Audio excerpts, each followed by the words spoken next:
coverage of the Cairns Airport Ironman Asia Pacific Championship Cairns. Ironman Pro Series events, the 8th to be happening in 2024 and the 3rd Ironman event in the series so far, and also the first Pro Series event in Australia. I'm Greg Welch, joined by Marinda Carfrey. How are you, Rinny? I'm really good, thanks, Greg. It's great to be here. Ironman would like to acknowledge the traditional owners of the land on which this event takes place, the Irrigunji and Gamoy Wallabara Indingi people. We pay our respects to our elders past, present and emerging, and recognise their continuing connection to the land, waters and culture. We would like to also thank Tourism Events Queensland, Cairns Regional Council for their continued support in allowing us to hold this event again here in Cairns. This event, known as the Race in Paradise, boasts stunning natural beauty and creates the perfect backdrop for this race. With its lush rainforest, picturesque coastline and vibrant community, this tropical paradise is truly an unforgettable experience for athletes and spectators alike. Yes, that's right. We're underway with our 70.3 event, but the big one coming up here. So after the big race, there's plenty to explore around Cairns, whether you're in adventure or recovery mode. So you can plan your trip at queensland.com. Cairns in the Great Barrier Reef, where you'll find the UNESCO World Heritage Areas, and that would be the wet tropics rainforest and the Great Barrier Reef, one of the 7 wonders of the world. You can explore the world's oldest rainforest, the Daintree, and connect with culture with Indigenous tour guides, and you'll learn all about the land of the Kuku Yalanji people who have called this home for 60,000 years. From here, snorkel or dive the Great Barrier Reef to discover an underwater wonderland teeming with life. Or you can stay dry and admire the views from the reef, or a sunset sail trip, or a helicopter flight. Now that sounds good, doesn't it, Rinny? Yeah, I saw our mate Matt Lieto enjoying some helicopter visits earlier this week in Cairns. He's on the ground there, so we'll be able to throw down to him in a little bit. By the way, why does Matt get all the good stuff and we're stuck inside? I know, we're the Aussies. Send us home. That's right. So proud of this event. You know, you and I being both Australian, very proud of our Indigenous heritage. And but here in Cairns, it's one of the most beautiful places in Australia, one of the 7 wonders of the world. You've just got to be excited. I know that this is a truly international event, and the 8th of our Pro Series events this year, and the first one in Australia. So yeah. Proud. Yeah, really proud. We are both clearly very proud Australians living here in the US now, but keen to watch this race and take in all of its beauty. I have had the pleasure of racing in Cairns. I did it in 2018, and this course is really a great one. I wish I got to race it a couple more times, but it was actually my first 70.3 event way back in like 2002. Yeah, that's right. Well, hey, okay, no more about the age stuff, 2002. Yeah. We can get by that. But on a gorgeous morning here in far north Queensland. And Matt Lieto, well, he's standing by on the ground, of course, and he's going to be bringing all the interviews and all the action on the sidelines. Let's go down and catch up with Matt. Sweet, thanks, guys. I'm here with Nick Thompson, somebody who a lot of people have been talking about, and not just because of his girl. I think it's the second best here. I can see one better around me. Where's that? Yours. There you go. I paid him to say that. No, but a lot of people have been talking about Nick. He races pretty aggressively, but more so just kind of laid back. Back energy is just, you're new? I think so. Yeah, I think so. Still find a lot of enjoyment from racing new people and the best of the sport. So yeah, I think as I mature, I'll take it a bit more seriously. Hopefully not too seriously, but I'll find a good middle ground one day, I think. And I think we were talking earlier, I was appreciating your setup there. I've not seen using Morton gels as aero pads on the extensions before. Tell us about what you got going on there. Yeah, they're quite multi-purpose. The Vision tri-bars are quite firm on the forearms with no padding. No, the idea is if it makes it over the mountain line, I actually did lose a bit of nutrition in Texas over the mountain line, but if all of that makes it over the mountain line, hopefully I can just tuck into my suit. Not the front of the suit, but any other region of the suit. Any other region of the suit. Well, I'll keep my eye on where you actually put your gels during the race for sure. But are we excited about it? You're going to be aggressive as you always are? I think so. I'd love to be close to the front of the race because you know, that every little extra watt you push, you're trying to create a gap on the rest. But we'll see how it plays out, and I'm ready to go in an hour or so. Sweet. Awesome. Watch out for this guy. He's going to be pushing it early on the bike. All the other experienced competitors have been talking about him. So give it up, and back to you guys. All right, thank you very much, Matt. As we look down on beautiful far north Queensland, right here, Palm Cove, it's absolutely gorgeous. Here today, we're going up by expected top temperatures up toward the 30 degrees on the Celsius mark there. But let's go down and look at our Ironman Pro Series points allocation. There's an Ironman event, the pro male and female first place finishers receive 5,000 points, and first to the Ironman 70.3 earns 2,500 points. First to the Ironman 70.3 World Championship earns 3,000 points, and first at the Ironman World Championship earns 6,000 points. And the points for all the remaining pro finishers behind the first place will diminish at a rate of 1 point per second, and the deficit to the first place finish time. For example, if second place finishes 1 second behind first place, they will earn 2,499 points. That's in the 70.3. Here it would be 4,999. So the top 5 results will count towards year-end point standings, and only a maximum of 3 Ironman results will be counted. And that's important because what you get when you win the series, or if you win the series, is $200,000. That is the first place prize for winning the series. Second place is $130,000. Third place, $85,000. You can see all the way down to 10th place is $10,000. But then 11th to 50 get $5,000 each. $5,000. That's just a nice little chuck and change bonus at the end of the year. So it does pay to play here in the Ironman Pro Series, and the total prize pool given out will be $1.7 million. So, yeah, these athletes all vying for a piece of that pie. Yeah, the Ironman Pro Series year-end bonus pool is earned in addition to any individual event prize money earned during this series in a year. So, Marinda, we're off to a great start here this morning. 70.3 is underway at the Cairns Airport Ironman Australia, right here in this Ironman Asia Pacific Championship Cairns, as we look down upon this beautiful swim course right now. Not much wind to speak of. It's off to a great start. We'll be joining you in just a little bit with some of the most beautiful scenery in all of Ironman. Don't go away. We'll be right back. Your new vehicle, Mr. Lawrence. The VinFast VF8. All the latest tech? Precisely. Whoa! Cut. Great delivery, Joey. I've had a lot of practice saying that word. It's pretty cool, huh? The VinFast? Yeah. It's got action. 402 horsepower. All-wheel drive. Over-air updates and a 10-year unlimited miles battery warranty. Yes, but 15-inch okay. infotainment screen. Cut. None of those lines are in the script, Joey. I just think people are really going to want to know those things. That's what the website's for, Joey. Open up the sky, 'cause I'm coming up to you. So send down your wings and let them bring me to you. You know I'm standing at the station, ready to go. Oh, big old aeroplane, I'm trusting your soul.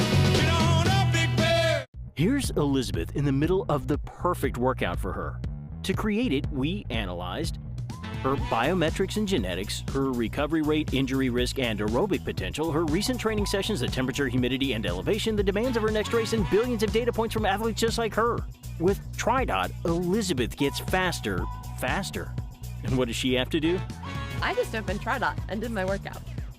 TriDot. We do the technology, you do the training. Far North Queensland, this is Cairns, the home of Cairns Airport Ironman Asia Pacific Championship Cairns. And on a gorgeous morning, we're getting very excited to see our athletes in the pro division get underway with their Ironman adventure today. Let's go over and take a look at our Ironman Pro Series Men's Pro in our top 10 point standings right now. Leading the charge is from the USA, Matty Hansen. He's been on a tear lately.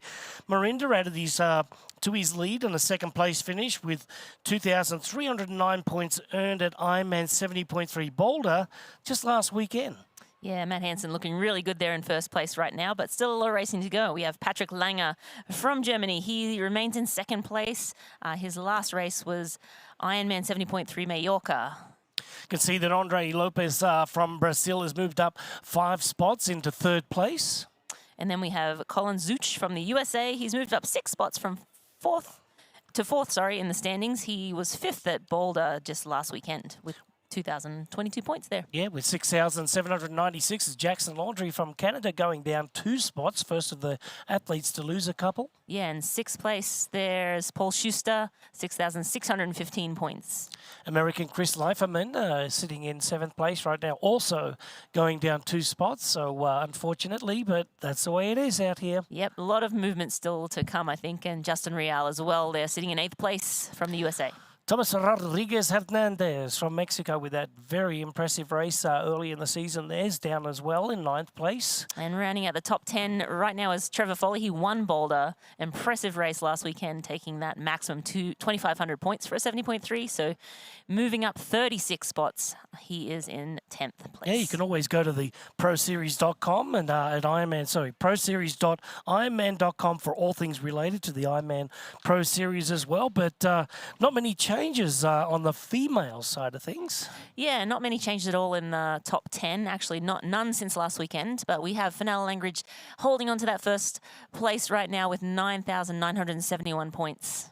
Yeah, she's been so consistent. And what about the race that Jackie Herring had up there in Hamburg? That was amazing. The American now moving into second place here with 9,759 points. So every second matters on that part. Yeah, and Danielle Lewis came out really steaming early in the season and raced almost back to back. And she's sitting in 3rd place from the USA, Danielle Lewis. Yeah, Danish triathlete Maja Stage Nielsen sitting in 4th place there with a total of 8,768 points as well. And Emma Pallant-Brown sitting with, I think, 370.3 scores, and that's 6,846 points for her. And by the way, she's tied Danielle Reif with the most 70.3 wins in the world. I just wanted to give a little bit of homage to that because Emma's just been doing so fantastic. And then we got in 6th place, Kylie Simpson. She should be our favourite going into today's race, the last year's champion, and a great biker runner. I'm looking forward to seeing her go today. Yeah, we won't keep going down the line there, but you saw that that graphic there with all the pro women. We're going to go over to Matt to listen a little bit to today's course preview. I'm Matt Lieto, and I'm here in tropical North Queensland for the Cairns Airport Ironman Asia Pacific Championship Cairns. And today, I'm going to take you on a tour of this beautiful race course. Well, I'm here at Palm Cove. This is going to be where the race is going to start on Sunday. And could you think of a more stunning way to start an Ironman? I certainly can't. So behind me is going to be where the Roca swim course goes down, 3.8K, 2-lap swim course. And it is going to be an absolute stunner. And it's going to be a beach start for all of the athletes here on Sunday. We're actually going to have the 70.3 athletes underway prior to the Ironman distance. All the age group athletes will actually have a rolling start, while the pros will have a mass start to start their day. When the athletes finish the Roca swim course, they'll exit Palm Cove and have a brief run up to T1, where they'll head out on the Captain Cook Highway and the Full Gas bike course.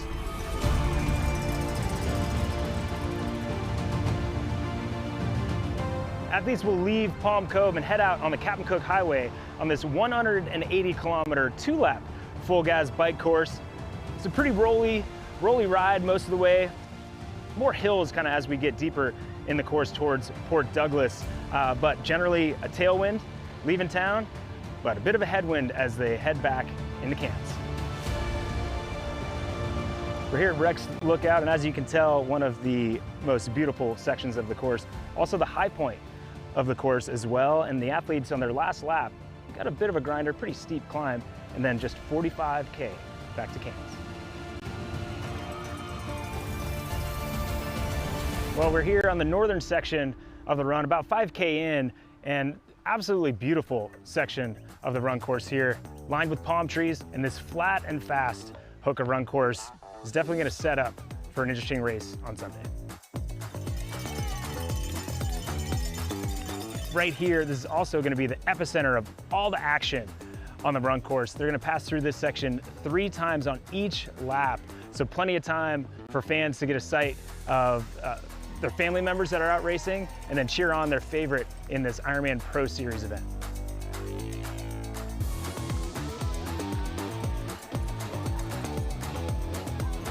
Well, this is where it all comes to an end, but by now you can see why this is such an amazing destination race.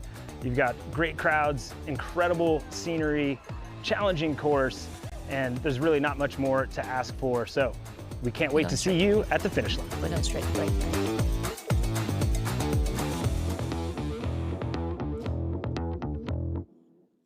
There we go. Thank you very much, Matt Lieto, on the ground down there in Cairns, giving us a good look at the course preview there. We're coming up with the Roka swim course, the Full Gas bike course, and the Hoka run course here today in Cairns. And Marinda, by the look of it, absolutely gorgeous. Cannot wait to get underway here. We're just less than about 20 minutes or so, but the beautiful rainforest, the Daintree, it's just overlooking Cairns and Palm Harbour. It's absolutely gorgeous today. It really is. And look at that swim. It can get pretty choppy down there in the bay, but it looks like today that is not going to be an issue. These athletes are in for a treat. We'll come back after the break and we'll give you a little look at the weather today, but by the look of it, just like Queensland, they say, great today, perfect the next.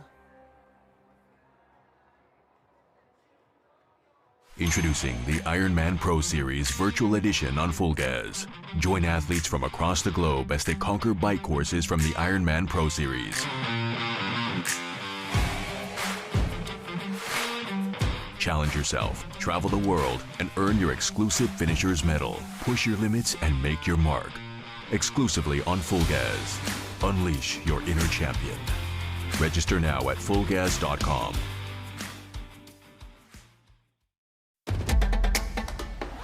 You know, and we know. The thing about challenging yourself is, you're always looking for what's next.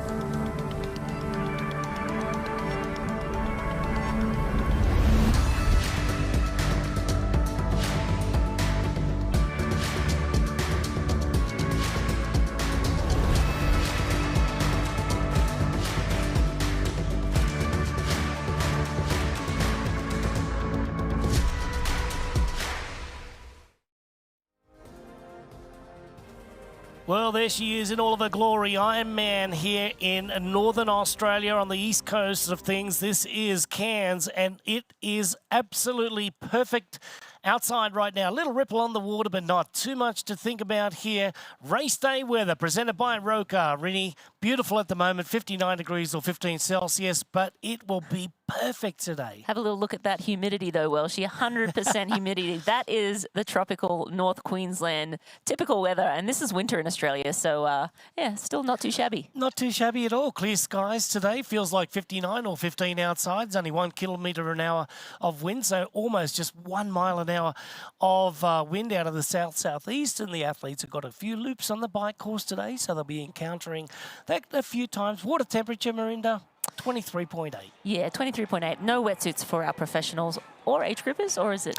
No, none for both. No. So we've got the humidity kicking in at 100%. So just like you said, that will be the telling factor out there today. But because of the temperatures being a little bit lower, and like you said, this is the middle of winter in Australia, so apologise for that to everybody else. But that weather, that temperature, it will creep up throughout the day, of course, as we get into the latter part of the bike and early in the marathon. But yeah, beautiful weather to start right now.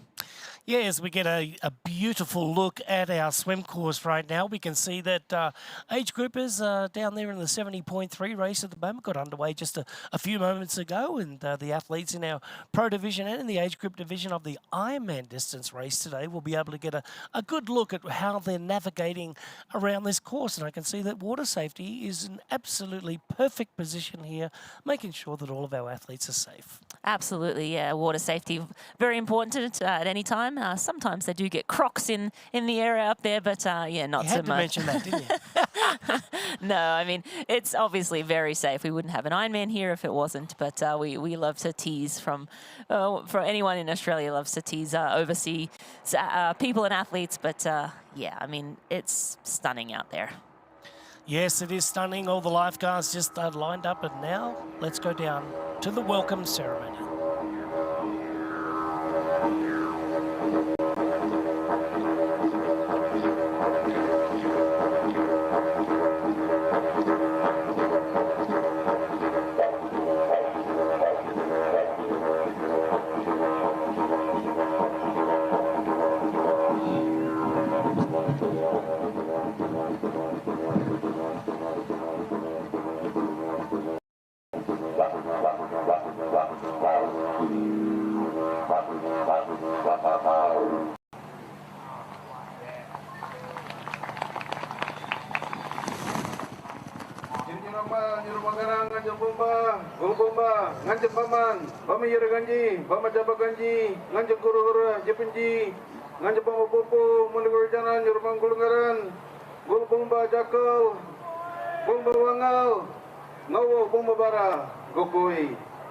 Good morning, everyone.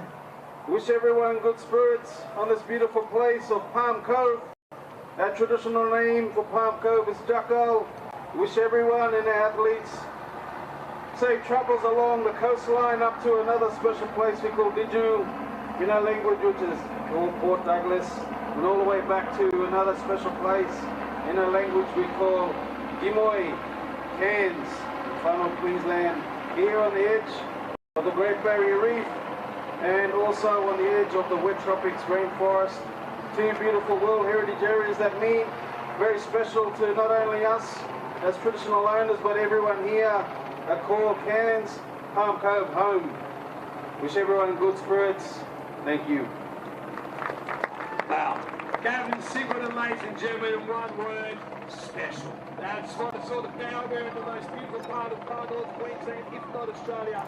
That was Gavin Singleton. Welcome to country celebration there and ceremonies. You see a couple of weekenders out there just throwing out a couple of lines or two and, you know, just trying to get maybe tonight's dinner or something, a daily catch. What's a fresh catch outside of me? No, you're the only catch we want here, Welshie, Thank you, today. Mirinda. And we actually have around 1,700 age groupers racing the 70.3 today, 1,100 in the Ironman race today. So about 2,800 athletes racing in Cairns today. Getting ready for our pro introductions coming up here momentarily. We see that all the athletes down there just getting ready in their final preparations for today's event. We've got a 3.9 kilometre swim or a 2.4 mile swim, 112 miles on the bike where they'll be doing multiple loops out onto the great Captain Cook Highway here today, and that will total up to 180 kilometres.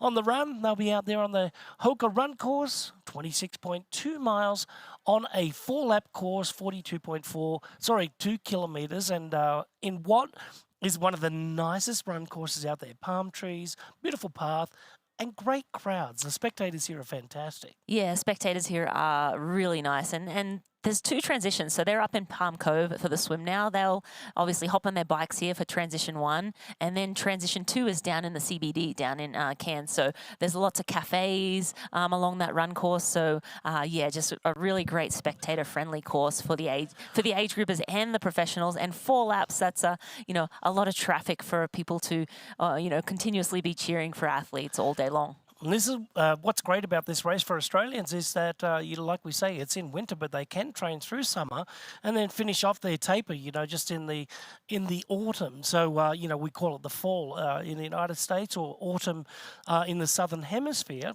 where we are, switching positions there. Obviously, Northern Hemisphere summer is around about April through September, and then we switch it in the Southern Hemisphere. That would be the winter months.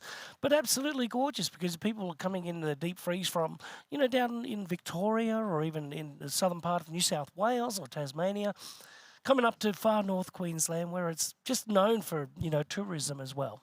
Yeah, and you won't see any autumn colours here, all green in winter in the autumn time, which is, really sort of interesting to think about. If you live in the Northern Hemisphere, you have that real fall colours. Nope. Still green up in tropical North Queensland, and this is a typical sort of winter's day.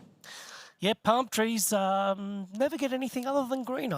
Last time I checked. But anyway, we're going to get our men pro introductions coming up here. They're just starting to line up down there and getting ready for the race today. We've got a lot of great athletes getting after that $1.7 million bonus purse at the end of the year. That's culminating all of the races around the world. 20 Pro Series races in it. Every second matters, of course, and Braden Curry is one of those is trying to get after it. And after a couple of, pretty average seasons for Braden, in my opinion, he's a lot better than what his last 2 years are. That's for sure. He had a lot of unlucky things that have gone on with him, illnesses, or even, just bike mechanicals and things like that. So let's hope that our last year's winner had an incredible time as well, 7 hours and 50 minutes. Yeah, all right, so wearing M1 today from New Zealand is Braden Curry.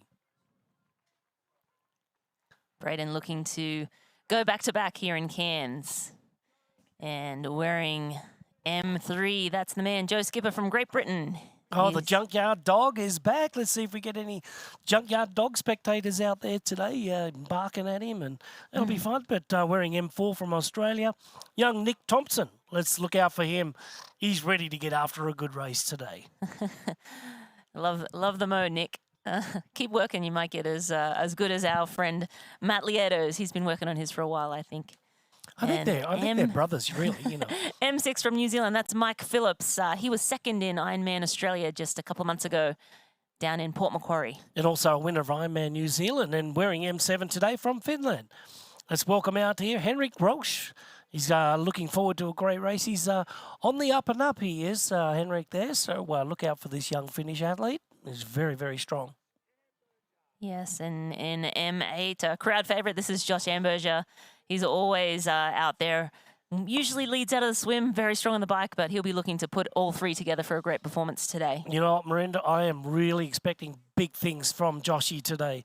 In M10, wearing, number 10 today from France, that's Arnaud Guillot. And Arnaud's been around right now, a seasoned veteran, but getting after the Ironman Pro Series. And this is Gregory Barnaby from Italy. He was third just a few weeks ago in Mallorca at the 70.3, and he was 8th in Ironman Nice back last year at the World Championships. Definitely a guy on the rise and one to watch today. Wearing number 12 today for New Zealand is Ben Hamilton.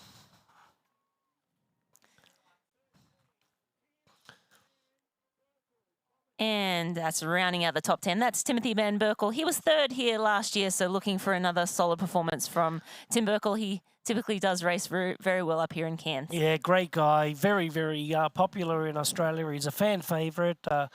He's just, lives on the mid-north coast of, upper north coast of New South Wales in Byron Bay, and absolutely incredible. And look out for their swim cap colours here today as well. So we'll go over to our women's pro introductions in just a moment. But Rennie, give us some of those swim cap colours on our men's today. On the men's side, we got Braden Curry. He's in green. Josh Amberger in violet. Gregory Barnaby will be in yellow. Andrew Horsfall-Turner will be pearly pink. Mike Phillips in blue.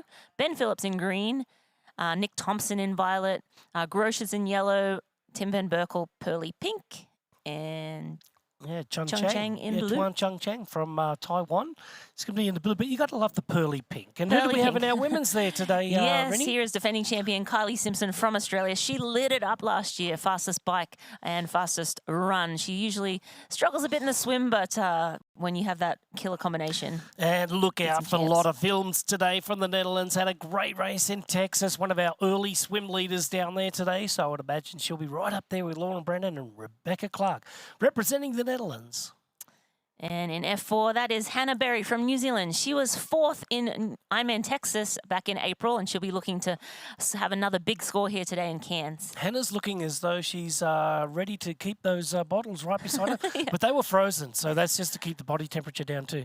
And look at F5. This is Lauren Brandon from the USA. Lauren's been around for such a long time, a great seasoned veteran, one of our early swim leaders today for sure. And this is Rebecca Clark from New Zealand, F8. She is also going to be out of the swim pretty quick. And next on the line here, we can see coming out there is Kate Gillespie-Jones wearing F9 today.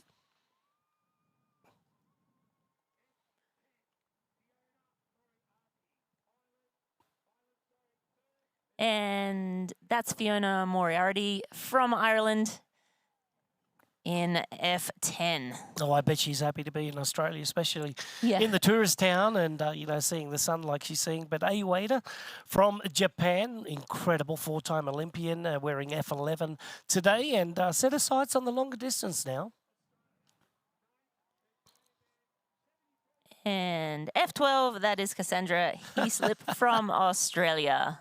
I like the little, you know, the modelling hip action there. It was walking down the runway instead of walking down. That was Radka just poking her head around. She Yeah. missed the lineup earlier and threw us off here in the booth a little bit. But Radka Karlefeld, she's wearing F6 she's actually married to Australian, says from Australia, but she is Czech Republic. Yeah, she's from the Czech Republic. She represented the Czech Republic at the Olympics, but now makes a home in Wagga Wagga. Yep. Down there with a great husband and a Commonwealth Games gold medalist triathlete and multiple Olympian as well, Brad. So congratulations to you, Radka. She was second place last year. And thanks for turning up on time. Yeah. Hopefully she turns up to the finish line on time. That's all that matters. Yeah, around about 8.5 minutes away from race start right now, ladies and gentlemen. We are looking forward to an incredible race at the Cairns Airport Ironman Asia Pacific Championship Cairns right here in the far north east of Queensland, Australia on a great day so far. It's going to be nice in the water with 23.8 degrees. They will attack that water when we come back.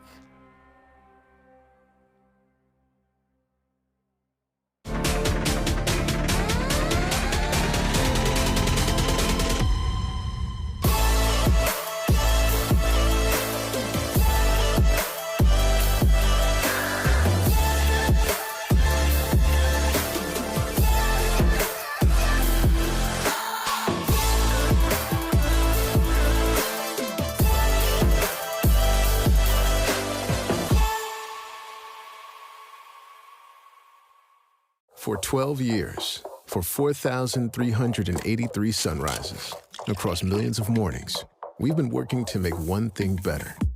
This, AG1 is foundational nutrition, a science-driven formulation to support whole body, brain, and gut health with just one of these, or one of these, once a day.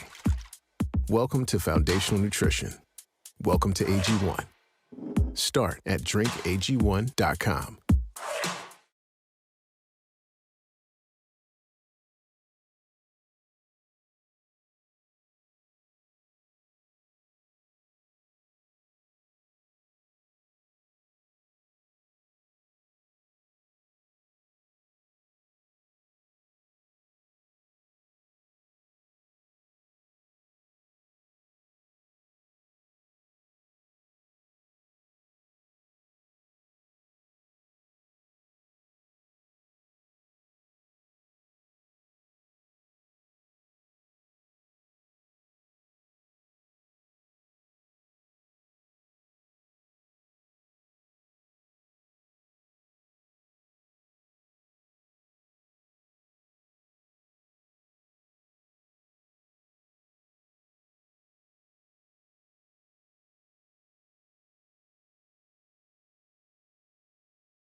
Braden Curry from New Zealand leads the Cairns Airport Ironman Asia Pacific Championship. Cairns on the northeast coast of northern Queensland here. It's absolutely gorgeous morning. We had glistening water out there in the Coral Sea. Now look at the road. It's just lighting up on the chip and seal. Very slow roads here of Cairns. But Josh Amberger sits in second place, the little Aussie, followed by the Italian. That's Gregory Barnaby. And that's how our men's is situated right now. The women's side of things, a lot of films has a hand firmly fixed on the lead of the women's race on the bike, and also Rebecca Clark from New Zealand and Lauren Brandon from the USA is doing a great job of sitting in third place right there.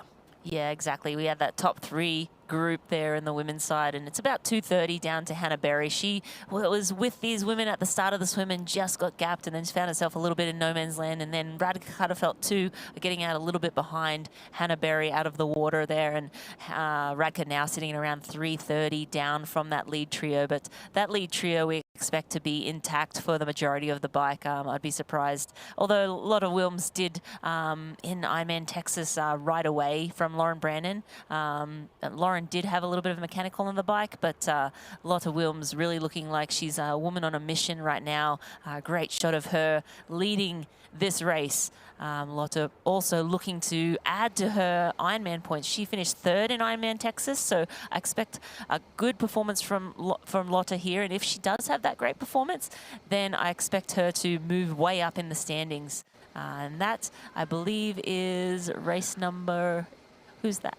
Yeah, I think it's Hannah Berry there, so we might be getting a good look at Hannah Berry out there on the bike as well. But I tell you, you know, on that side of things, I was just wanting to make a comment on a lot of films. I do think that she's going to be the one that is, you know, going to be the strength of the field today here in our women's side of things. And I think that the ladies have got a lot of work to do to, you know, possibly in the second part of the bike ride here, to stay with Lotta.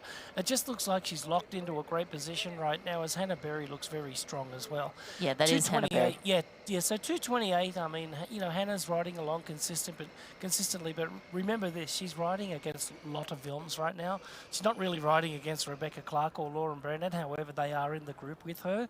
But I do think that Lotta Wilms is the strength of that group, because neither of those two other athletes have actually done a turn at the front.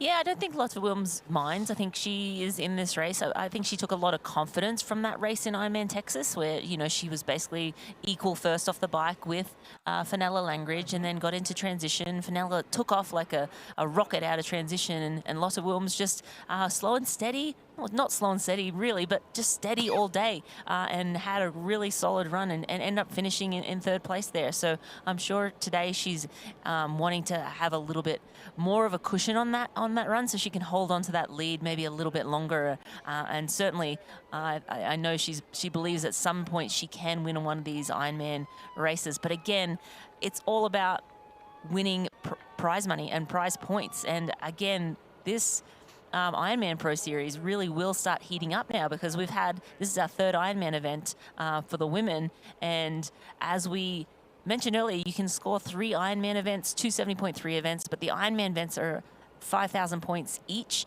If you win any of those, that's 5,000 points, and obviously a second a point gets taken off every second behind the leader. So if you can just get, you know, in the front or really close to the front at every race, Ironman race you do, that's going to be a really great score for you. But anyway, I'm excited for Lotta, because I think she's picking her races well, and if she can come out to a few great scores early in the year, she's going to factor in the overall later in the year. Yeah, let's take a look at the race day weather right now, presented by Roka. 72 Fahrenheit outside, or 22 degrees Celsius, so it's warming up a little bit. Clear skies today. It's going to be an absolutely gorgeous day. It feels like same temperatures that we just mentioned, and the wind has gone up a whopping 1 kilometre an hour, which is about half mile an hour. Anyway, from the southwest, and we can see that the humidity has really come down. So very hot in the mornings, very humid in the mornings, very humid at night times. But during the day, during the middle hours of the day, it really does kick down. And then the UV index as high as you would imagine in Queensland, 8.3. So if you're out there, just make sure you slip, slop, slap. Put that sunscreen on. Make sure you stay hydrated. Slip, and, slop, slap. That's our. That's it, mate. So for any Americans or not Australians, that was our slogan in Australia forever. Slip, slop, slap. Slip on a shirt, slap on sunscreen, and slop on a hat or something like that. Slip, slop, slap. There you go. Slap on the hat. Yeah, that's right. Yeah. So slip on the sunscreen. Whatever. Yeah. All right. So Barnaby now has gone to the lead and getting after it. We've got our chase group right now, and we know that Tim Van Berkel is going to have to make a stop here pretty soon and serve that 5 minutes, unfortunately for him, because that was a group of 7. That group of 7 is going to become a group of 6. But on that group of 6 also, the Japanese rider and another rider were just falling back a little bit, like 10 and 12 seconds back. So if they don't get a move on, they might find themselves off the back of that group, which contains the 2 strength of the cyclists there, Hamilton and Mike Phillips from New Zealand.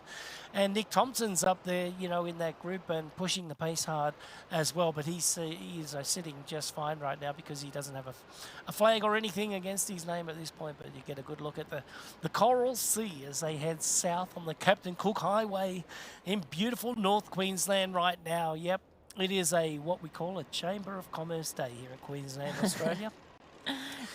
The athletes now heading back down to Palm Cove. They will turn around and then head back up one more time towards Port Douglas at the far north turnaround. But we are with the Chase men's pack, and we expect them to be catching up to the lead trio momentarily. So we'll watch here as we see these men, as we see there some hard to get the footage all the time. So we're going back to the aerial footage, and hopefully we'll be able to catch that chase merge with the front 3 in the next few minutes, I would guess here.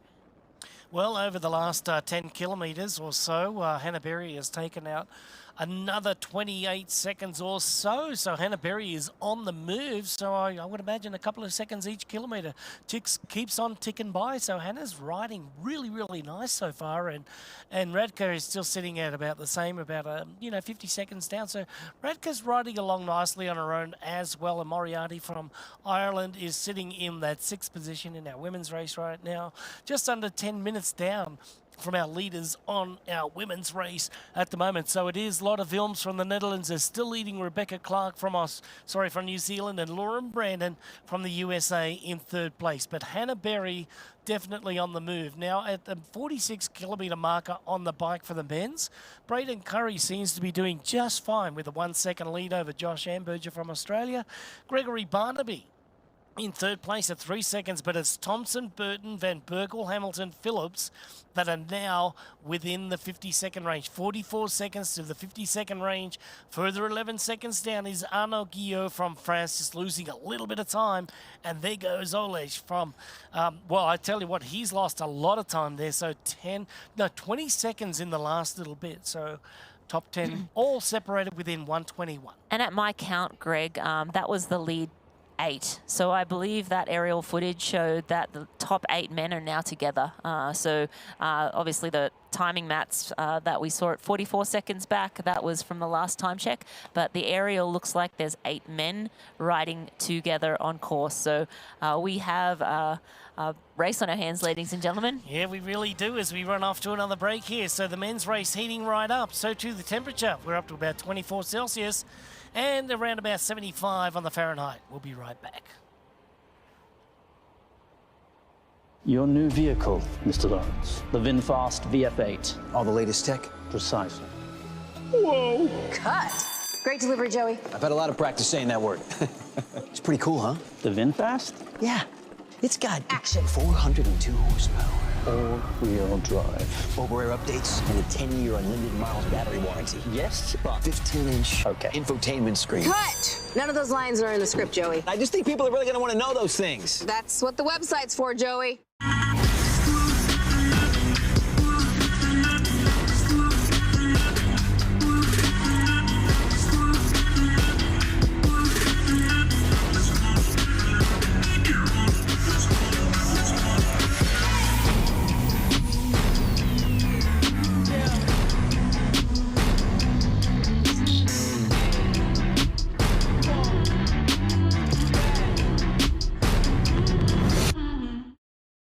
12 years, for 4,383 sunrises, across millions of mornings, we've been working to make one thing better. This, AG1 is foundational nutrition, a science-driven formulation to support whole body, brain, and gut health with just one of these, or one of these, once a day. Welcome to foundational nutrition. Welcome to AG1. Start at drinkag1.com.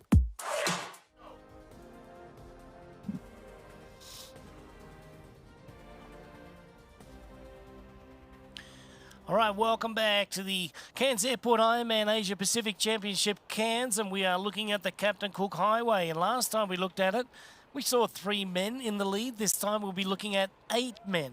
That's right, the hunters are now catching the hunted, and that was Braden Curry, Amberger and Barnaby, but it's Thompson, Burton, Van Berkel, Hamilton and Phillips. They have now caught up to make that lead trio a lead 8 on the men's side of things. So just shy of that 50-kilometre marker, and we have 8 in the lead of our men's race. Yeah, it's an Asia-Pacific merge there. Those men coming from Australia and New Zealand. But looks like we had also Tim Van Berkel, we were told earlier, has been served a time penalty. So he should be serving that penalty at some point. But so that lead would mean there'd be 7 men in the lead. But yeah, we have a race on our hands. The top pro men now heading back towards Palm Cove, and they will U-turn and head back up to Port Douglas area one more time before they come back down and head all the way south down to the Cairns CBD. And yes, we see a pass here on the men's side. We will get the names of these athletes as we can, but yeah, the race on the men's side definitely heating up. And as we mentioned, that urgency for that chase pack early in the bike, that was around a 3:30 deficit out of transition, and we're looking at like about 55 kilometers in. That's when they bridged up, so they on course rode around 3:30 minutes quicker than that front group. So I expect Amberger, Barnaby and Curry to all stick with this group now. But definitely some fast-moving men in that second pack. Yeah, single file line going through here and no passing zone. A little bit of construction being done on the Captain Cook Highway out here in northeast Queensland as well. So we can see our leaders just going out there. You know, Thompson and Burton have really been the 2 guys that have forced that pace, you know, with Hamilton and Phillips as well in the chase group. Pretty much being responsible for getting those 8 athletes together instead of, you know, being 3. So look for this race to have some, you know, changing tactics right now. The strategy might switch around for someone like a Braden Curry or a Josh Amberger, where they go in defensive mode and now start thinking about, okay, well, do I have to hold the pace here, or do I save some for the run, or do I just, you know, just bide my time and get ready for the second lap of the bike? And my answer to that is just bide your time. I mean, for Braden Curry, we know that he's a low 240s runner. For Josh Amberger, he's got the run in him. He says he's come into this race with a very, very good upward swing, right? So meaning that he is in great condition and really fired up for this race here today. Nick Thompson's got a little bit to prove too in Australia, so too does Burton, and Hamilton and Phillips being from the other side of the Tasman Sea, along with Braden Curry. The 3 Kiwis in there with the 3 Aussies. We've got an Italian, but it seems to be an Asia Pacific flavour at the front of our race right now. Yeah, with the exception of Gregory Barnaby. But that athlete in the lead, that is Nick Thompson. And we did get to chat with Nick at the beginning of the race. He sounded like he was confident and ready to sort of tear it up a little bit out there on the bike course. And he is right now. And just looking back on some of his results, he had a disappointing 15th place back in Ironman Texas. Looks like he sort of struggled on the run in Texas. And Wanaka earlier this year, he got 6th, and he won Ironman 70.3 Tassie back in February. So Nick Thompson definitely has what it takes to, you know, challenge for the win here today. But again, athlete like Braden Curry, who has that, you know, 2:36 marathon run ability, is certainly not going to be panicked at this point. He's just going to, you know, sit there in that group and, you know, make sure he's there in T2 though, right? So he wants to make sure he doesn't, you know, fall back or let some of these athletes slip away now. He wants to be able to get it off in the front to make sure he has the opportunity then to unleash his run and, you know, see if he can get to the front. That's Tim Van Berkel now going around Nick Thompson. And again, we did hear that Tim Van Berkel was given a blue card, so we believe he will have to serve a penalty at some point. Well, this is, you know, Timmy's probably coming up to the turnaround here pretty soon, so he knows that he's going to have to do his, you know, 5 minutes in the penalty tent there, and making sure that he gets in there first place would probably be on my, you know, my books, because I would imagine that, you know, you don't want to be at the back of the pack because that's going to be another 20 seconds or so. So Timmy's going to have to, you know, serve his penalty, and that's exactly why he went to the front, because it's right ahead. He's going to get in there first so that he's going to limit the amount of time that he will be losing to the rest of the 7 athletes that will become that lead group right now. So there's Nick Thompson. I like to see Nick getting out of the saddle there. He's doing well. He's pushing the bike up that little hill there. As we see now, the penalty tent coming right up. So we'll see. There goes Timmy Van Berkel. He's moving off to the side. Oh, and Whoa, Nick Thompson. There we go. Oh, disappointing for both of those young Australian athletes. We don't know if Nick also has a blue card, but it does look like it. He is hopping off his bike, and that'll be 5 minutes that both Tim Van Berkel and Nick Thompson will have to serve in the penalty tent. At least they've got company. That's the very only silver lining on this penalty there. But to have bridged up and done all of that work to get back up to that lead and then have to serve 5 minutes and basically have to start again, just kind of heartbreaking. But that's triathlon. You do have to make sure you abide by the rules. Sometimes, you know, it's sort of unavoidable, or you kind of lose concentration and find yourself just in that flashing red light zone, and that is within the 12 meters. Or it could have been one of those infractions where you don't pass in time. So as an athlete comes into that drafting zone, they have 25 seconds to then go around the athlete in front of them. And if they don't, you know, go around within the 25 seconds, also could be a blue card. Also not dropping back in time could be a blue card. So lots of different reasons for those cards to be given, and we haven't been given that information, but yeah, unfortunate nonetheless. And as we talk about this race and this race course, we have a great new partnership with TriDot. Ironman is able to now provide triathletes and coaches an overall course rating for all Ironman and Ironman 70.3 events worldwide. TriDot uses its data intelligence assets and 100-point index to provide data for today's race. And so basically race 0 or race index 0 would be like perfect conditions where there's no current or chop, wetsuit swim and salt water, super flat bike course, at sea level, no wind. Perfect temperature would be like 30% humidity, 59 Fahrenheit, that's 15 Celsius. But we never, ever get perfect conditions at any race, but it does give us the ability to rate races to race. Today, the race index for this Ironman is a 32.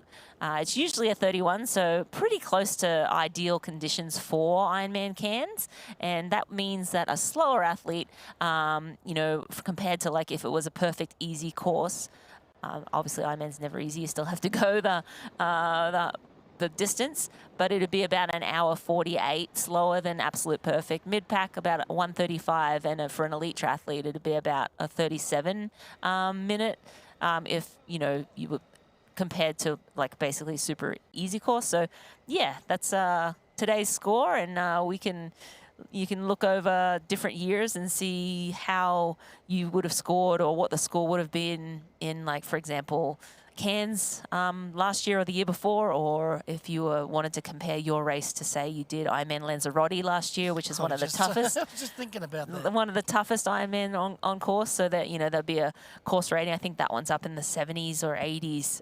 So definitely a really cool new feature that we have with our partnership with TriDot. Yeah, that's awesome, and I love, you know, all the analytics and all the stats and everything. So right up our alley right here, and so too is this first lap of the bike ride. We're at 2 hours and 16 minutes into the Cairns Airport Ironman Asia Pacific Championship Cairns here, and we can tell you that 2 of our leaders have already gone into the penalty box to serve a 5-minute drafting call there. So we've got our leaders out on course right now, and that is Burton, Barnaby, Phillips and Amberger, followed by Braden Curry and Ben Hamilton. And just a few seconds down from that is Arnaud Guillot from France. But on the back side of that, we've got a new athlete coming into the top 10 for the first time at 2:03 down, and that's Mitchell Kibbe. Yeah, Mitchell Kibbe slipping into that top 10, and he is at 2:03 down, but he will actually move up to 8th once he passes by Van Berkel and Thompson, who are both in that penalty tent, probably for a minute or two more. Yeah, and we'll get caught back up to those guys for sure as we get some more shots out there. But right now, Tim Van Berkel and Thompson in the penalty tent, and we're getting a good look at Hannah Berry making her way along the Captain Cook Highway in the southerly direction. So we know that is on the way back. She's made the turn. And as we recap the top 5, we have Lotte Wilms leading, Rebecca Clark sitting in second. We have Lauren Brandon is sitting in third right now. Hannah Berry making some inroads. She's around 156 back from the lead. And Radka Carterfelt sitting at 359 back from the lead in 5th place.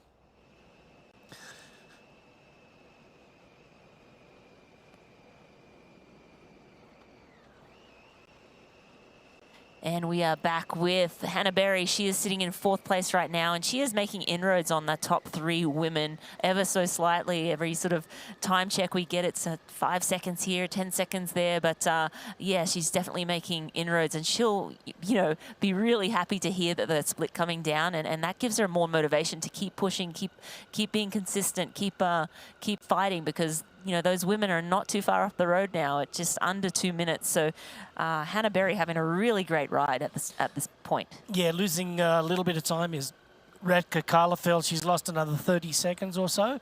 Moriarty's still riding along nicely. She's at 9:21 now. So Moriarty's made up 30 seconds on our leaders. So that's interesting from the Irish lass. She's now doing very well, but she's finding herself 5 minutes and 20 seconds down behind 5th place, and that's Radka Carterfelt. So Hannah Berry dipped under the 2 minutes there in arrears, and we're going to go down to Matt Lieto and check out what's happening down there at Palm Cove. Thanks so much, Greg. There's still a lot happening. We obviously still have athletes in the water swimming, but we're just a little bit outside of kind of where the athletes start the bike ride. Just a few K in, and we can see this is kind of the turn zone, right? So we're going to have the elite pro men coming through here pretty soon, but right now we've got the age groupers starting their day just a little bit into the bike ride. But it's you know, a zone where they're going to head out on that second lap, and you can see to our left, you know, we do have 70.3 athletes that we're highlighting here as well today, and they're going to be heading straight back into Cairns. But this is definitely a zone that the athletes are going to be excited to hit once, because that means they got only one more lap, and then they get to go back into Cairns. But it's definitely a spot where we're going to see kind of the spectators grow here as more of their friends and family are going to be coming through here from a lap. And right now we've got them still cheering them out of transition and sending them on their way. And then, of course, fans of the Ironman Pro Series are going to be out here watching to see kind of what those gaps are. And it's pretty unique as a spectator to be able to look in the eyes of the athletes. Yeah, they're going to be tuning in, of course, watching you, Greg, and Rennie commentate and those pictures on the screen, but to get up here and to be able to see at slow speed their favorite pros in this big pack in this huge race for championship points, get up close and see kind of how they're feeling and cheer them on and see if they can inspire those athletes as they've been inspired by them. So this is going to be a great zone. We're going to be here through the men and the women through the first lap, and then head back into Cairns and get so much more action, but so much more riding here to go. And as you guys have described, a lot of action on course already. Yeah, thanks a lot, Matt. Great report, and just want to know next time we check in with you, what meat pie are you on, like number 2 or number 3 for breakfast out there this morning, and hopefully you're throwing some dead horse on there as well. That's a slang term there, Matt, for tomato sauce. 0. He's had 0 meat pies. Super disappointed, Matt.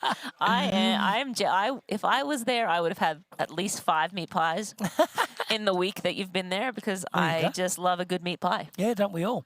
Okay, so let's catch up with our race right now, and a lot of films on the women's side is still leading by Rebecca Clark and Lauren Brandon, 3 seconds down.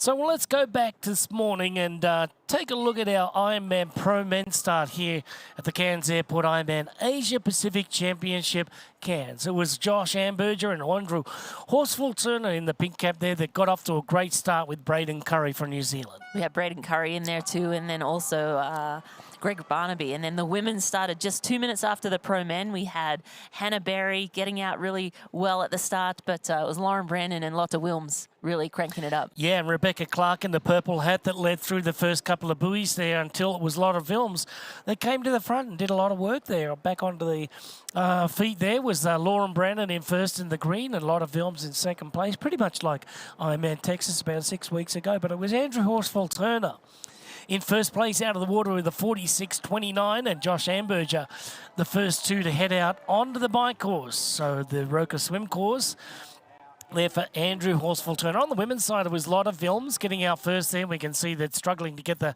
wetsuit down was Lauren Brandon, followed by our third place finisher there, Rebecca Clark. But let's get caught back up to live action right now because there's still Lotta Wilms on the front. Nobody else has led the bike today in the women's race except for Lotta, but in second and third they've been going back and forward. So now we see Lotta in first, in second is Lauren, and in third place Lotta Wilms. Rebecca Clark. Yeah, exactly. This trio have been in lockstep the whole bike ride so far, and we expect them to sort of stay together. I mean, maybe the last route back into downtown, you might see some cracks forming in maybe one or two of the athletes, but I wouldn't be surprised if Hannah Berry at some point in that second lap is able to bridge up to this lead trio. But yeah, we have a lot of exciting racing still to come. The athletes now just making their way down to Palm Cove. They will head back north for that second lap, and then one more time head back south down to the CBD in Cairns for the marathon, and we will have a lot of action down there for you today. Yep, exactly. So looking at the flat roads around the Captain Cook Highway, but we've got a 1,600-metre mountain too, the largest one in Queensland, right here, just outside of Cairns. We'll be right back. Don't go away. For 12 years, for 4,383 sunrises, across millions of mornings, we've been working to make one thing better. This, AG1 is foundational nutrition, a science-driven formulation to support whole body, brain, and gut health with just one of these, or one of these, once a day. Welcome to Foundational Nutrition. Welcome to AG1. Start at drinkag1.com.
The Cairns Airport Ironman Asia Pacific Championship Cairns is brought to you by Morton.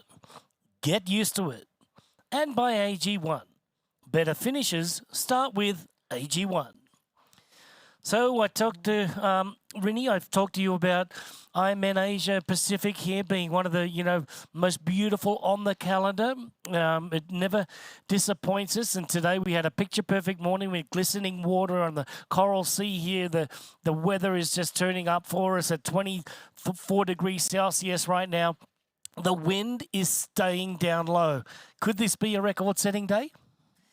Yeah, I mean, I think it could be. I mean, the swim itself, no chop in that swim. Again, it's a slightly different swim course, but the men swam very fast at times. So, and now on the bike, no wind as well. So they're not having to. Usually, they're having a nice tailwind, but the majority of the bike ride on that last lap, they've got to go further south than Palm Cove, back down to Cairns. So it is a net, more into the headwind typically. And today, there's maybe 2 kilometre an hour, 3 kilometre an hour. I'm sure it'll get up a little bit as we go through the day. But again, not much wind to speak of. So for sure, I think this could be definitely a record-setting day. And the other thing to consider is races in Australia, while competitive, the Ironman Pro Series is making them even more competitive. More athletes are going to go and take the opportunity to go and race down in Australia to pick up some of those points. So I think competition itself just makes for faster racing. Yeah, it does. Certainly does. This is the 8th race of the Pro Series, the Ironman Pro Series, having 20 races throughout the 2024 calendar. The first of these are in Australia, actually, this year. So 5,000 points are on offer for these Ironman races, 2,500 on offer for the Ironman 70.3, but they are elevated at the World Championship level, so 6,000 at the Ironman World Championship. If it's in Nice or in Kona, the women are in Nice this year, the men switching back to Kona, and then also 3,000 for Lake Taupo. Yeah, that'll be coming up December 14 and December 15 in that beautiful country of New Zealand on the North Island, just about 4 hours drive north of Auckland, or you can actually fly into Taupo. I recommend driving. It's a beautiful drive. I'm actually just looking at that myself. I get to go and be on the ground. I'm sure you do as well, Welshie. I'll be there with you. In New Zealand. Last time I was there was 2010, so looking forward to getting back to Taupo, a beautiful part of the world, and yeah, calling that 70.3 World Championship event. It's amazing. Yeah, it's beautiful, clear waters of Lake Taupo right there. Feeds down into the Waikato River and the beautiful Hooker Falls, which is situated just about a mile or two just down the river on the Waikato from Lake Taupo. All right, talking about Lake Taupo, well, Mike Phillips and Ben Hamilton and Braden Curry, they know all about that. So too does Rebecca Clark, because they're all from that region, and it's a gorgeous region indeed.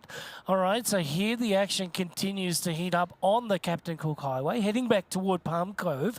That's where the athletes will turn around for starting their second lap. Now, on the second lap there, you mentioned that they're going to be going out with a slight tailwind. There's not much wind to speak of, but anything is better than nothing when you're talking about a tailwind. But the athletes will be hoping that it doesn't get up too much, because as you also said, Marinda, on the way back into Cairns itself, they go past Palm Cove and then another half an hour or so of riding before they get to the destination. And that would be the end of the full gas bike ride.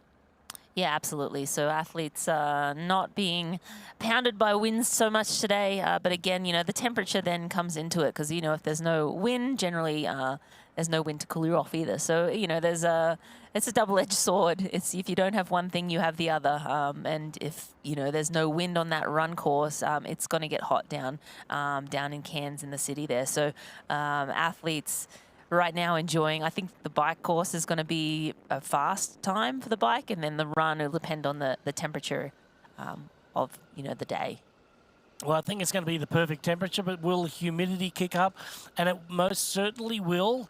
After lunchtime today, it does kick up a little bit more, but it's down at 65% at this point in time. It did start at 100% this morning, right before 8 o'clock, and then it just started coming down slowly until about the 65% marker, and that's where we're at the moment. So Tim Van Berkel, we know he's done his penalty in the tent there with Nick Thompson, but Burton, Barnaby, Phillips, Amberger, Curry and Hamilton are the leaders, with Arnaud Guillot from France. So that's your top 7 athletes, and then it is Van Berkel, Thompson, and then also Mitch Kibbe is going to move into that top 10 position as well, because he would have overtaken the 2 athletes that were serving in the penalty tent there as well. So it looks like, Thompson and Van Berkel may slip back in there inside of the top 15 or just outside of the top 15. Yeah, and also, waiting to see where Joe Skipper is as well. I believe he will probably be passing that penalty tent right around when Van Berkel and Thompson come out. So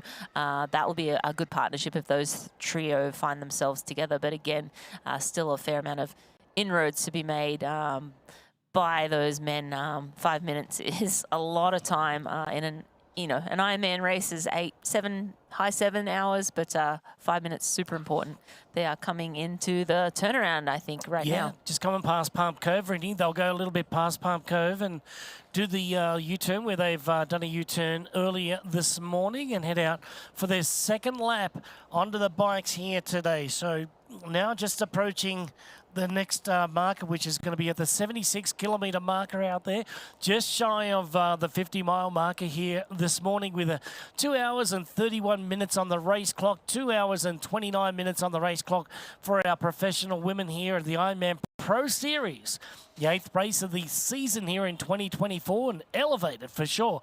We're going to go down to Matt Lieto because the athletes are now heading toward him. Matt?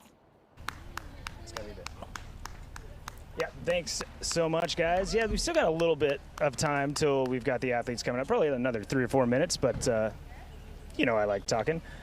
And guys, I'm just as excited as you guys are about Topol. Got to go through Auckland on the way here. People are great. Love it. Vibes are great. A lot of Kiwis here. Cannot wait to get over there for World Champs and obviously to see you guys.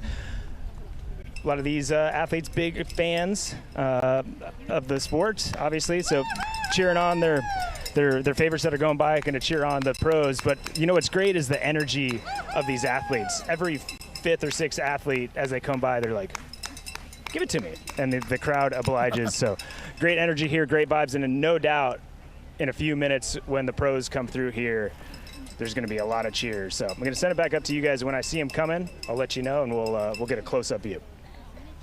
All right, well, we'll get caught up with you, but we want to have a little bit of a back and forth with you, Mr. Lieto, and get caught up on what's actually happening on the ground down there, because there's lots of athletes in the 70.3 that are heading back down toward Cairns to get their run started today. We know that some of the athletes are now turning around and for the first time just coming out of the swim and heading out for their first of 2 laps on the bike ride as well. But our men in the professional race, they are heading toward that turnaround toward you, Matt. So we know that they are on the way. And Josh Amberger from Australia decides to force the pace a little bit here. So the diminutive Australian, the 32-year-old Queenslander, is really getting after it in his home state here. Looking pretty good, Marinda, and I wouldn't mind, you know, betting that being the strategist and the thinker that he is, he's going to keep that pace very honest today. Yeah, I think seeing those 2 men roll off, he'll be, you know, not happy to see that, because you never love to see your competitors. You want a fair race all around, but yeah, he's not going to put his pedal, you know, he'll be pedal to the metal, right, all the way to the finish of that bike course, and he definitely will be calculating, okay, they're going to be 5 minutes back at, you know, 55K, still 130 kilometers to go, and they made up at, you know, 3:30. So I think he'll be like, okay, we needed to up that pace. That they were riding faster than us on course. We need to be on course a little quicker now to try and keep them at bay. And, you know, knowing that Joe Skipper's probably going to be coming up too. But again, it is swim, bike, run, so he'll need to ride within, you know, his limits of, you know, his upper limits of what's possible on the bike, so that he can still, you know, get off and run a really strong marathon. You know, we'd love to see a great run out of Josh Amberger. And again, just love seeing the little Aussie on the front. He's from Brisbane. That's my hometown in Australia. And just a great character in our sport. One we love to cheer for. Yep, 2032, Brizzy going to be hosting the Olympic Games there. But let's go back to Josh Amberger right now, being from Brisbane and just built his own place a couple of years ago. So right during that COVID period there, and he and his lovely wife, Ashley Gentle, took the liberty to get after it. And you'd know that Josh, he would have had a hand in, you know, design and architecture with Ashley, but he just likes to stay busy, and he's a very eclectic young man. He certainly is, yeah. So we're looking at Josh Amberger. He is the leader of the Cairns Airport Ironman Asia Pacific Championship right now in his home state. But he has been basically leading or right around the front the whole race today. He got out to a really good swim this morning, right on the feet of Horsfall Turner. Horsfall Turner, of course, dropped off the back here, and we're not sure what has happened to Horsfall Turner. We saw that happen to him, although he didn't swim as well in Ironman Texas this year, so was feeling a little off, and then just didn't have the day. But we're going to throw down to Matt Lieto right now, because he is at the turnaround. They're coming right now. Are we full frame? They're coming right now. Cool. Thanks so much, guys. And yeah, we're here at the turn. As you know, you've talked to me a few times that we've got the athletes coming through here. I can see the TV motos. We got that helicopter. You always got a good vibe. Helicopter. I knew Mirinda was going to catch me at Kona once because I saw the helicopter coming, so always helpful. But right now we got Josh Amberger coming through here, as you said, with that kit that shows all the trees and the local flora and fauna. Coming around that turnaround, big group, and these athletes are coming around, some of the age group athletes as they start, but Joshy looking around, trying to get some input, see what's up. We got Barnaby looking around, very focused group. Braden Curry looking back to see what's going on. He gave me some eye contact. He's trying to see who else is in that group because he's not looking over his shoulder during that ride, but Arnaud Guillot with a little gap, and so the pace is on. It looks like Josh is definitely push that pace up a little bit because you could tell the impetus on the eyes of all those athletes, and I think they want to know some of those other athletes that maybe were with them if it's dropped. So right now it's 6 that are still tight. Arnaud Guillot is a little bit gapped, and then further behind him, the athlete in arrears there. So tight racing, and they are moving. And guys, big update from what we've been reporting, because it's 99.9% of the time it is a tailwind heading to Port Douglas and a headwind heading home. It has been the opposite so far since I've been up here, and it feel honestly like it just switched. Like literally since the first time I did this stand-up, it was wind was coming this way back in the Cairns. Now it's heading that way. So wind is switching a little bit, and it's going to affect, if athletes had a plan, I got to push into the headwind, they might get it 2 times in a row as that wind switches. So it could change the dynamics of the race. Yeah, thank you very much, Matt. To stay with us, Matt, I just want to ask you a couple of questions here, and if at all possible. And, you did say that Josh looked very, very strong out there and looking up with the pace setting. Being an Australian, being a person that's won this race, he's very fired up about today's race. Did you have a chance to catch up with him this morning? And if so, what about his confidence level, and what are you seeing in him so far? Yeah, I mean, mostly he's very calm, and I think the fact that he hasn't gotten a lot of attention beforehand has probably helped with Josh. He's just kind of cruising around. He wasn't in all the pre-race interviews. He wasn't really in the pro panel. So very, very chill and just ready to go. And he knows, and he's one that I've picked for the podium in this race. We know he can swim. We know he can ride. He used to try to ride off the front, and he's really improved that running, and he's confident, and a lot of joy in the household, great success with Ashley racing really well. So there's a lot of great energy in the house. I mean, yesterday I talked to him, and we talked more about he's going to take me to some waterfalls tomorrow, and he wanted to set that up. We're going to go look at some trees. We're going to do the whole Josh flora fauna tour. So he's definitely relaxed, and looks like he's in a good spot. And not too long. Ask me another question, but we do have some more athletes coming, Greg. Yeah, Matt, I'm going to put you on the spot a little bit. You said you had him on your podium. Yep. Who else did you have on your podium, or do you have on your podium now that we're, halfway through the bike leg almost? You're breaking up, Rennie. Who's your podium?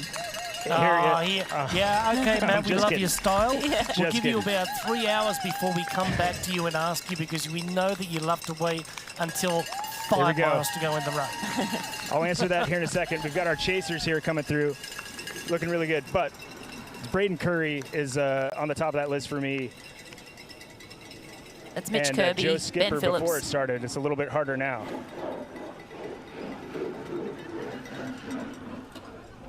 Yeah, that group containing... There you go, chase of 4. Chase of 4. So we had Mitch Kirby, we have Ben Phillips and Grosh. The 3 of those athletes are coming through, waiting for that third name to pop up. But yeah, some firepower back there too. And Matt, just before we let you go, get back to the tuck shop. We know that you're itching to get another meat pie and a sausage roll down your belly. Tim Van Berkel and, Nick Thompson were severely impacted, maybe by a silly mistake by getting too close early on in the race. Have you seen them come through yet? And if so, are they looking like they're, sort of suffering a bit, or they're pushing the pace? No, I've only seen what you guys have seen actually come by me, and I will say those 4 athletes that just just came by. You could tell there's a little gas out of that group. They weren't chasing hard to that front. I think they're waiting for a chase from behind, and I think, honestly, and I might see him coming, but I looked at the timing and sent you guys a note, and I think I see 3 athletes, but we'll see if this is them. The timing was perfect because it looked like they were going to get out of that tent as soon as Joe Skipper came by with that 5-minute deficit. So they would be looking at that. They'd see him down the road and be like, oh, man, we got to get on this, and he's going to be moving, and we'll know what kind of energy they have if they're with Joe, and I'm almost certain that it is them. And it's painful to see 2 great mustaches in the penalty tent, but we can get back there later, guys. But here we go. Here is a group of 3. Yes, that is Joe Skipper, Tim Van Berkel, and Nick Thompson. That's some good looks. A little shake of the head by Nick Thompson, but oh no, here we go, guys. Nick Thompson slid out out in this turnaround. Little technical, obviously, as we go. So Nick Thompson, tired, has not had a great race so far today. Obviously, bad luck here continues from him. Tim Van Berkel takes a pass on Joe Skipper at the same time. So right now he's trying to make sure his bike is running well. He was certainly on the limit there. I wonder if that chain's on where it needs to be. But Nick Thompson, he's got it. He's a young buck. He knows he's still got a lot to learn. He's got a lot of energy. You could hear those gears kind of chunking and skipping as he started going. So hopefully he didn't get his derailleur as he rides away. You could see him checking on his elbow and all that. He's going to be a little bit dejected, but we'll see if he gets that energy back. It's hard to be up to the front of the race, like you guys said, then get a penalty to be where you're like, maybe we can get back to the front, and then slide out at the turnaround and lose kind of that ride. Brutal for this young athlete, but one of the best attitudes here. We'll see if he can turn it around and do his best on day. All right, Matt, thank you very much. We'll leave you to it down there. We'll come back to you as soon as our lead women approach the Cairns Airport Ironman Asia Pacific Championship Cairns turnaround to start their second lap. So unfortunately for Nick Thompson, just not one thing going wrong. 2 things have gone wrong now. And unfortunately for the small Australian athlete there, very tough to get back on the bike. But if he's chain is crunching like every second or third revolution, that could sometimes be a stiff link as well. But if the if the electronics on the derailleur have been affected, then wow, that's going to be very, very tough for the Australian to come back from. Now he's got to reset the mind. This is where psychology takes over. This is where you have to be very patient, because he's got one of the fastest cyclists in all of the sport in Joe Skipper. He's now towing Tim Van Berkel through the race. He's got to catch up to those 2 guys. Well, good luck with that. All right, we're going to run off to a break. We're in the second lap of the cycling course here with our pro men in Cairns. You know, and we know. The thing about challenging yourself is you're always looking for what's next.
The Cairns Airport Ironman Asia Pacific Championship Cairns continues to impress us. It is the second lap of the bike course for the pro men.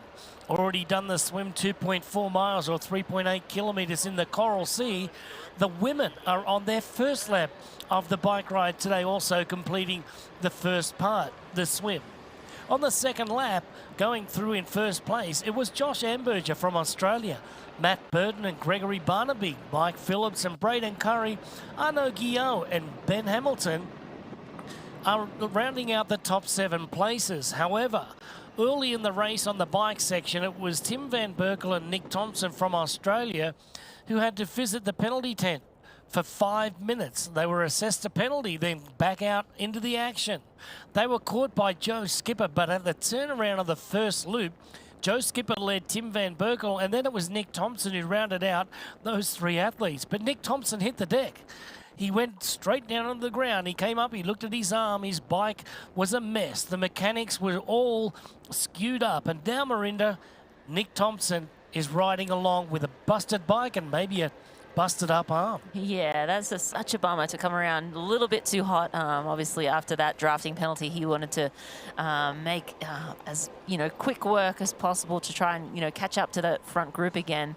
And riding with Joe Skipper and Tim Van Berkel, a very good little trio. But after that little crash, we'll see if he surges on or if he calls it a day. I hope he pushes on. He's a young athlete with a bright future. I mean, swimming, a couple of minutes down, but then being able to bridge up to the front of that bike, it could have been his day. But unfortunately, a couple of things not going his way so far. It's not day over, but definitely could have done without those 2 things happening for sure, Nick Thompson. But Matt called it, actually. He said the timing is going to be perfect for Van Berkel and Thompson to come out of that penalty tent right when Joe Skipper was rolling by. So, yeah, a great trio there. Maybe now just a duo with Van Berkel and Skipper, but we'll see what Nick Thompson has left in the tank. And, yeah, back at the pro women's lead, we have nothing changed. Actually, Beck Clark and Lauren Brandon have switched places in second and third, but Lotte Wilms sitting in the front and happy to be there. She seems to just be happy to just cruise along in the front, let the ladies follow along. She's just racing her race, and I'm sure she's sitting within her either heart rate or power. Some athletes decide to race to heart rate. Other athletes have like a power range they want to stick to that they've tested and trained with, throughout the year. And so they know that zone that they want to sit in. And she's out there just racing her race. And just like you said, as long as the 2 athletes there behind Lotte are just riding their race as well, because, Lotte's numbers are Lotte's numbers, and then Lauren's and, Rebecca's numbers are their own numbers as well. So, yeah, you just look at it, and Lotte's doing a great job. She's fueling up right now, as we can see by the overhead shot here in North Queensland. Those shots are being brought to you by Queensland Events too, by the way, and just want to thank them for making those possible today. There's Lotte just going through the litter zone, getting rid of the bottle there, taking another one on. Rebecca doing the same exact thing there, just during the aid station. There goes Lauren Brandon right at the bottom of the screen right there. She's just taking in a little bit of nutrition as well. Don't forget, they cannot litter over the course, so there are litter zones in the aid stations. We want to make this, as most efficient as possible for, leaving zero impact on the place that, we found it. And that's one of the great environmental things as well. So let's just take a listen to the sights and sounds of the event right now.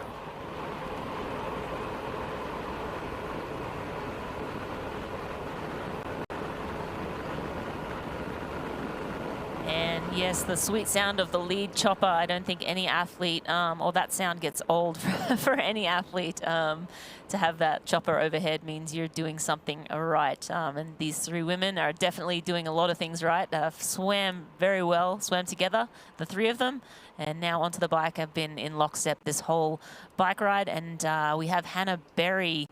She slipped back a little bit. She was within 2 minutes of the lead three the last time check. Now she slipped back to about 2:11. Raka Kalafelt slipping back a little bit more. Now she's at 5:11. But the big mover, Kylie Simpson, she's now at 15 minutes down. She was around 17:45, 18 minutes out of transition, but she's up into the top 10 now. She was down outside the top 10 and is moving up our leaderboard a little bit, but still a long ways from this lead trio at 15 minutes back. Yeah, she'll make a quick round over Ueda from Japan as well. Not one of the fastest cyclists out there, but Kylie will probably overtake her in the next 20 kilometres or so. But yeah, the big news there was Hannah Berry just slipping back around about 15 seconds or so. Radka Karlefeld slipped back another minute and 10 seconds. Moriarty, the same thing. Moriarty got down to 9:20. Now she's lost a minute over the last 10 kilometres. So I think the three women at the front there are just riding a very nice race at the moment. A lot of film seems to be right on point. Seems to be having a very good year so far. And if Lotta can bank another big point score today, maybe that 5,000, for the win, it's going to elevate her right up the standings. And that's what we want to see. We want to see changes at the top of the standings. That's what we've got this competitive Ironman Pro Series for. Just try to, elevate these races. Better competition, way better prize money, and the opportunity to make a living. Absolutely, yeah. A great opportunity to make a living. And the winner of the Pro Series, as we mentioned earlier, $200,000 will go home to that athlete who wins the Pro Series, $130,000 for a second place, right down to 10th, and it's $10,000 for that. But the top 50 athletes do go home with some money. If you're in the top 50 from 11th to 50th place, every one of those athletes will go home with $5,000. So it's about a $1.7 million prize purse for the Prize Series. And that doesn't include just prize money for today's race. So all the Pro Series races and other Ironman races outside the Pro Series have prize money available. And this one's $150,000 total prize pool for the pro men and pro women split amongst the two.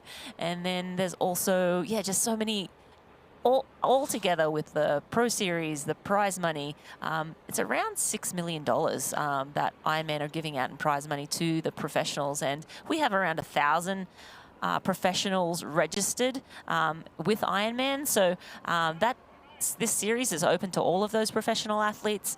So yeah, really an inclusive opportunity for these athletes to then just go in there and throw their hat in the ring and see where they measure up overall out of all of the pro athletes racing. Yeah, it's $2.575 million worth of prize money through the year. $1.7 million as well for that bonus, first, second, third, fourth, and fifth. That's $200,000. 130 to 85 to 70 to 50,000. So 10th male and female are going to walk away with $10,000. That's just extra bonus, in those the point score this year. So very important to get out there and to make sure that you're racing as hard as you possibly can to the end of the race, to that finish line, because every second matters. Yeah, and as I said, lots of Wilms. Yes, she'll be, love to win this race and take that 5,000 points, but as close to the finish, to the leader as possible at the finish is what she'll be after. Again, yes, prize money here today, but to score well in the overall series, in the inaugural series too, I think means a lot to these athletes. And just looking down that top 10, another athlete, an Aussie, trains in Noosa, Meredith Hill. She's moved up into that top 10 as well. So Meredith, a strong biker, a solid swimmer, and a very good runner too. So Meredith just making her appearance in the top 10 as well. Yeah, the Ironman Pro Series takes on a whole new level. It's inspiring, of course. It's all inclusive. And you've got to have the confidence, let's see, for the first time here, looks like Lauren Brandon going around Lotta Films as Lotta takes on some nutrition here. So well done. So let's take a look at the VinFast performance analysis on the bike right now. Rebecca Clark, 2:55.04, estimated clock at the next split. Riding along at about 35.5 kilometres an hour average at the last time split, but we know sometimes they're over 40 kilometres as well. So I did see, top speeds of about 45 kilometres on the women's side just a moment ago. So great riding there from Lauren Brandon as she goes into the lead of the race here for the first time in the last 40K. Yeah, great to see Lauren come around and into the lead. And as she mentioned, she's had a busy couple of weeks. She was in Spain for a wedding. She's had a bunch of family visiting her, and then, you know, a long trip over from the US to come into Australia and race. We're going to throw down to Matt Lieto, who's down at the turnaround, to talk us through the women coming in. Thanks so much, Rennie. Yep, we do seem to have the lead women coming through here. So we see who gets through here first. I know you guys know. Looks like we still got one pro male in front of them, and then we do have this group of women coming, riding pretty tight in that race ranger, keeping them at legal distance or helping to do so. But these athletes know if they have that motivation and work together, they're going to have a better day. I bet I get a smile out of Lauren Brandon. There it is. Lauren Brandon first to the turn. Hannah and Beck. And Beck does look like she does, I'm sure you guys notice, have a little tear in her suit. But here we go. Great turnaround from Lauren Brandon. Nice and effective. No problems there. And these two athletes chasing look super, super comfortable. Beck does have a nice little calm exhale as she gets back in there. And, you know, nice and steady. Lauren's not pushing the pace too much, it doesn't look like. But again, wind has switched, so that tailwind that we expected to be kind of prevalent all morning is now certainly there, and it's starting to build. So good thing, tailwind. I rode the other day, actually yesterday, guys, and I'm like, man, it hasn't been that hot in Cairns. Everybody says it's going to be hot, but man, when you're riding with the tailwind here and the humidity gets you, temperature starts to go up, and it'll get you. And as you guys, I'm sure, have noticed, there's more headwind on this course when the wind's that direction than anything else, because they have to add that little jaunt down or back into Cairns. So a lot of headwind riding left for these athletes, but those three all look good, all look calm and comfortable. And if they got any splits, maybe they're feeling okay with that gap to Kylie Simpson and making sure they have the legs to withstand this heat and a good marathon time for themselves.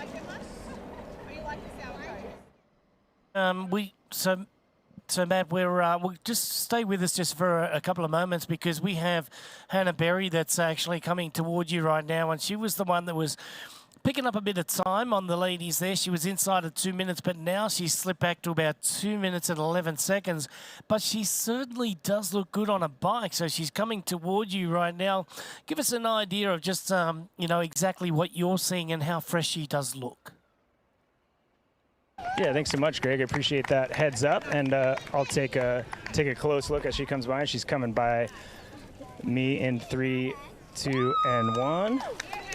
And wow, laser focus. And it looks like her partner is actually here in the turnaround to maybe give some splits, help motivate her a little bit, but absolute laser focus on Hannah. She gets the information, just a head nod, nothing dramatic. It's fine. She knows she has work to do. Right back to it, gets in the right gear, and she's off into that with that tailwind to assist her, trying to catch those three women ahead. But good call, Greg. She looked great. All right, thanks, Matt. Yeah, she gained 6 seconds over the last part, so I think that she must have been very excited, coming back through. I don't know if it was to see her team or if it was to actually see you. Probably more to see Matt Lieto, I think. Anyone, that sees that moustache on that handsome man would be just so happy to see that face out there. But Hannah Berry, yeah, riding really well. She's riding a little bit faster than the women ahead. At some of the splits, there was one split where she lost a little bit of ground, but again, making inroads ever so slightly. She was around over 2 minutes out of the water, about 2:30 behind out of the water. So riding a similar pace, but ever so slightly making inroads. Yeah, grinding a solid gear. There is Hannah Berry for New Zealand. She's not the first New Zealander. She is the second, because Rebecca Clark is up ahead. She's been overtaken by Lauren Brandon and Lotte Wilms. So Lotte Wilms has gone to the front of the women's race once again as they head back out on the Captain Cook Highway right here in Cairns. Here's Elizabeth in the middle of the perfect workout for her. To create it, we analyzed her biometrics and genetics, her recovery rate, injury risk, and aerobic potential, her recent training sessions, the temperature, humidity, and elevation, the demands of her next race, and billions of data points from athletes just like her. With TriDot, Elizabeth gets faster. And what does she have to do? I just opened TriDot and did my workout. TriDot. We do the technology, you do the training. Hey man, do you have a non-alcoholic beer that actually tastes good? I think you mean athletic. Excuse me? Do you have that great non-alcoholic beer? I'll 7. Found it. Do you have a favorite non-alcoholic beer on the menu? Ah. Athletic it is. She's funny.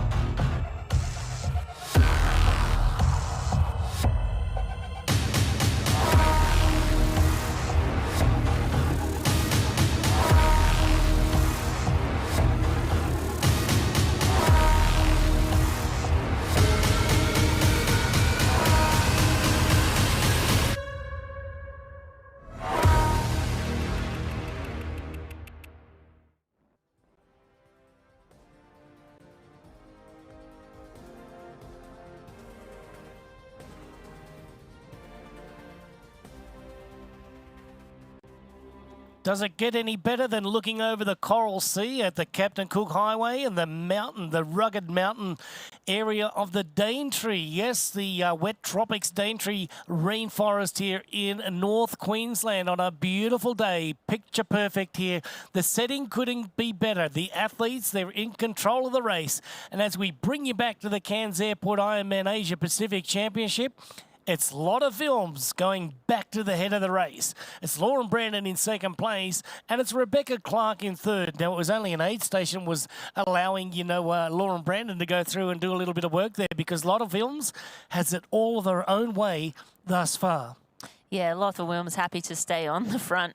Pretty much all day, we just saw Lauren Brennan take that short turn around the turnaround, but Lotta Wilms saying, no, actually, I prefer to just sit on the front. And again, these athletes are all racing with a race ranger, and that means that they can see if they're within the right or legal amount of space between them and the athlete in front. And that space should be 12 meters. This angle looks deceiving, but I can tell you with 100% confidence that Lauren Brandon is riding outside of that 12-meter zone. She's probably in the 14 to 17-meter zone, and that little light, you see the disc underneath Rebecca Clark's water bottle there? That's the race ranger, and that little device has a light on the back of it, and so the athlete can look up and see if their bike is within the 12 meters. Obviously, it'll be a red flashing light. If it's 12 to 14, it's a blue light. That's sort of the sweet spot the athletes kind of want to be in, or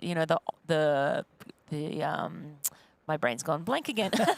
The orange light, 14 to 17 meters, and that's sort of the place. Yeah, you want to sort of flirt with the blue light, but more sit, in that orange to make sure you're safely, legal riding behind the athlete in front of you. And yeah, if you do slip into that, as you do, sometimes athletes like to look down, at the road. They're not always wanting to look up. If you slip into that, 12-meter zone, the light in front will flash red, and you have 25 seconds then to pass the athlete in front of you. If there's a draft marshal there and they see that light flashing and they see that you're within that 12 meters and you don't make the pass, you could get a blue card. So again, it's great for the athletes to be able to police themselves, but you would need a draft marshal there to give you that penalty. So we can tell you now that Lauren Brandon, Lotta Films and Rebecca Clark are now 2:05 ahead of Hannah Berry, but it was Radka Karlefeld lost another minute and a bit. She's 6:50 down in 5th place. And Moriarty was in 6th place just a moment ago, almost at 10 minutes down. The big mover on the women's side of things was Kylie Simpson. She came out of the water almost 18 minutes down on the leaders today, but she's made up some good time, almost 3 minutes on our leaders right now over the first lap. So over the first 50-plus kilometres, Kylie Simpson is making up time, but will it be enough at the end of the bike ride today? Probably not, but she's got a 2:51 under her belt last year when she won this race. So being the defending champion, you always find a little bit more in your stride to get out of it on the day. So here we go with Hannah Berry from New Zealand, still pushing along quite nicely. Yeah, Hannah Berry really riding well. Again, she was right with that lead group of four. She was the fourth in that lead group of four in the swim at the early stages, and then she just got gapped and ended up losing around 2:30, 2:35 out of the swim, and she's been slowly making inroads, but again, she's still around 2:05, and that's around 75 kilometers into the bike, so I'm not quite at halfway, but yeah, just that sitting at that in that no man's land, just 2 minutes back. Radka's 450 behind her, so just kind of in between those two races. But again, a great place for her to be. She's a solid runner as well, so Hannah Berry by no means in a bad spot. I'm sure she'll want to, and as she saw those athletes going around the turnaround, she would have got a good look at the top three women and sort of thought to herself, okay, I need to put my head down and see if I can bridge up. But again, they would have seen her too. So they would have thought, okay, there's Hannah Berry. Let's push, make sure she does not catch up. So again, the racing is on here in Cairns. Yeah, I think the two time checks were pretty similar, so they probably didn't know that Hannah, pulled out some time, and Hannah, went back to 2:11, and now she's back at 2:05 again. So, yeah. It's going to depend on that, the second lap on the bike. We're not even halfway on the bike course right now, so it's a little bit deceptive, because we're not starting in the same place and finishing in the same place. We've still got quite a bit to go after Palm Cove when they head back after the second lap.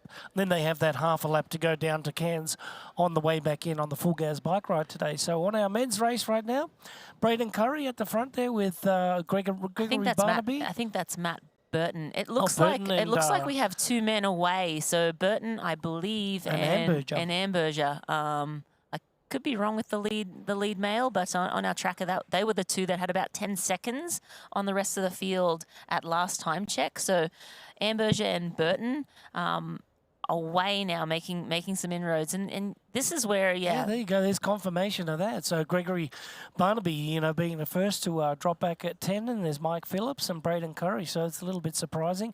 Arnaud Guillot is at 24, and then 40 seconds down now is Ben Hamilton. So the pace is now being set with a tailwind out toward Port Douglas once again, and then they will have that long stretch of headwind all the way back into Cairns. So the tougher part of the bike ride is yet to come for our pro men here at the Cairns Airport. Ironman Asia Pacific Championship Cairns. Don't go away. The action is going to get better. Beyond the finish lines, our commitment goes the extra mile. We are the Ironman Foundation. We've given back more than $55 million to support our mission of leaving a positive impact throughout race communities. Without our amazing athletes, volunteers, and givers, we wouldn't be where we are today. Together, let's continue this journey of impact. Join the Ironman Foundation and be a part of something extraordinary. Open up the sky, 'cause I'm coming up to you. So send down your wings and let them bring me to you. You know I'm standing at the station, ready to go. Oh, big old aeroplane, I'm trusting your soul. Get on up, big bird. Your new vehicle, Mr. Lawrence. The VinFast VF8. All the latest tech? Precisely. Whoa. Cut. Great delivery, Joey. I've had a lot of practice saying that word. It's pretty cool, huh? The VinFast? Yeah. It's got action. 402 horsepower. All-wheel drive. Over-air updates and a 10-year unlimited miles battery warranty. Yes, but 15-inch infotainment screen. Cut. None of those lines are in the script, Joey. I just think people are really going to want to know those things. That's what the website's for, Joey.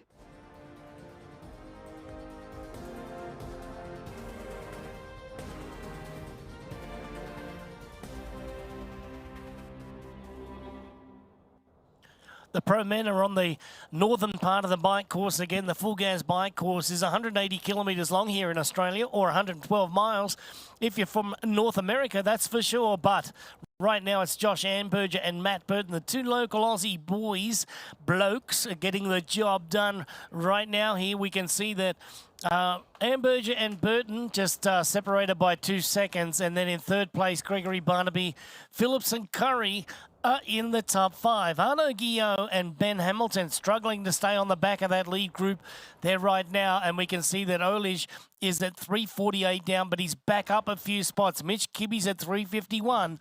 And Ben Phillips is now down at 10th place at 3:59.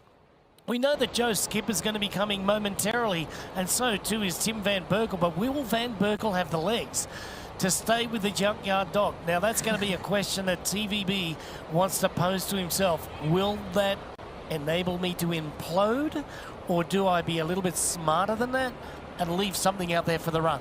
This is a 5,000-point race. Absolutely, yeah. Lots of points on the line for the athletes here today. Big point race, obviously, for the Ironman event. But also Nick Thompson, also interested to see if he was able to bridge back up to that group again. He went around that turnaround in Palm Cove and slid out, hopped off his bike. He sort of popped up, looked like he was sort of checking things, then hopped back on his bike, but probably would have lost about 20 or 30 seconds doing all of that. We haven't been able to see that group of men yet at all. Obviously, a lot of athletes on the course here today, with the 70.3 race starting earlier this morning and then a 2-lap course. So Ironman athletes coming out onto the course for their first lap, and the pros now on their second lap. So a little bit of congestion in some places, but again, no problem for those front men. Just harder for us to get around and see everyone as well as we would have loved to. But yeah, relying on the tracker as much as possible. And also with these lead 2 men, Josh Amberger and Matt Burton, looking eagerly at the tracker to see what that gap is. And I think in the next 5 or 6 minutes we will get a split. These men will go through the tracker and see if they've been able to really separate themselves, because at the last count it was about 10-15 seconds between these two and the majority of the rest of that front pack, with Mike Phillips and Braden Curry and Barnaby and Ben Hamilton. So very strong group of men there, and it looks to be, you know, shattering at this point. So looking to see what the next time split is. That will be a telling factor for sure. In about 5 or 10 kilometres time from now, you'll see the next climb on the course, and that is the sharpest one on the field that they're going to have to face here today. That was where Horsfall Turner was pretty much dropped in the first part, in the first loop of the bike ride today. So it'll be interesting to see if Joshie Amberger can stay with Matt Burton while Matt Burton is doing the pace here and keep it forced up front. And now it was Ben Hamilton that I looked at being the first of those to be dropping off the back of the lead group, and now he sits at 40 seconds. Guillou from France is at 24. Then it's Braden Curry, Mike Phillips, Barnaby, Burton and Amberger. So there is a group of 5 athletes right in that lead group there still. So I wouldn't mind betting that they're all doing just fine. But it is Burton who is definitely getting after the pace setting at the moment. And Amberger, you know, like we've been talking about, he's a great tactician. He's a strategist. He loves the data. He loves to study the sport, and he gets after it, and he knows exactly what he's got to do at what point of time. Now, the reason I'm saying that is because he needs to use all those numbers with confidence. If the confidence isn't there, if the fitness isn't there, none of that's going to happen. And I think that today, by word on the street, is that Josh is ready for a good race. So I think that all of those things are going to fall into his lap here. Yeah, certainly. Would love to see that. Obviously, local hero, Queenslander from Brisbane, just south, a little ways south actually of Cairns. Cairns is way up at the tippy top of Queensland, on the east coast there. But Josh and Ashley, his wife, make their home down in South Queensland. I forget what the city's called. Near Mount Cootha. Yeah, somewhere there, but on the north side of Brisbane, anyway. Right. But and also an update for the Henrik Ghosh fans. He has been given a blue card as well, so he's slipped off our leaderboard. I'm not sure where he might have popped off into the penalty tent, but he has been given a blue card. So that information was given to us a few minutes ago. Well, let's take a listen to this pass, because Josh Amberger is going through the gears and overtaking.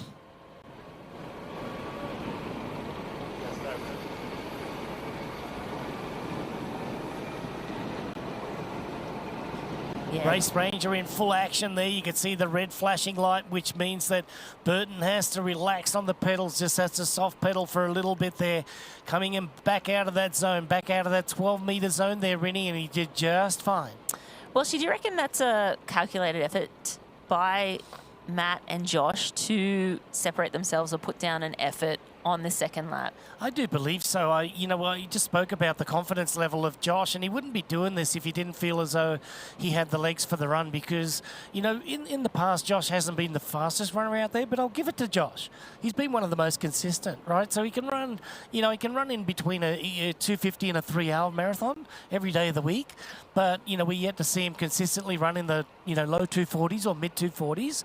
That'd be really nice. But I think that if Josh and Matt Burton get out to a decent lead today and, out of sight, out of mind a little bit on the way back, there's a long haul on the way back into town here today. With a headwind. With a headwind. So yeah. you're talking about 50 kilometres or so. So you're not going to be able to see the athletes on the other side of the road. The next two turnarounds are the only two turnarounds that remain that the athletes are going to get to see each other again. So I think that's important for Josh and to Matt to really put the hammer down. If they're going to do it, it's going to be on the time that they turn around. You can see that the tide's going out. The wind might pick up a little bit on the way back into town, but typically the wind's not that strong here. But anything at the end of an Ironman, anything headwind, is headwind. Absolutely, you feel it, and especially when that headwind comes at the end of the bike. When you cop a headwind at the beginning of the bike, you've got fresher legs. It's not so bad. When you cop it at the last long stretch down. Did you just say you cop it? Cop it. Yeah, we're Australian. We're in Australia. You understood We're me. bringing our best slang to the table. That happens to me a lot. Whenever I start to talk to Aussies, I speak more Australian. But right. yeah, so as we mentioned, the men are still heading north up the coast, and they'll make that turnaround and then head south past Palm Cove where they swam, and they'll continue past another 30 minutes or so down to the CBD. So that's a long stretch of road going south, and as we mentioned, not much wind to talk of, for sure, but any wind is wind when you're on the bike and traveling at 45 kilometers an hour, 25, 30 miles an hour. That definitely you feel it. I'll just say that. Yeah, when they get up into, Treacy's Road and also Spring Creek Road, these are the two roads where they do their U-turns, and those they're going to be the pertinent. They're going to be the real positions that they're going to sort each other out with. And that's the last time that they would actually see each other before they hit this road, the Captain Cook Highway, on the return leg back into Cairns itself. So at 3 hours and 20 minutes into it, there's been a couple of breaks here. Josh Amberger and Matt Burton working very hard to establish a lead. On the women's side of things, you've still got a lot of films, and also Rebecca Clark and Lauren Brandon doing their thing in a lead trio on the women's side of things. But this is where it gets very interesting. And then also, what about Joe Skipper, who hasn't had the best results yet in 2024? At the beginning of the season, Marinda, I put Joe Skipper down as one of the people to win the Ironman Pro Series. Why? Because he races great, like in back-to-back Ironmans, and he can race like 3, 4, 5 of them a year and do very well at them. Now, at this elevated level, with 5,000 points in the Ironman races and 3 of those being able to count toward the point score, I thought this would have fallen into his lap. It's fallen into Matt Hansen's lap at the moment. Yeah. However, Matt Hansen is another one of those. Matt Hansen is over 40 years of age. He's found the fountain of... He's definitely found the fountain of youth. And I think it was having a daughter just recently. Right, yeah, just a little bit ago. And, at the age of over just 40, I mean, we both know his coach very well, Julie Dibbins, and, we know that Dibbo's a, pretty tough coach, and she knows what she's doing. She's been there and done that before and been second at the Ironman World Championship, so... Dibbins is a tough coach, but Matt's just a hard man. He's a hard worker. He trains, day in, day out. He can back up sessions. I remember Tim, when he was in his best shape ever, training with Matt and just being like, no one can beat him. Tim O'Donnell, your husband. Yeah, training with Matt. You can't beat him in training. He's so strong. But I think we're going to go listen to Matt did a little heli tour. This guy's living it up down in up in Cairns, I should say. We're going to go see what he got to check out. Matt Lietto here in beautiful Cairns, Australia. And you know what? I kind of want to get a view of the zone, see all that Australia has to offer. And no better way to do so than get up in the air and see some awesome stuff like the Great Barrier Reef, the Daintree Rainforest, and take a look at the course that we're gonna see on Sunday, but a little bit different viewpoint. So let's get up in the air. Cue the slow-mo.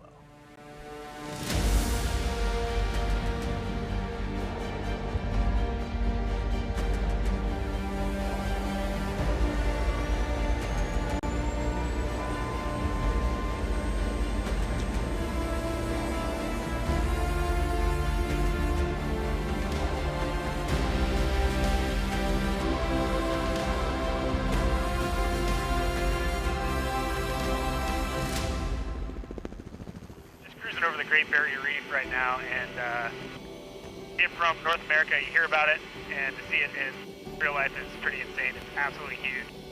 Biggest living organism on the planet, and it is, I'd argue, one of the most beautiful ones, and pretty epic view from up here in the helicopter.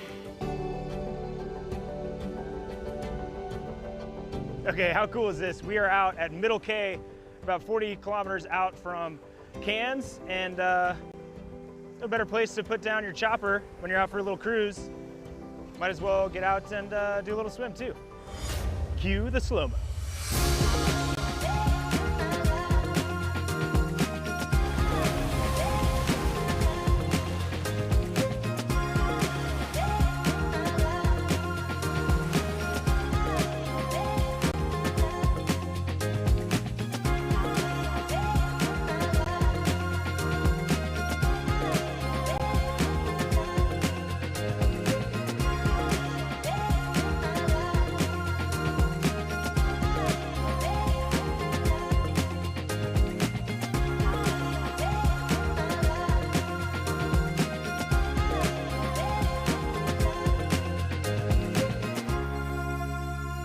Well, now that we've seen the reef, let's go check out the rainforest. Fire it up!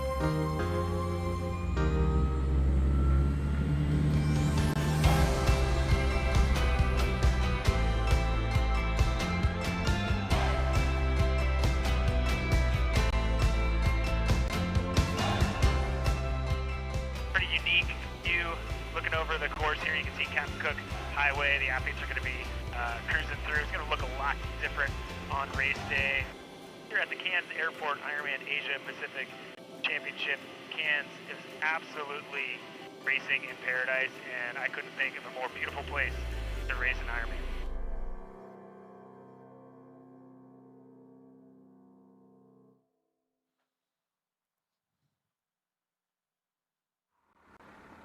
That was Matt Lieto doing the good old Aussie bloke thing and just taking a heli tour over the Great Barrier Reef. We got to see the Daintree, yeah, the wet tropics and rainforest down there as well. And Matt, you get all the good jobs. Marinda and I have been slugging it out in studio all day and you're outside having fun. Well, we know how that goes. You are the favoured one. All right, very good. A lot of Wilms from the Netherlands leads our race here. Rebecca Clark has now overtaken into second place. She's overtaken Lauren Brandon, and this is what we've seen ever since the word go this morning. We've had a lot of Wilms and Rebecca Clark and Lauren Brandon in the lead of the swim, all the way in the lead of the bike ride right now. And as we approach 3.5 hours into our race, we're on the Captain Cook Highway in beautiful North Queensland, Australia, with the Coral Sea. Out to the right-hand side, don't go away. More scenery, more action on the other side.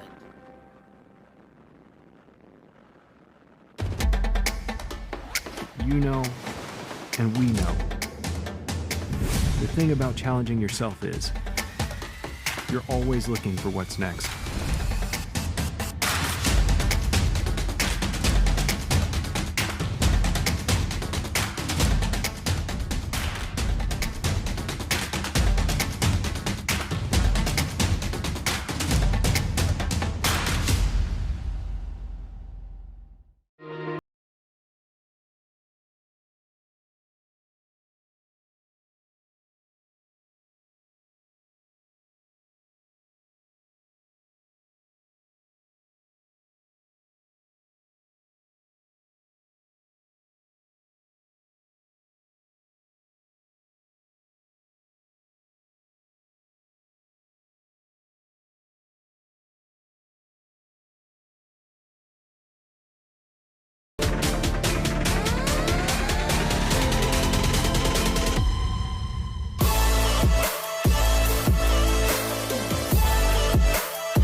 Cairns Airport Ironman Asia Pacific Championship Cairns is brought to you by Tourism and Events Queensland.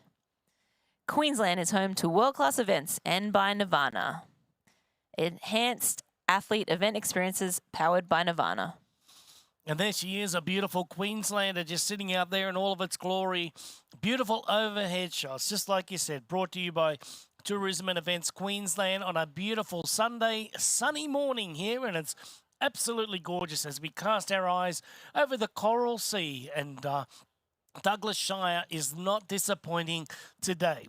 All right, back to the front of the race. Josh Amberger and also Matt Burton is, a leading duo right now at the front of the race, holding pace up there on the women's side of things. We've got a lot of films, Rebecca Clark and also Lauren Brandon from the USA. They are doing very well. Hannah Berry in 4th place in our women's side of things, just over 2 minutes down. Yeah, just over 2 minutes down is Hannah Wells there, and we have Radka Carterfeld slipping down a little more there as well, 6:50 back, and Fiona Moriarty down at 10:48. But yeah, we're looking to see where Kylie Simpson is at last check. She was around 15 minutes back, but making inroads ever so slightly. On the men's side, we have Josh Amberger in the lead and Matt Burton with him.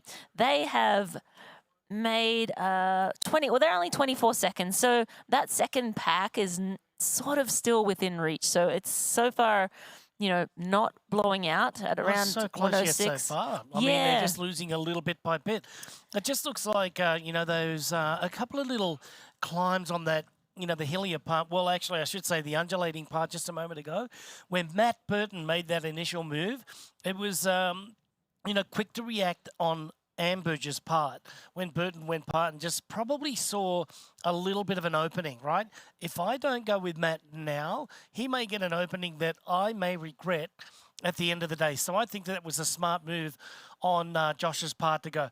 All right, they've just made a left on the off the Captain Cook Highway here. They're going to head out toward the first of those 2 turnarounds. Yeah, and they'll get a good look at that chase pack as well. But another athlete to note, Joe Skipper.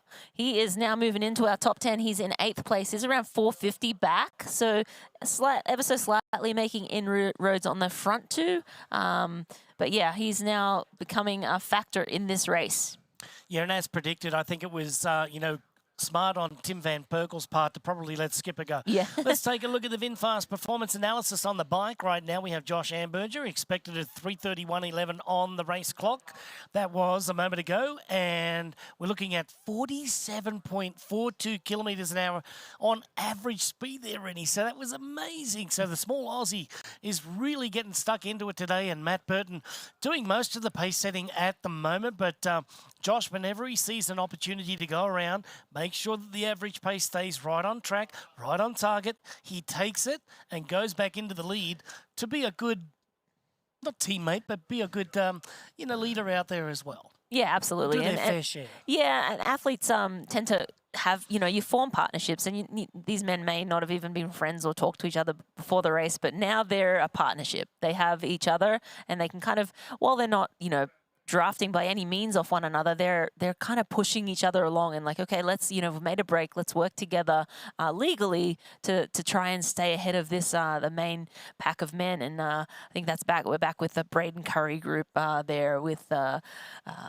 chase Barnaby group. Yeah. and Mike Phillips and Ben Hamilton. Hamilton, and then Skipper's towing along Oliage and Tim Hamilton, Van Perkel. sorry, is off the back of that group. So Right. Hamilton's around 120 back from that group, but we have Arno Gilio at 24 and Braden Curry as well, Barnaby and Phillips. So there's 4 men in that group. Strong pack of men there and some very fast runners. Yeah, and then Hamilton sitting in no man's land now, waiting, for Skipper to probably turn up. But Skipper's towing Oliage and also Tim Van Perkel, through the course at the moment. And I was saying just a moment ago, there's one of those littering zones where you've got to get rid of those in that zone. Otherwise, they'll be assessed a 30-second penalty as well. So, yeah, Tim Van Perkel's still hanging on to Joe Skipper. For how much, for how much more and how longer, I don't really know. But the question to me is, like, like Timmy, is that the right thing to do? And, you know, to ride that pace and give yourself a good opportunity to run a good marathon today? We'll have to wait and see. That's entirely up to you. But as you look at it right now, Matt Burton takes a good long look around over his left-hand shoulder there. He knows that Josh Amberger's there, but he does know that he's got around about 25 seconds or so on the rest of the group. And just look like that. He puts his arm back down into that position, and there they go through that same aid station as Burton just went through a moment ago. And look at those volunteers there. Love the tutus. Love the tutus, but I love that enthusiasm and see the volunteers running along with these cyclists. Yes, the cyclists are moving at a much faster pace, but if the volunteer or the athlete or the person handing off that water can run along beside, that's just such a much easier way to collect that water bottle rather than a stationary. And of course, you know, we love all of our volunteers, but if you are a volunteer out there and if you do have the ability to run alongside a little bit, it's so much easier to pick up that nutrition. You know, Rennie, Ironman's a family, and when an Ironman comes to the community gets on board. Number one, it brings a lot of revenue in, and number two, it brings a lot of friendships in. And what you want to do is have a successful event. And a successful event is broken down not only from volunteers, but all these aid station captains as well, and the captains in the different areas. Now, the aid station captains go out there, they've got their teams, and they get together once a week or once every 2 weeks, you know, leading into the race, and they have barbecues and they get together. They're all friends, and there's a little bit of teaching going on from the aid station captain, just saying, hey, listen, come on, kids, we've got to stay off the road. We've got to run alongside, you know, makes it easier for them instead of just, you know, being stationary, but got to make sure you stay outside of that ghost line, which is that white line on the side of the road. And, you know, they all become friends. And like I said, it's a family. So very well trained, and I've got to give it up to the aid station captains. And look, again, I just have to, you know, tip my hat to all the volunteers that get involved. All right, so we've just gone through our turnaround there. That was Amberger and Matt Burton. Now, who do we have? It looks like Amberger's been disconnected just a touch from Burton there. Burton putting the hammer down, and I don't know if that was just through the aid station. Josh maybe needed to refill more water bottles than Matt Burton did, but Josh lost a few seconds there, a few crucial seconds, and then we'll see right now, or momentarily, yeah, around 37 seconds now back to Braden Curry, Anu Gilio, Gregory Barnaby, and Mike Phillips around. Yeah, so definitely putting in a little bit of time, ever so slightly creeping away. But again, it's a big, long stretch back to downtown Cairns now. And that's what Burton knows. It's a long stretch into the little bit of headwind that they do have, but it's going to be the time that Burton wants to build up a little bit of time here. Amberger probably has to surrender to Curry, Guiu, Barnaby, and Mike Phillips, because they'll be catching up to him pretty soon. And I would imagine that Matt Burton is just going to put the pedal to the metal right now as they make their way back along the Captain Cook Highway here in just a few moments' time. They'll do one more U-turn, and then they will be heading back for the very last time to end their second lap. Now, they started at Palm Cove, 2 laps out of Palm Cove up into Douglas Shire there, over to Craigley and back. And then the last part is the long drag into the headwind back into Cairns, which will be a very significant factor, definitely a factor that's going to tell the race strategies of everyone by the time they get off the bike today and hit the Hoka, you know, fly human fly run course here today, the Hoka run course, which is going to be amazing. I'm looking forward to that, but I'm looking forward to what I'm going to see in the next, I'd say 75 minutes to 90 minutes. Yeah, the late stages of the bike ride here. The men are making their way back towards Palm Cove, and they'll go past Palm Cove down to Cairns CBD. And the women are still making their way up north, but this race is definitely heating up. A lot of action yet to come here on the other side of this short break. Don't go away. Your new vehicle, Mr. Lawrence. The VinFast VF8. All the latest tech? Precisely. Whoa. Cut. Great delivery, Joey. I've had a lot of practice saying that word. It's pretty cool, huh? The VinFast? Yeah. It's got action. 402 horsepower. All-wheel drive. Over-air updates and a 10-year unlimited miles battery warranty. Yes, but 15-inch infotainment screen. Cut! None of those lines are in the script, Joey. I just think people are really going to want to know those things. That's what the website's for, Joey. Hey, man, do you have a non-alcoholic beer that actually tastes good? I think you mean athletic. Excuse me? Do you have that great non-alcoholic beer? I'll set it. have a favorite non-alcoholic beer on the menu? Ah. Athletic it is. She's funny.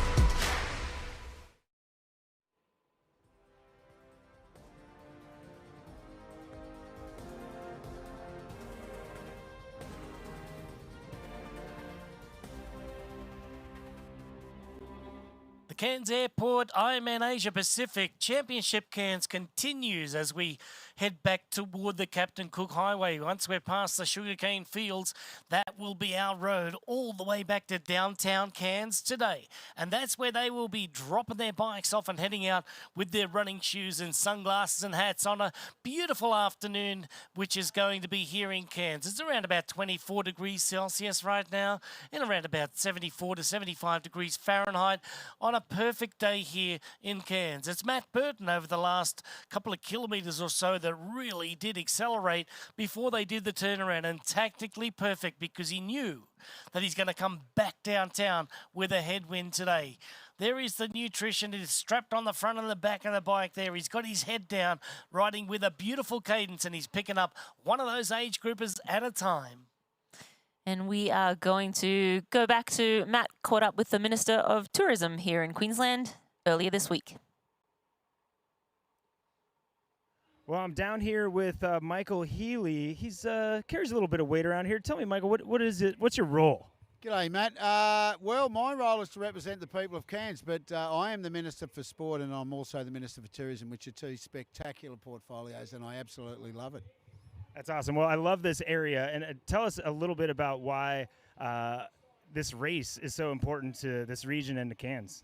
Well, it really ticks a number of boxes. First and foremostly, as the Minister for Sport and Tourism, it's fantastic for tourism. We're seeing so many internationals and growing numbers of internationals come here.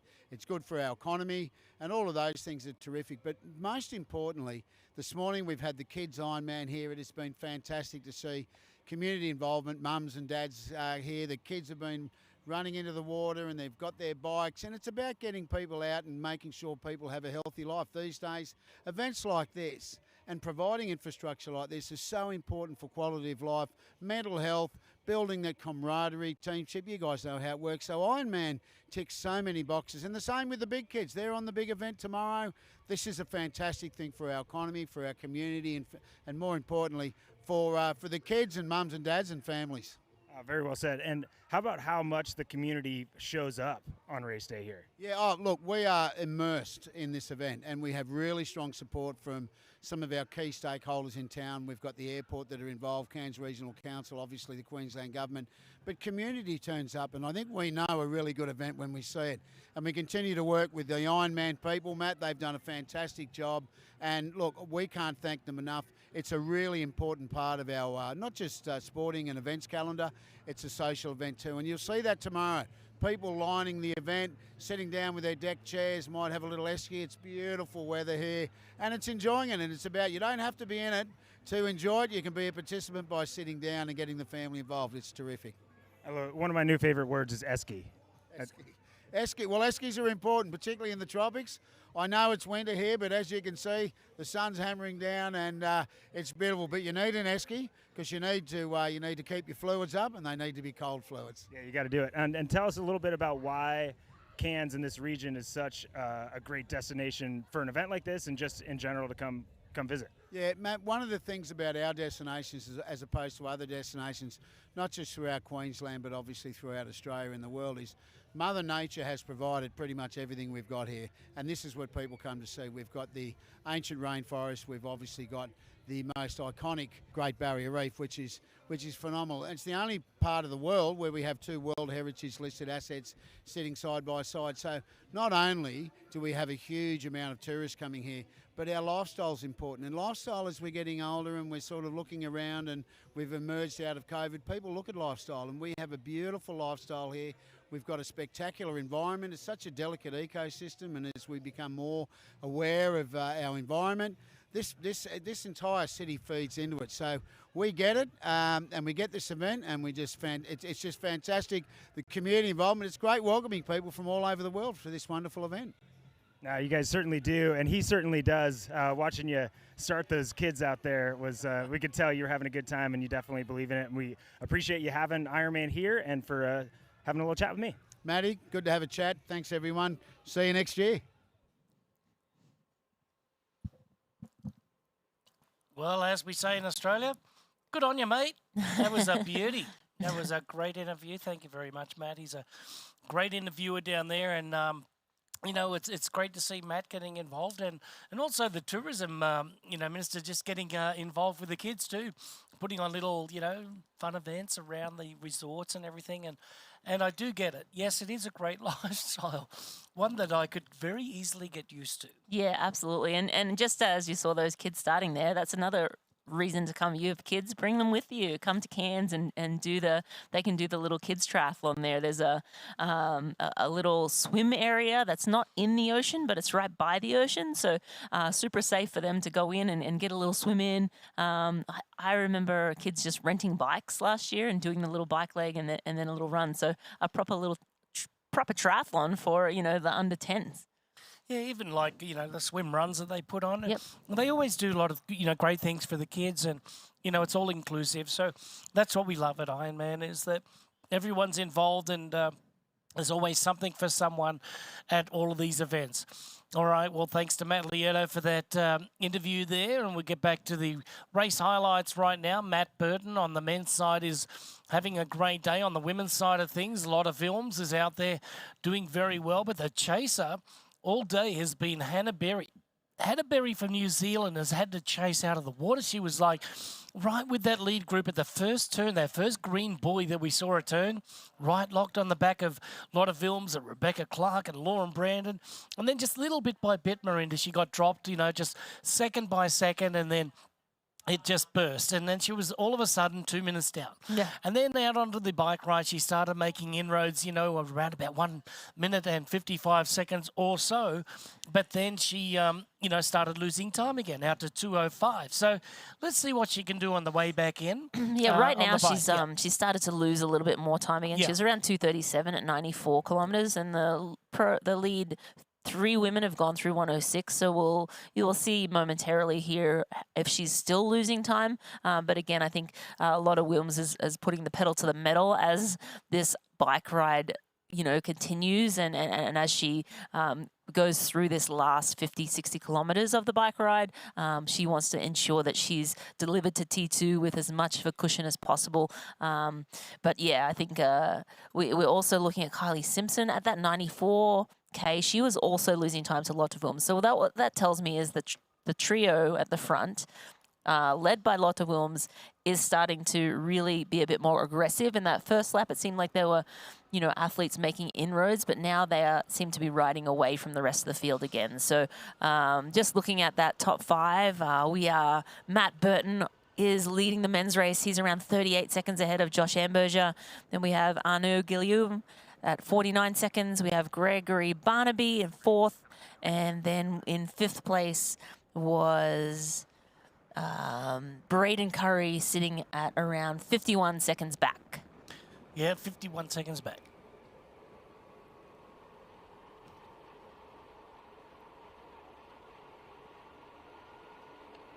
And we're back with our leader here. This is Matt Burton. He is a man on a mission. He was able to get a breakaway with Josh Amberger, but then he was able to break Josh Amberger. It seemed like Josh was in control, sitting there taking some turns, but then Matt Burton's really put the afterburners on just before that turnaround to head back south to where they will get off the bike downtown to Cairns and hop into T1, transition onto the run. But again, a fairly long stretch back this way.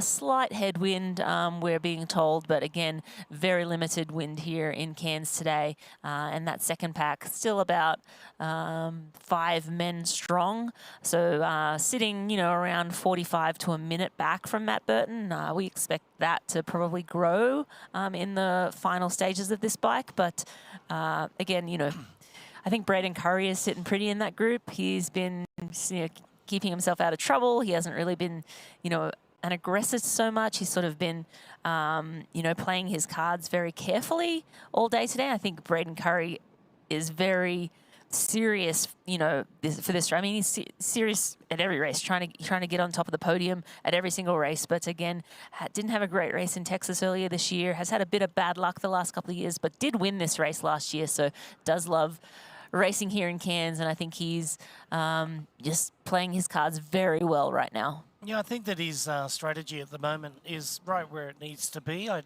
don't see any point in breaking away at this point in time. I think that he's got a good group. He's got Guillou there. He's got Barnaby there. He's got Mike Phillips there, strong cyclist. Joshy, he's right in there. He's a strong cyclist as well. They're riding in between 38 to 52 seconds down, so not too bad. But Burton's the one that's certainly, shown that he is the strength of the field today on the bike and just wants to come in to Cairns, downtown with a sizable lead, and you can't blame him for that with a lot of these great runners in the field. And the fastest runner on paper is definitely Braden Curry. However, Skipper's in there as well. He's only just over 4 minutes down, and Skipper's coming. So who knows, what old Skip can do getting off the bike today in Cairns. It's a dead flat run. Humidity will pick back up. It might get a little bit too muggy for him, but he's raced in Kona well, he's raced in Nice well, he's raced in Florida well. I saw him racing, against Ben Hoffman one year in Florida. It was just an incredible race where the two guys ran under 240. It was an amazing day. So we know that Skip's got it in him, to have a good race as well. So as we get a good shot from the back of the second group, well, the chase group here, we're going to look at Josh Amberger right now. But why don't we go over and take a listen to Braden Curry and A Fighting Chance, presented by Wahoo.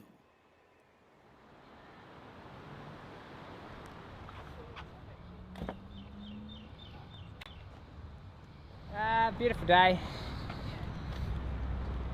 We're parked up. Do we need to wait for Hannah? Oh, I'm definitely here to win. I think if you don't aim to win, then you probably end up further back than you want. So yeah, it's probably only really been 12 months since I raced here last time. But yeah, definitely in the last 12 months, there's been 2 races that I've been sick at. One race I've had a crash, a couple of flat tyres, and one race that I delivered a penalty that got overturned in the end. So yeah, it feels like a long time for me to not have a good result. So it's been a lot of work and not a lot of results. So it'd be pretty awesome to be able to get a result out of it. Pro Series has been a big goal for me this year, and Texas was hoping just to get some points on the board, but didn't go to plan. So that was frustrating, but haven't given up on it yet. I'm still really keen to put down a good performance here, Lake Placid in 6 weeks' time. So yeah, hopefully that'll give me some good points and line me up for a good result at Kona. How was that to throw the arms over? Oh yeah, mate, it was good. Yeah, swimming's been going well actually, so nice to get in there and yeah, throw the arms over, remind me what Cairns feels like. It's got a great facility here, like the pool's always awesome. Normally get a lane to yourself. 50 metre outdoor pool, Australia. It's definitely makes swimming a lot more enjoyable.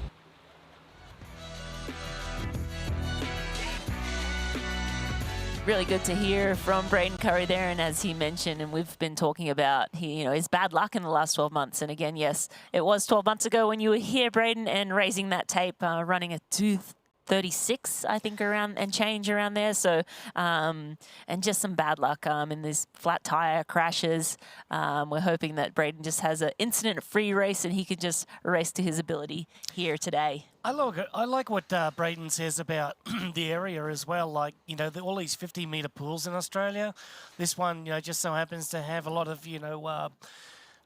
covers over the top of it. So, it gives you, great relief from the direct sunlight, because it more than likely in Cairns, like for 8 months of the year, it is Blazing. boiling hot, blazing hot, very humid all the time. But there's about 4 months in the year where it's absolutely gorgeous. And he says, you know, basically, you can get a lane to yourself as well. So, all right, let's have a look at the sugarcane right now. It's just leaning over a little bit, which does tell you that the wind's gotten up to about 5 miles an hour. So that is significant. Is that level of lean 5 miles an hour? Yeah, I can tell. Yeah, if it was leaning over a little bit more, it'd be 10. Yeah. And then if it was just horizontal, yeah, probably horizontal 20. is like 25. Yeah, okay. I mean, that's like blowing. But no, you can just see that it's leaning over like that. And when it's, what's halfway to horizontal? So I'm calling it about 5 miles an hour. Yeah, which is, you know, when you're riding at 45 kilometers an hour, significant, you know, that wind, you know, you definitely feel in your face. And as we go over to the Roca race weather, it's 80 degrees, so 27 Celsius. That's getting up there. And then wind, it says it's only 3 kilometers per hour, but I don't know. I'm going to take your word for it, and it's 5 kilometers an hour. UV index is way up there. Humidity is only about 58%, so not super high right now. But again, you just look at the little butt of Josh Amberger, and you can see the salt. You can see the salt coming out now. So athletes are sweating a lot. You know, when you're racing in this sort of temperature, the humidity earlier today was 100% at the start of the swim. These athletes will be sweating a lot. And as Matt mentioned, when you're riding with a tailwind, it just doesn't feel like you're getting any wind at all. And so that's when it really starts to get hot, and you just like, the tap gets turned on and you're just sweating and losing fluids. So athletes definitely being mindful of that, replacing those fluids at every aid station. You can see Josh has that water bottle on his, underneath his bottom there at the rear, and he also has one in between his arms there as well. So I think that bike as well might have an internal bladder, so he might have a straw as well. So again, athletes' setups are all different, but definitely trying to make sure they're in a race like this, you know, the fluid intake needs to be high. Temperature up at 27 or 80 degrees Fahrenheit right now, so 27 Celsius. Said it felt like 28, which means that, lower wind. So we're at around about 5 kilometers an hour on the wind right now. So we can tell you that Matt Burton is leading the race and doing very, very well at this point of time. Amber Giguio, Barnaby Curry and Phillips are chasing our leader down, but to not much avail at this point of time. We'll be right back on the other side of the break from Cairns in northeast Queensland, Australia. Introducing the Ironman Pro Series Virtual Edition on Full Gas. Join athletes from across the globe as they conquer bike courses from the Ironman Pro Series. Challenge yourself, travel the world, and earn your exclusive Finisher's Medal. Push your limits and make your mark. Exclusively on Full Gas. Unleash your inner champion. Register now at fullgas.com.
Cairns Airport Ironman Asia Pacific Championship Cairns is really alight with positive action today here. We've got our leader on the women's side of things is Lotte Wilms from the Netherlands.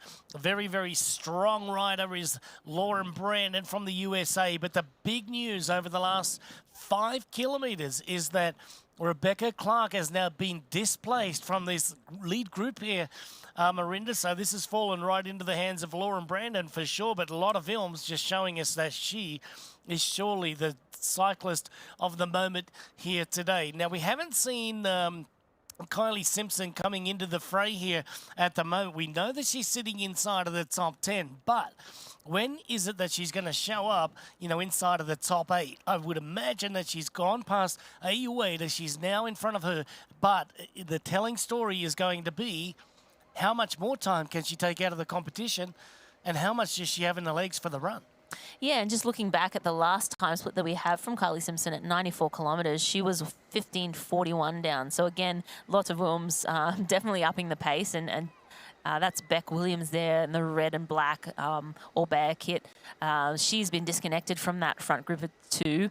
But Lauren Brandon looking fantastic. That extra rest that I think she said she had with the wedding and family in town. She said she was feeling fresh, but and she mentioned she wasn't trying to win this race. Points don't matter. She just wants to have a solid all-around performance. And I want to say so far, 2 out of the 3 look pretty good. But yeah, right now it looks like Lotte Wilms is maybe making another move or a surge, and Lauren Brandon possibly getting disconnected from Lotte Wilms. So Lotte Wilms blowing up that group of 3 right now. But yeah, and Kylie Simpson, yeah, she's inside the top 8. She's 8th right now. She's making inroads. She's still about 5 minutes outside of the top 6.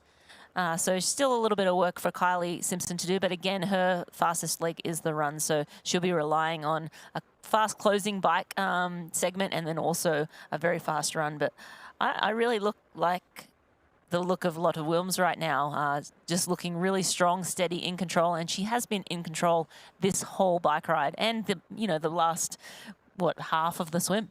Yeah, I think that she's in complete control. And I also think that Lauren Brandon went through the last station a little bit slower as well.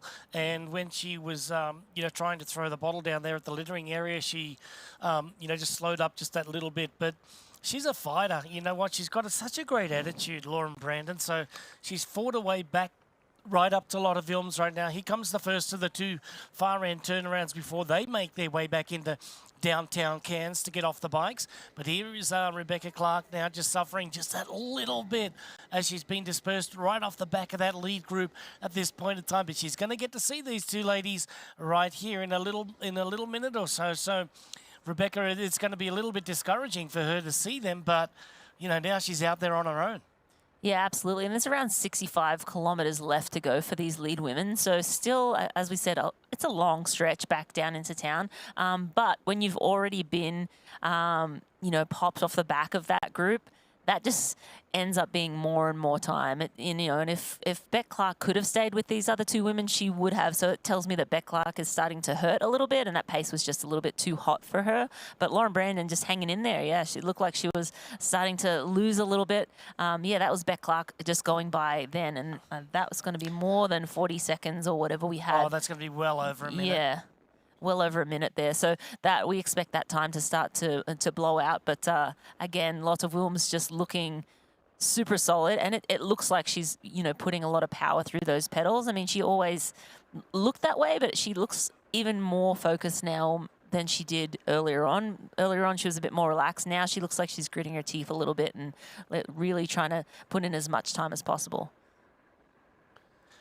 Perfect there. We've got the AG1 supplemental stats on the bike here. We got a lot of films at 4:02.52, just moments coming up here. And we've got 37 kilometres an hour on average at that last split. So well done to a lot of films. And there goes Rebecca Clark just going around that turnaround right now. And the 1:30 almost. Gap has gone out to 1:30, just like that. Yeah, it happens quickly, and I think this could be a number of things. I think Lotte Wilms is really pushing the pace, but it could also be that came at a time when Beck Clark was maybe a little low on calories, low on nutrition, having a little lull. And in Ironman events, that happens. You have high periods and you have dark patches, and if you have a dark patch when another athlete's having a purple patch or a good section, that just exacerbates that.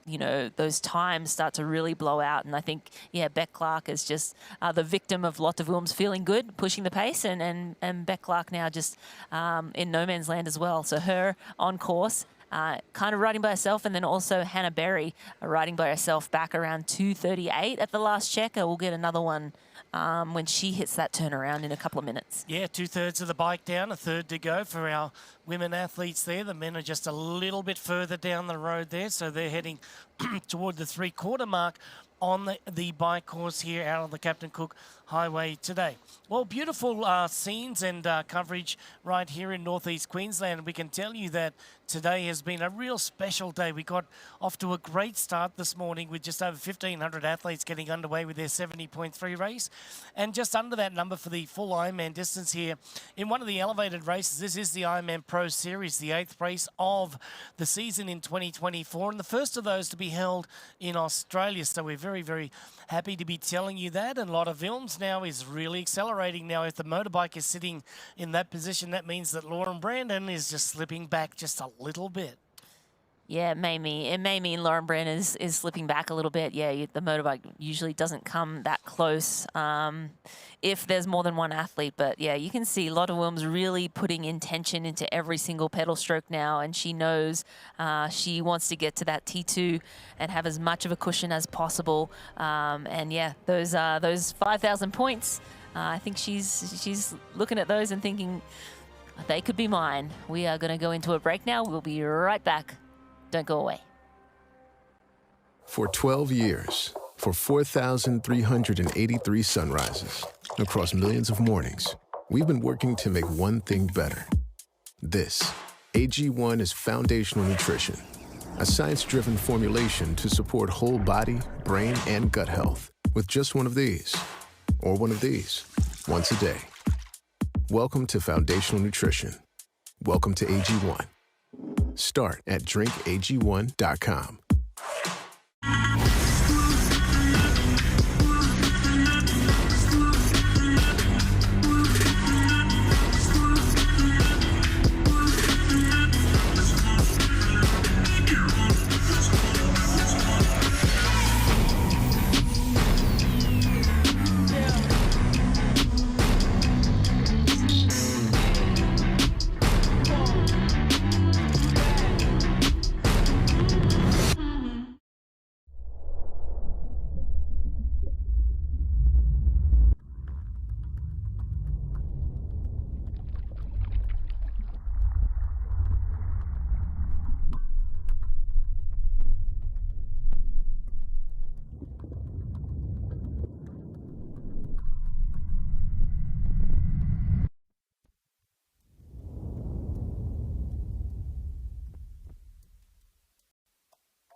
So hanging tough there from the USA here in Cairns is Lauren Brandon from the USA. Lotte Wilms has been on the move over the last couple of kilometres trying to make a break, but she cannot shake the American right now. We know that the American over the last decade has been one of the fastest swim bikers out there, but today Lotte Wilms has been doing most of the work up front, the pace setting, but it's Lauren Brandon who's a pesky little, I will not go away.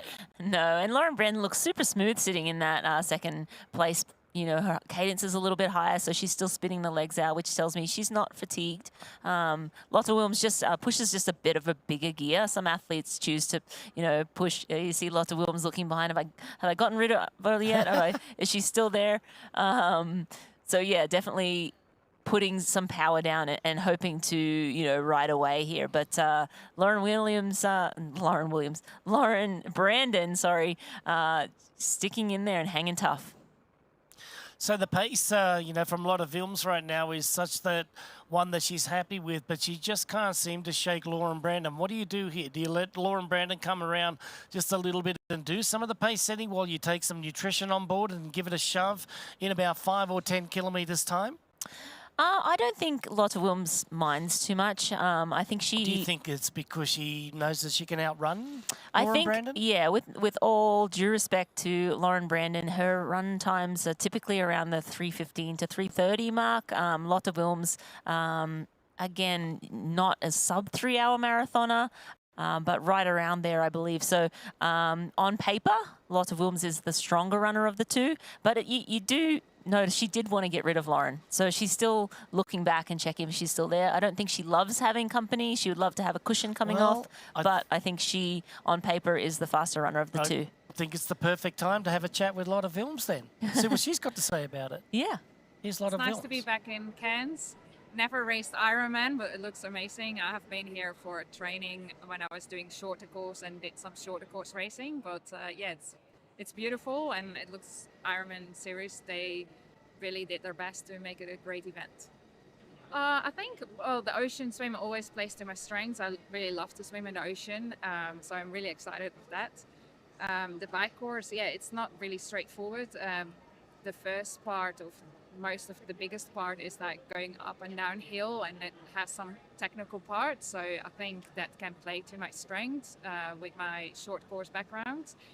Yeah, and then the run, it's dead flat, and I haven't run on a dead flat course yet. So I'm really excited what I can do in the run when it's so flat. Yeah. Of course, you go to the start line, and I think, like everyone, you always want to win. That's what you visualize, or what I do. Like, you see yourself winning, and of course, I believe I can. It's just only not something I can control. So yeah, during the whole day, I will just focus on what I can control on my race plan, and to just do my best to do that as good as I can, and then we will see who will come first over the finish line. Actually, I'm quite excited. My friend Ayueda from Japan is here. I know her from ITU racing, so I'm always happy to see her, and she really tries to make a career now as well on the long course. So I'm really happy to see us here, and we can race each other. And yeah, she was really competitive on the short course. But of course, it's good to see that Rebecca is back and Hannah is back, and Lauren as well. So we all went to Texas. So it's really cool to see how we all go in this race, because yeah, we had the same amount of preparation time for this race. So yeah, it's pretty exciting. What's more important to you, winning this race or getting Pro Series points? The series part's most important. So are you willing to lay it all out there to take the win if it comes down to it, or are you still focused on just every second matters? Every second matters for this Pro Series race. Yes, absolutely. Well, there was Lotte Wilms. Very nice. That was a fighting chance. Presented by Wahoo.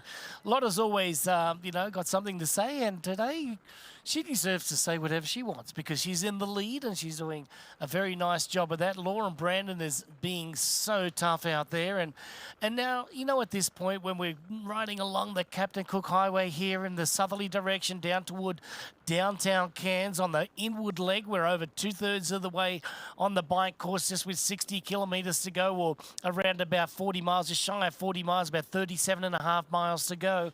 You've got to start talking about deficits on the run here. Who can come into contention?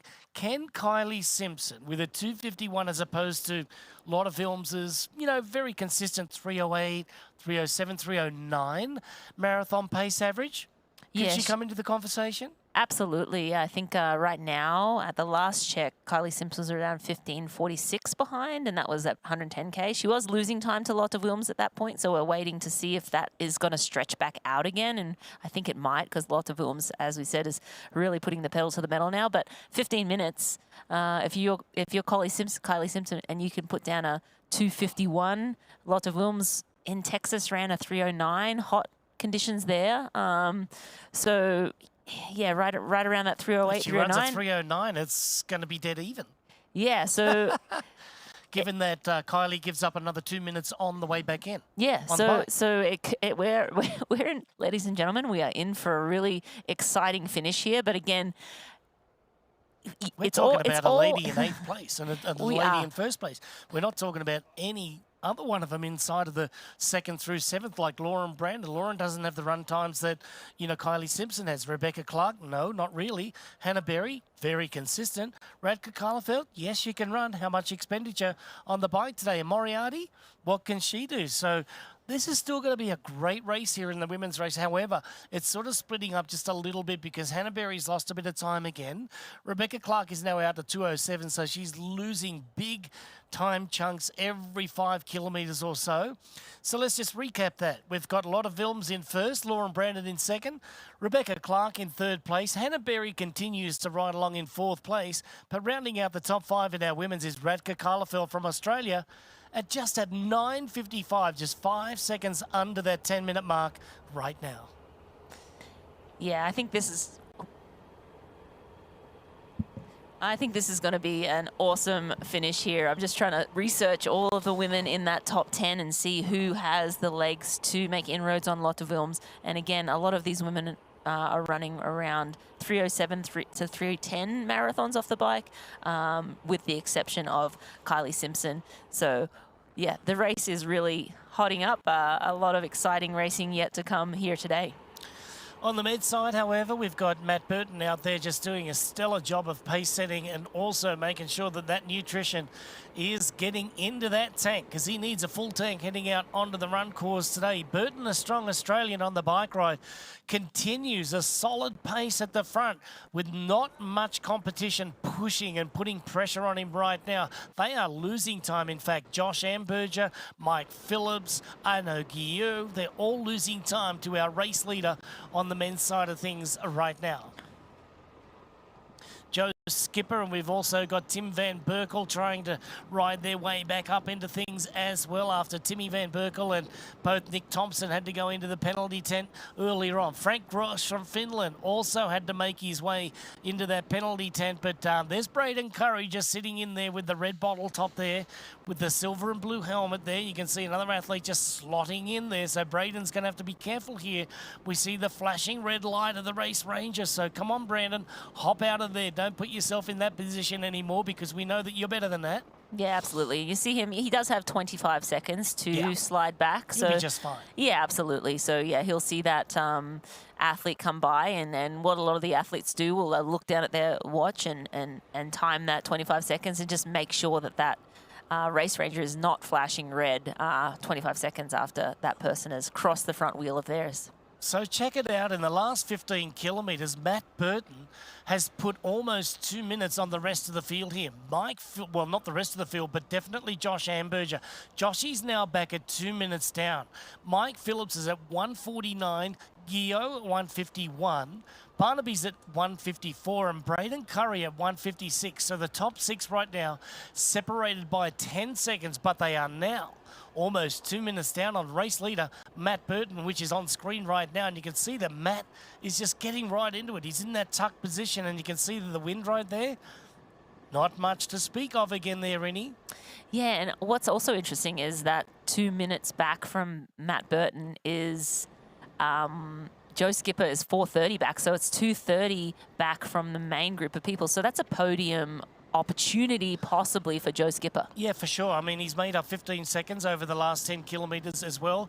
Kibbe's still there. Van Berkel is gone. Olish is there at 5, around about 6 minutes down right now. So the top 10 are all separated by 6 minutes. So this is an exciting men's race coming up on the run with 10 athletes all within 6 minutes of each other. As we now go down to Matt Lieto, who's standing by down there. How are you doing there, Matt? Are you going out for a sailing trip, or what fun adventures are you up to now? Oh, you're having a cornetto. Thanks a lot. He's on the Ferris wheel. It's getting hot out there, guys. Hey, I found a pretty cool spot to watch the race. You need a serviette, mate. To watch it with, too. You need a napkin. Wipe that mushy off. I do. It's all over the stash. But I'm here with Luke McKenzie. Won this race a few times. I figured might as well take a buddy up and take a view. What do you think? It's pretty sweet down here in Cairns, huh? I was just saying to you, Matt, my daughters will be jealous. I'm on the Ferris wheel with you. Amazing atmosphere here today, and you couldn't ask for better conditions. I've raced here many times, and I'm actually really jealous. I never got a day like this, so I'm just so stoked for the athletes. That's sweet. And obviously one of the great things about this zone and this race is the 70.3 going on, and we can see everybody finishing. You've got a mate that's crossing the finish line here in a second. So lots of energy already down here on course, guys, by the lagoon, right in downtown Cairns. but a lot of racing still out there. Luke, you see what's been happening out on the course. What are your observations so far in the men's and women's race? Yeah, pretty surprising. I think this is the crucial point in the race. You know, I've always talked about the home stretch, coming back into that headwind. It's a long way back from Port Douglas, and that's where this race tends to split up. And so, see Matty Burton go to the front now. He's shown some real super bike prowess in the past over in Western Australia, but never quite hit it here in Cairns. So I'm super stoked to see him going for it here this year. He's going to come in with a lead off the bike by the looks of it, and they're going to have a tough time running him down. He had a really good race in Busso last year, so I think his form's good. Sweet. Yeah, no, it's bound to happen. I know Joshy's been pushing it hard. We're always rooting for him, but another previous champion. But any tips for those athletes that are out there? Like, what do you need to focus on the run here in Cairns? Yeah, like I was just saying, this is where it gets hard. You actually get back to Palm Cove, and it's where you've started the swim. So sort of mentally, you've got this mindset that you're like back, but you actually not got another 30-odd K to get back to Cairns. So you can almost sort of switch off a little bit. You've got to keep on it mentally, and so this is a crucial point. That's where the time deficits can blow out. And then the run, it's 4 laps here, so you get to see competition a lot, and I guess, you know, that's where you can either, if you're on the humps, you've got that constant feedback of like if you're gaining on your competitors. So it's an amazing run course here. I've just come from down on the sidelines, and the crowd is just buzzing. The atmosphere is amazing. So yeah, we're really looking forward to seeing these guys get off the bike soon and seeing how the race plays out. Yeah, I mean, this course, when there's this many out and backs, it's going to be a poker match, guys. Like, people showing their best, maybe going out hard to make people think they can't catch them, but nothing too hard around here. We're just going to hang out and ride our Ferris wheel. It's pretty great. But back to you guys in the studio.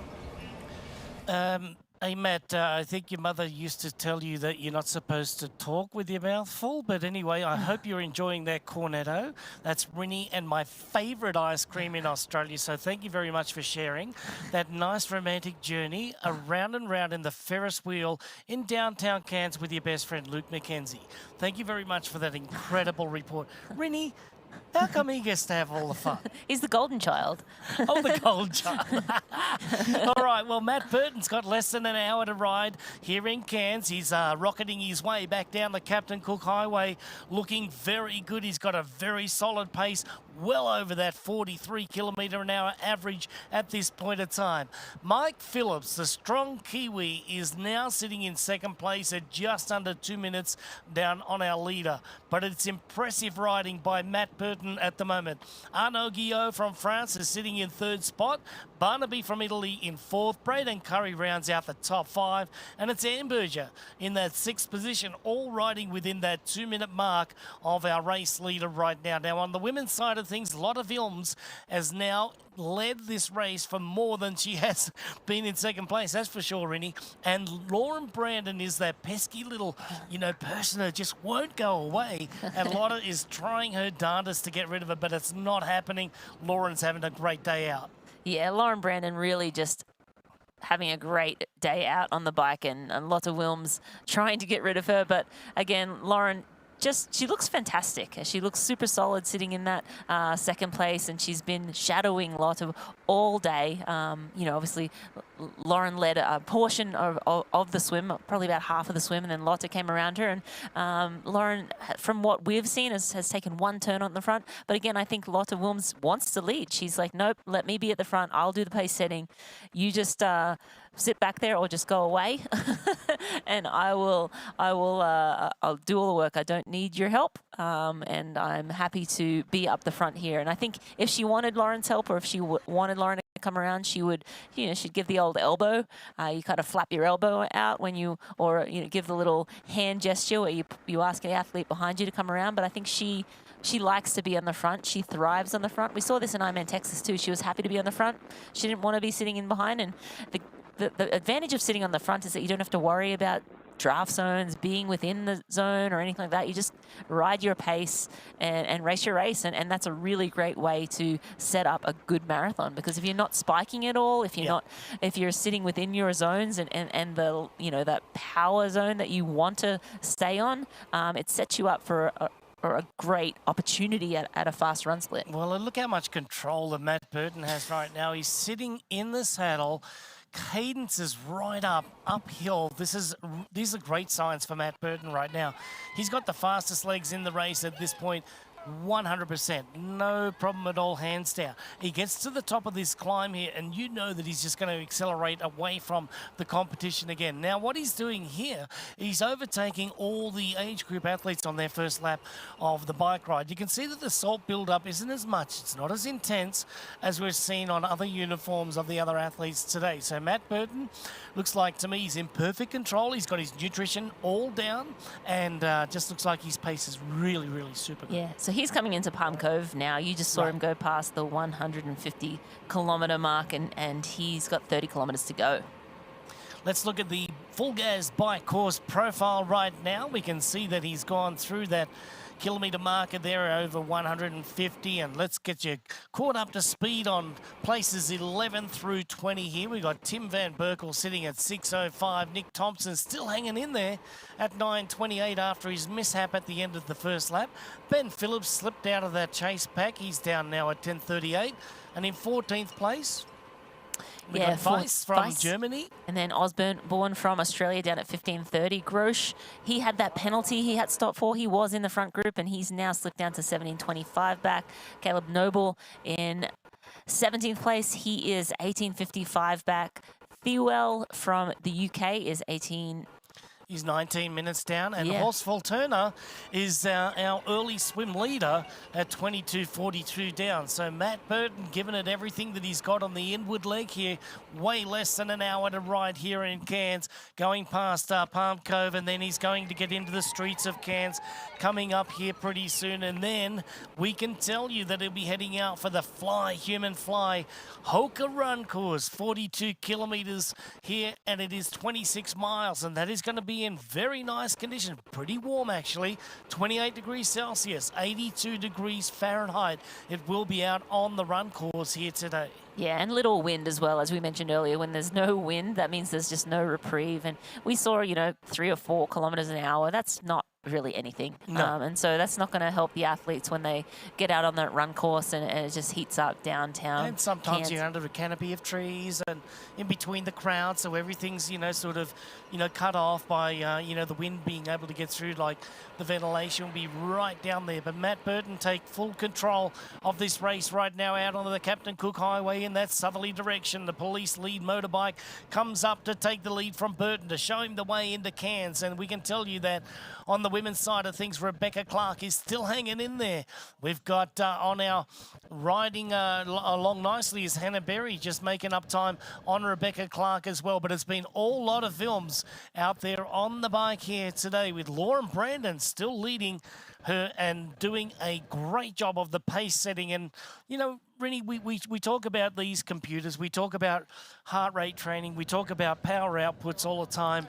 It's so important for these athletes. And this is a course, we say it's like mildly undulating, but this is a course that you can actually go to power, go to, the wattage meters and everything, and know that you're very, very close. Yeah, there is part of racing that is actually racing where you're keying off other athletes. But then, there is a very real part where, okay, my ceiling is X amount of watts that I can average on the bike. And, sometimes you try to flirt with pushing that up a little bit, but in reality, you kind of know right around where your zones lay.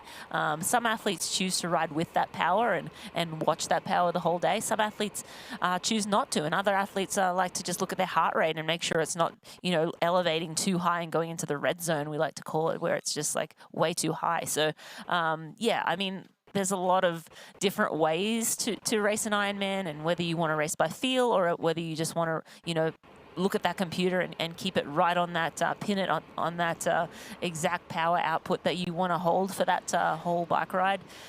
It's obviously personal preference, but Matt Burton now making his way back to past Palm Cove now, and he is heading back to T2. And as I think Luke McKenzie said, he's a former champion at this race and raced here a number of times. This is where you sort of feel like you're back. You feel like you're done.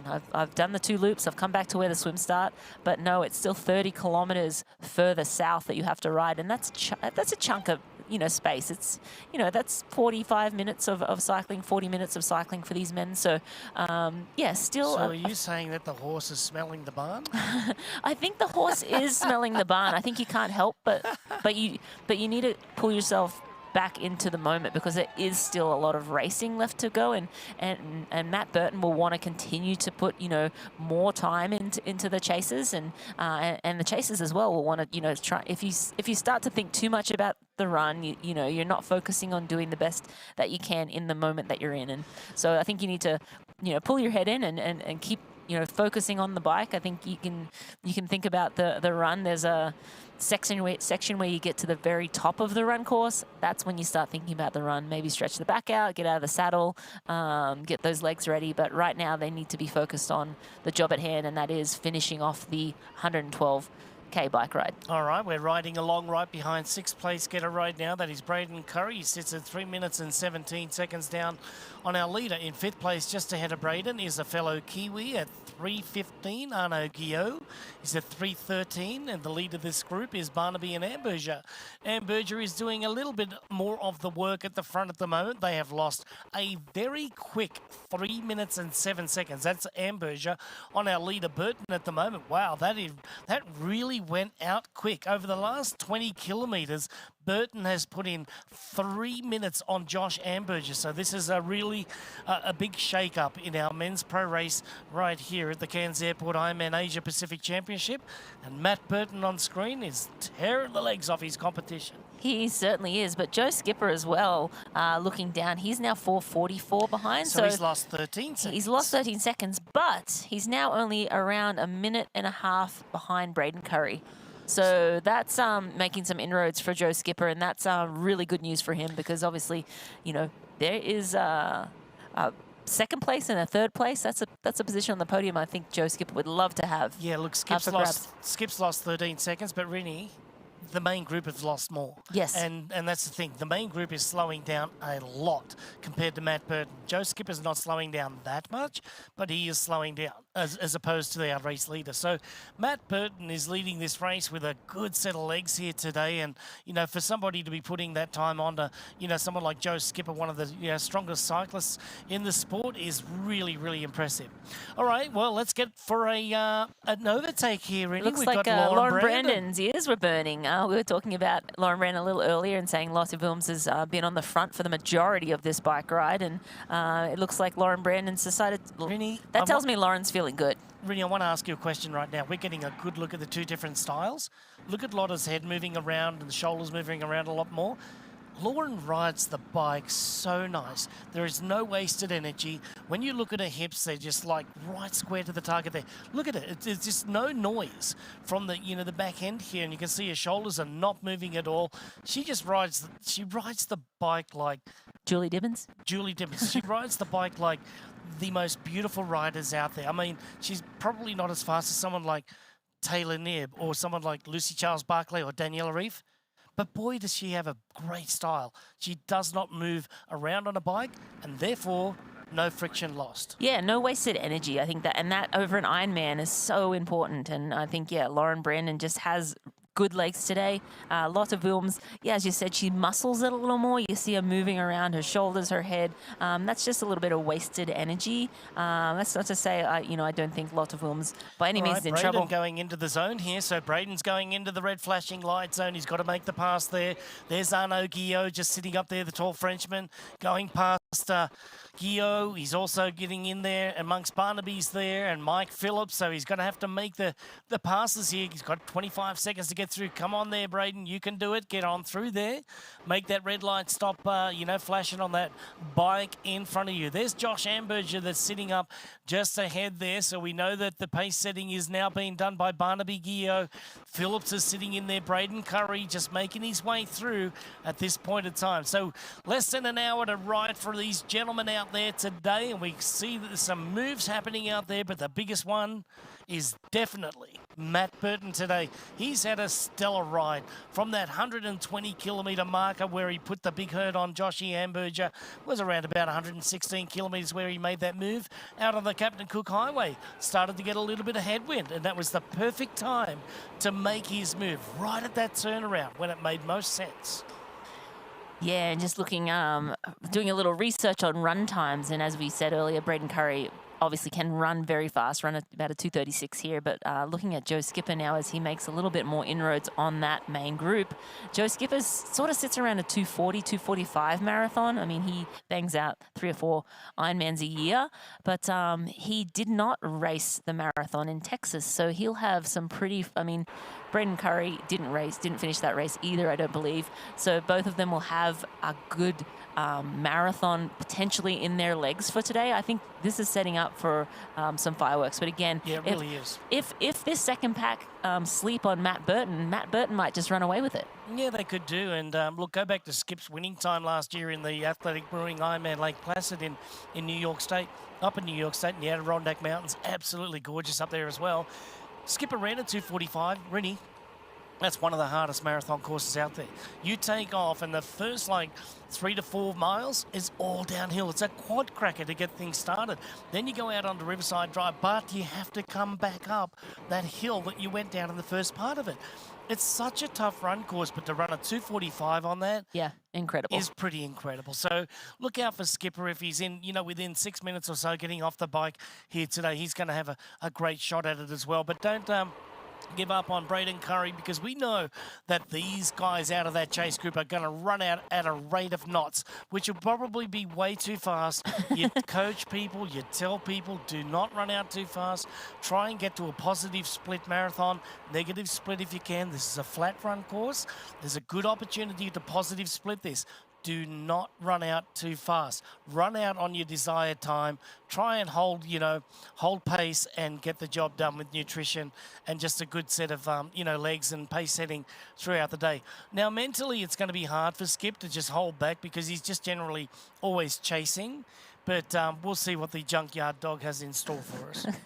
We certainly will. And this race definitely heating up. We're coming into the closing stages of the bike here, but Matt Burton really lighting it up in this last 30, probably more like 60 kilometers. It's sort of around then when he moved away from Josh Amberger and really just put the pedal to the metal, and Josh settling back into that main group. But I do like how Braden Curry has been racing. I mean, I have no idea how he feels, but he seems to have just been keeping himself out of trouble, staying in that main group. I don't know if these men will know the split to Matt Burton. So again, I think if they realize that it's blowing out this much, they'll need to be a little bit more urgency in this group if the win is to come from that second pack. But Matt Burton now, if it keeps going at this rate, he's going to be 3:30, 4 minutes up as we hit T2. Pretty hard for Matt Burton to get a split too, because he's up in the lead of this race. However, the other guys are going to get a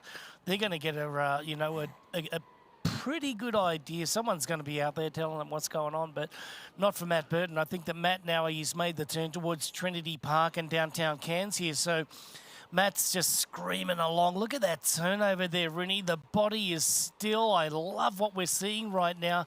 This is a guy that's been well trained. You know when he's in a good position. Oh, just on cue. Yeah. He tells us that he's got a sore back. Yeah.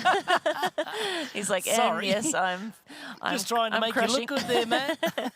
And look, there's no one over your shoulder, Matt. That tells me that he has zero clue how much time he's put into the men behind him. He was looking back to see if he could see anyone. And if anyone down there can tell him that he is 3 minutes plus, I'm sure he will really appreciate that and, push on a little further. But here we see Matt Burton coming into an aid station. He's getting rid of his nutrition. He'll pick up another bottle here. Thank you to the amazing volunteers in Cairns. In goes the bottle in the back there. The bottle goes out to the litter zone. One more on the front, just like that. Slows down to make sure that it happens. And look at that, Rinny. That's absolutely impressive. That's exactly what you got to do. One over the thing there, litter, drop right there. Look at that. Oh, three-pointer. Yes. Three-pointer, just like Miranda Carfrey growing up playing basketball. Well, we're getting beautiful shots overhead. If you want to check in with the age group race, you can also go to the Ironman tracker. If you don't have the app, you need to go to the App Store or the Google Store and get it. The Ironman Athlete Tracker is available for you. It's where we find most of our information as he goes for the Morton Gel. So look at Matt Burton right now. He's digging into his bag of tricks just like Felix Alex the Cat here, and he now is in control of his race. And did you notice that? Yes. What's he doing? He went to put, so there's a rule in Ironman, you cannot put, store anything down the front of your kit, because there was a time in years past where athletes would put water bottles for an aerodynamic advantage.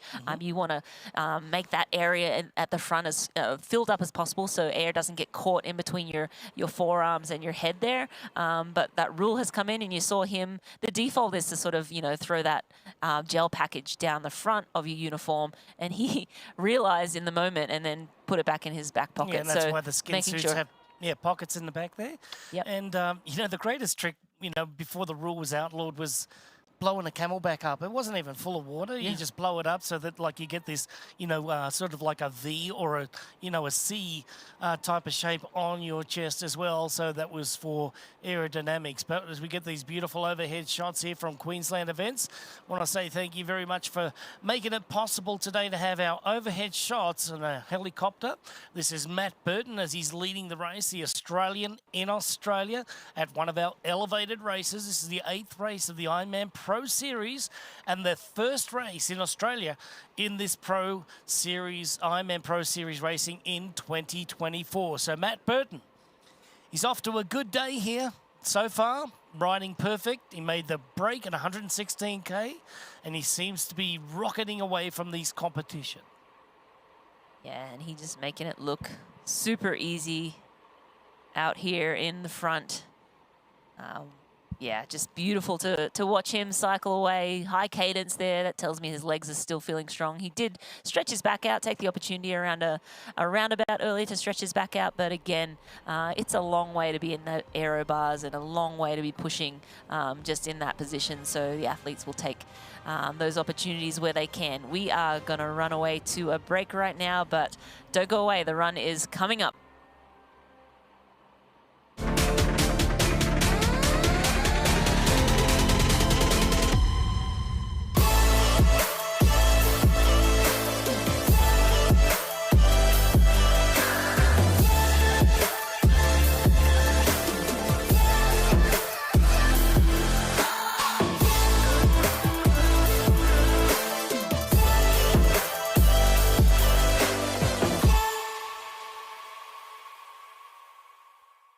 Your new vehicle, Mr. Lawrence. The VinFast VF8. All the latest tech? Precisely. Whoa! Cut. Great delivery, Joey. I've had a lot of practice saying that word. It's pretty cool, huh? The VinFast? Yeah. It's got action. 402 horsepower. All-wheel drive. Over-air updates and a 10-year unlimited miles battery warranty. Yes? 15-inch infotainment screen. Cut. None of those lines are in the script, Joey. I just think people are really going to want to know those things. That's what the website's for, Joey.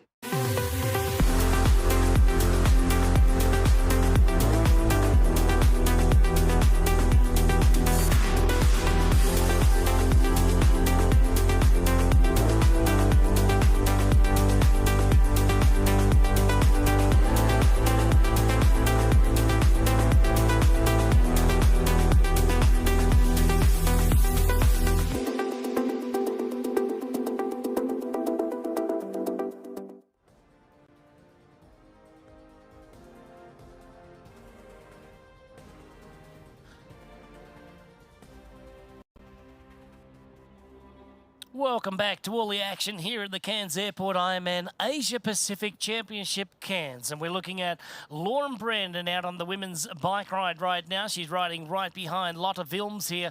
Had a change at the front of the women's race as they make their way back down Captain Cook Highway here for the very last time today. The long push all the way to downtown Cairns is on now. Still, just a subtle headwind right now, Marinda, as we see our women coming back in. But a little bit is a bit, right? So it's gonna affect all of the athletes as they make their way back. But for Lotte Wilms, she's been very, very strong today, and Lauren Brandon's had to work to get on the front. Yeah, Lauren Brandon had to work to get around, but Lauren Brandon looking fantastic. But what I want to mention is Hannah Berry now has moved into 3rd place, so she's moved past Rebecca Clark. Rebecca Clark was with Lauren Brandon and Lotte Wilms for a lot of the, all of the first lap and most of the way back out on that second lap before she got detached by that at that one of the aid stations there. And then Hannah Berry riding really strong, sitting at around 3:04. So again, she's not losing too much time. She was around 2 minutes behind at the turnaround, at the first lap turnaround. And so it looks like Hannah Berry riding really well, moving up into third place now. And Radhika Carterfeld slipping back even more now. She's around 12:54 down from the lead. Radhika Carterfeld, she's about a 3:15, 3:20. I think she's capable of running a lot faster, but that's sort of what we've seen from her over the Ironman distance so far. But again, now we're looking to see where Kylie Simpson is. And at last check, she was losing time to Lotte Wilms. She was down around 16 minutes back from Lotte Wilms at the 121 kilometre mark. So losing time. She ran only around 7 minutes quicker than Lotte Wilms back in Ironman Texas, just in April, so not too long ago. But again, last year she did run, you know, that 2:51 time. So does she have the legs to do that today? It remains to be seen. But again, Lotte Wilms in a really good position. And then when we go and think about overall standings, our researchers have told us that if Kylie Simpson is within 21 minutes of the front of the race, she will move into the lead in the overall standings. If Lotte Wilms wins this race and takes 5,000 points, again, Lotte Wilms did Ironman Texas, so she has one score on the board. She'll move into about third place. So Kylie Simpson has a 70.3 or two 70.3 scores on the board, so that will just rocket her up into first position. Yeah, a couple of great scenarios, race scenarios coming up both in the men's and the women's, like you were just saying, not only for overall honours, but for the points as well of the Ironman Pro Series as we head toward our next one, which is going to be Ironman 70.3 Mont Tremblant, which is next weekend, and then we'll be heading over to France for 70.3 Les Sables d'Olonne, right there in the western part of France there, so it's going to be exciting times coming up ahead. And then on the men's side of things, you got Matt Burton out there leading right now. Now Matt's he's sort of a little bit on a rise here, you know, like he's been running a little bit faster, and he's 36 years of age, and last year he was actually second in Western Australia with a 2:44. It's a dead flat course in Western Australia, but this year Mike Phillips is, you know, cycling along in that chase group. He's already run a 2:43 in Ironman Australia there in Port Macquarie earlier this year. So, well, actually just last it was last month, early last month in May. So Mike Phillips is doing very well as well. All right, so we're looking down at nice overhead shots at this point in time here. We've got a lot of films. We've got Lauren Brandon out there, but our leader on the road right now is this young man. This is 36-year-old Matt Burton from Australia. He's trying to push as hard as he possibly can out on the highway at the moment because it's not too far away before he gets off the bike in downtown Cairns and heads out onto the Hoka run course here. So it's Matt Burton still leading. Yeah, Matt Burton's still leading, but we've talked about Joe Skipper and how well he can run. Braden Curry, how he's run 2:36 here, but Mike Phillips is a low 2:40 runner as well. Arnaud Gilio, also a low 2:40 runner. Gregory Barnaby is the athlete on the rise, and he was 8th at the World Champs, ran at 2:44 in Nice. So Gregory Barnaby is, I think, lurking. He's right in there. Thanks, Matt. Lieto, he was reminding me that Gregory Barnaby has what it takes to possibly have the fastest run here today. That's big words when you've got Braden Curry, who's a 2:36 marathoner on this course. But again, it just remains to be seen who has the legs on the day. We are going to run away to a break, and we'll be right back. Don't go away. You know, and we know. The thing about challenging yourself is you're always looking for what's next.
The Cairns Airport Ironman Asia Pacific Championship Cairns continues right here on a picture-perfect day.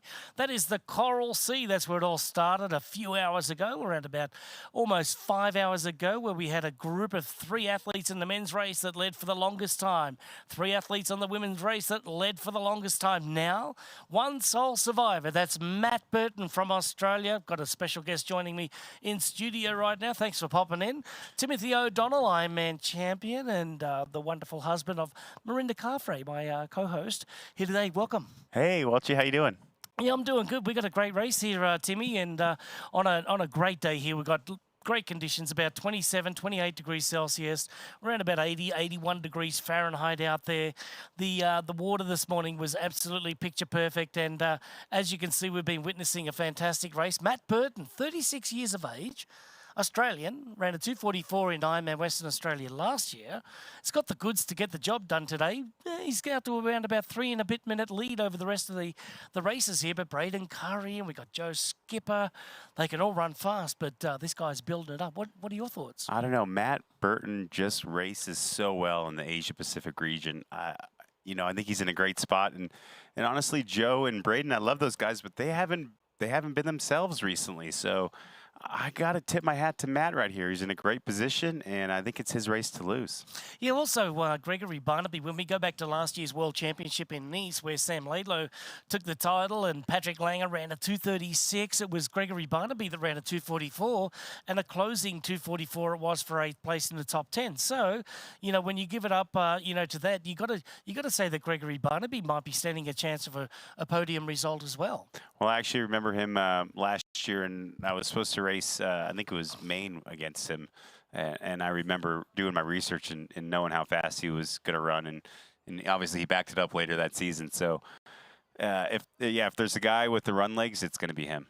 You know, on the women's side of things, Tim, just like your lovely wife, Mirinda Carfrey, who, ducked into the 240s and the low 250s, was a very great average for her on the run. Today, Kylie Simpson, last year she was a 1:04 in the swim. Today she was a 1:12. So she gave up 8 extra minutes. But she's putting herself in a position there that if we look at it, she might be about 21 minutes or so down off the bike. But on paper, if she runs that 2:51, you've still got to have a lot of films, run inside of a top, a 3:11 or 3:10 like that. And she's averaging around about 3:08, 3:09. So at this late stage, it's still a great race to be looking at statistically wise. Yeah, and it is a fast run course. Rennie and I went out and did this race in 2018. Yeah. It is a great course. I love this race. So it's a fast run. Yeah, but the women's race, 20 minutes can come back, right?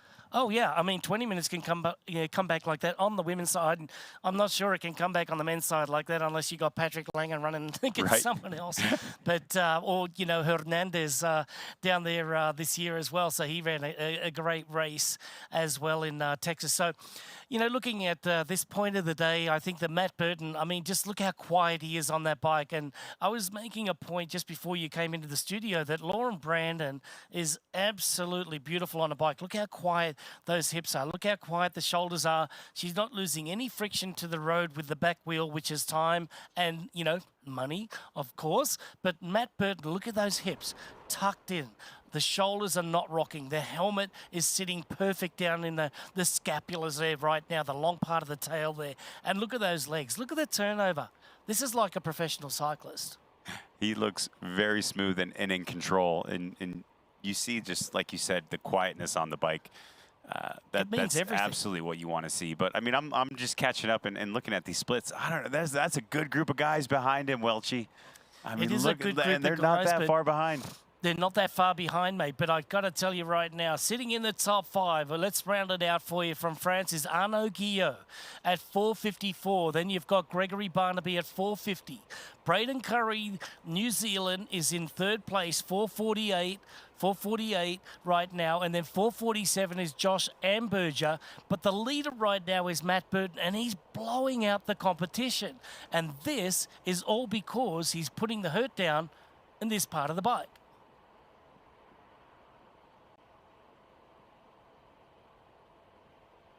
So over the last 20 kilometres, Tim, Matt Burton has really given a very strong effort. But 4:47, that tells me that it's going to be about 5.5, maybe 6 minutes at the end of the bike ride. Do you not think that he can keep that? He ran a 2:44 in Ironman Western Australia. Yeah, but I believe Braden Curry ran a has 2:36 here. Yes, I was just going to say Braden, I think, won the year I was there in 2018. Yeah. And he needs, like, in my opinion, he needs this race. Like, you know, he really hasn't had an amazing race since Ironman World Championships in St. George. Yeah, that's right. Yeah. And he's ready. He's had, you know, some issues that has held him back. So I know he can run under 240 here. I know it. And he hasn't had the best luck on his side either. You know, this year he had a drafting call, was overturned, of course, in Oceanside, and a couple of little injuries here and there, and a COVID test that put him out of Kona 2 years ago. So, yeah, unfortunately, these things happen. And it's just a day in the life of a professional triathlete, and you're faced with adversity every day of the week as well in training and trying to keep that body in the right position to give yourself a great chance to either win the race or put in a good result. But I believe Matt has he hasn't been traveling much this year, if I recall. Where I know Braden he's been over to the U.S. He's been kind of jet sitting around. Yeah, Braden. These are things that add up. When you get Braden mid-year. he was in Texas. I mean, Braden was, he wants to give it a good shake. Yeah, he was in Texas, but it didn't happen for him. But he wants to give it a good shake to the Ironman Pro Series this year. So we've got him chasing the points. We've got Skipper chasing the points. We've got Matt Hansen in the lead of the series right now. There's all these scenarios. Over the last couple of weeks, there was only in the men's races or in the men's point series, there was 3 athletes inside the top 10 that lost 2 spots each. Yep. There was no change in our women's over the last couple of weeks. So it's been an incredible, time to be watching the Pro Series rankings going up and down. So this is what's going to be really interesting, is to watch it, ebb and flow all year long until the final races at the end of the year. That's what we call a good old Australian ute there, mate. Utility. You call them a pickup truck in the United States. I don't know why. Pickup truck? Okay, when I was in the Navy, we had it's similar to an El Camino. El Camino. And we had a marching song. I can't repeat on air, but we had a good marching song back in the day about El Caminos. I love it, love it, love it. All right, Matt Burton doesn't have too far to go here. He's coming up on that 175K marker in around about 2 minutes from now. So I would imagine he's got about 10 minutes to ride on the bike. That is Cairns Airport. They are our title sponsor today here. Happy to be in Cairns on a glorious day, right on the Coral Sea in northeast Queensland. They say in Queensland, beautiful one day, perfect the next. Oh, man. Well, I'd say we're going to know a lot, Welchie, when those first few steps of everybody when they get off their bikes and hit T2. So. And that's my next question I was going to pose to you. Tim, you've done it. You've seen people do it, but people go out way too fast in the run, in a marathon. On a course like this, if Matt knows that he's got a 2:36 runner like Braden Curry, yep, he's got to give himself an opportunity, and that is to not run out fast, right?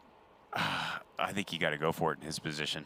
Go out really hard and then factor in blowing up, or just going out there knowing that he can. I remember Crowy and Rennie would always they'd always say, "Hey, we're all going to fade at the end, so let's go out hard." Okay. But it's a multi-lap course. It's a really good rhythm course. Four laps on the run. And I mean, there's great crowd support. There's a lot that plays in the favor of being the leader, starting the run. Yeah, exactly. I still think that you've got to go out at a reasonable pace, that you give yourself the opportunity to run good on the second 2 laps as well. So if he goes out on a 2:36 pace, that's crazy. But if he goes out on a 2:40 pace, like you say, okay. But the 2:44 is probably what he's looking for. And then sometimes it's better to force the other guys to have to run a 2:36, right? Yeah. Because, you want to, if you want to force the hand. But my position in this Ironman Pro Series is that you're going to be rewarded. Okay, yes, you will be rewarded with 5,000 points, but you want to reward consistency too. If you go into the big hurt, in that hurt lock of, throws you out 8 minutes lost as opposed to 2 minutes lost by having a smart race, then you've only lost a couple of hundred points, right? So that's my philosophy. That's a great point, Welchie. It's not just the win on the day, right? It's the series. Yeah, Yeah, now I know why they got you on here. All right, let's talk about our women right now, because your lovely and beautiful three-time Ironman world champion wife, Marinda Caffrey, has been nice enough to give up a chair while you come into the studio and have a few words with us. A lot of films has been on a tear lately too, as she goes by Palm Cove here. And as we can see that as our two top ladies are heading back, you can see the salt build up on one of our athletes here. And we know that it's a heavily saltwater swim here, but also on a day like today where you have high humidity, you're also going to have a lot of sweat rate happening as well. So as we can see the athletes making their way back into town now with about 50 kilometres to ride, just less than 50 kilometres to ride for our ladies. Our men are edging toward that run here in T2 in downtown Cairns at the Cairns Airport Ironman Asia Pacific Championship Cairns. On the other side, gonna get off onto the run course. Stay with us.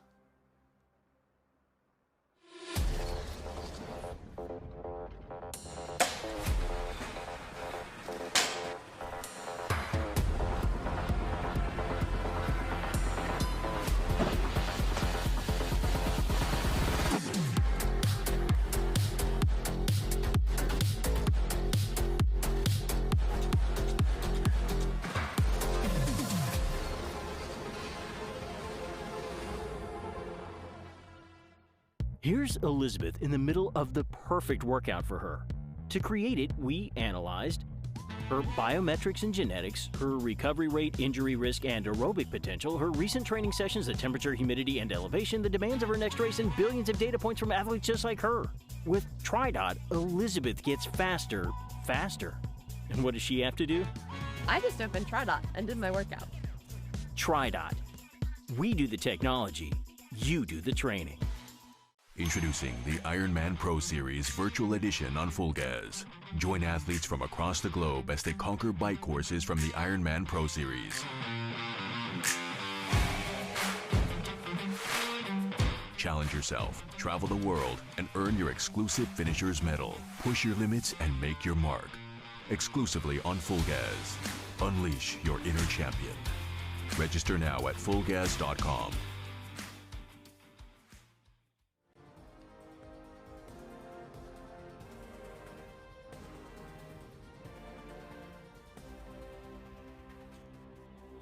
The Cairns Airport Ironman Asia Pacific Championship Cairns continues now at downtown. That is for Matt Burton. He's had a solid race today. Boy, has he been patient. He was great in the swim with a little bit of a deficit, but on the bike ride at 116 kilometres, he really took control of this race. It was he and Josh Amberger from Australia that were leading the race there for quite some time, but now Josh just faded a little bit back there with Braden Curry and Gregory Barnaby and Arno Gio and Mike Phillips, and they're the athletes there that are in the top six, but they have nothing on Matt Burton here in the latter part of the bike ride today. Now, as we make our way back downtown, we've got Joe Skipper that's just about to join our group there. So Joe Skipper is right on the back of our top 7 now. So there we go.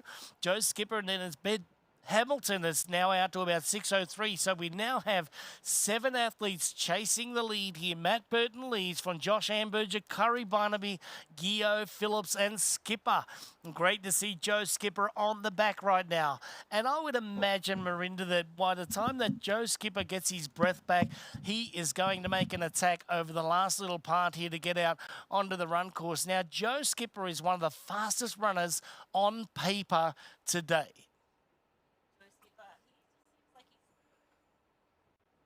Yeah, Joe Skipper, he just seems like he's on today. I mean, he didn't have a great swim, slower than we would have expected from Joe, but he's been flying on the bike today. And now, as we see him bridge up to that main group of men, we are in for some fireworks in this run. Yeah, I'm excited to see what happens. But again, Matt Burton just, who knows, he might just run away with it as well. You never know. He's going to have a go, that's for sure. And according to your husband, Tim O'Donnell, it was nice of Tim to come into the studio just for a little bit and join us there, Marinda. And here goes Joe Skipper right on cue there, just getting after it. I think that he's going to make a big effort here, a big surge toward the end of the bike ride here.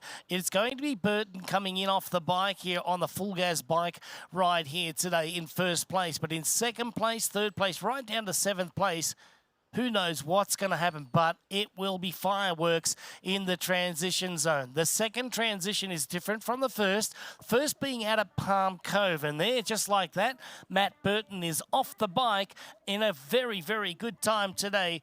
He's had a great bike ride, a 4:05.54. Wow, what a great day that Burton has had. Let's go down to Matt Lieto, who's standing by.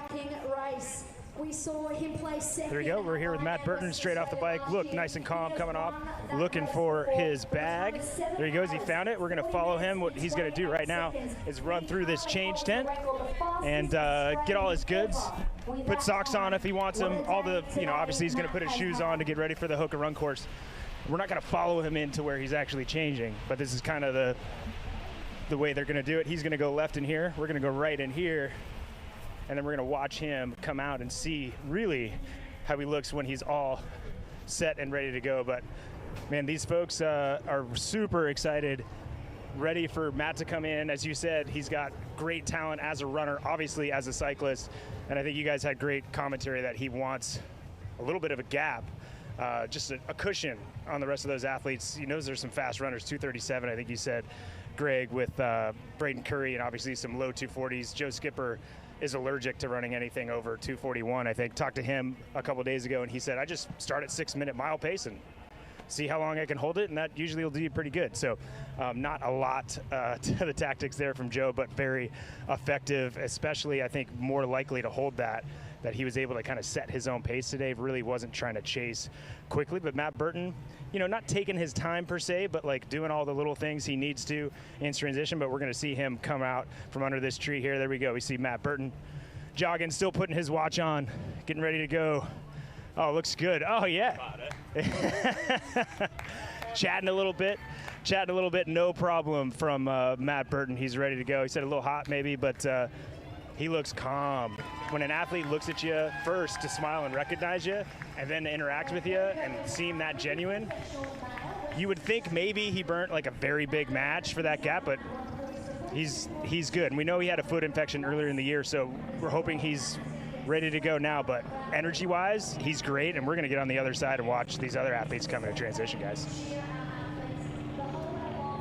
All right, thank you very much, Matt. We'll let you reposition. We'll talk to you in a little bit and get your thoughts on how the rest of the competition look out there today. And this is Matt Burton overtaking some of our 70.3 athletes as our chase group come on into our transition right now. The Wahoo Element Bolt says 4:05.54, unofficially a race best here right now in Ironman Cairns here. So the distance at 112 and 180 kilometres. We'll look at the record books or the race bests, and we do believe he's taken Cam Worth's record down. We will confirm and get back to you on that one. Now, talking about this group right here, Marinda, we were talking about on paper the fastest runners, and out of this group here, we've got Braden Curry and Joe Skipper being the two fastest runners, with the emerging, athlete of Gregory Barnaby and Gio, we don't know what's going to happen there. Josh Amberger, he can run around that 3-hour marker every day of the week. So look out for Joe Skipper and Braden Curry to be the early leaders out of T2 with Gregory Barnaby. And Mike Phillips too. He's around a 2:44. 2:43 marathon. this year, yep. Yeah, earlier this year in Ironman Australia. So yeah, a lot of like low 2:40 marathoners. Braden Curry probably with the only, I don't want to eat my words, but I feel like he might be the only sub 2:40 marathoner. That so far, obviously, we're talking about on paper and historically. But yeah, no, Joey Skips run sub 240 as well. a couple of times. Yep.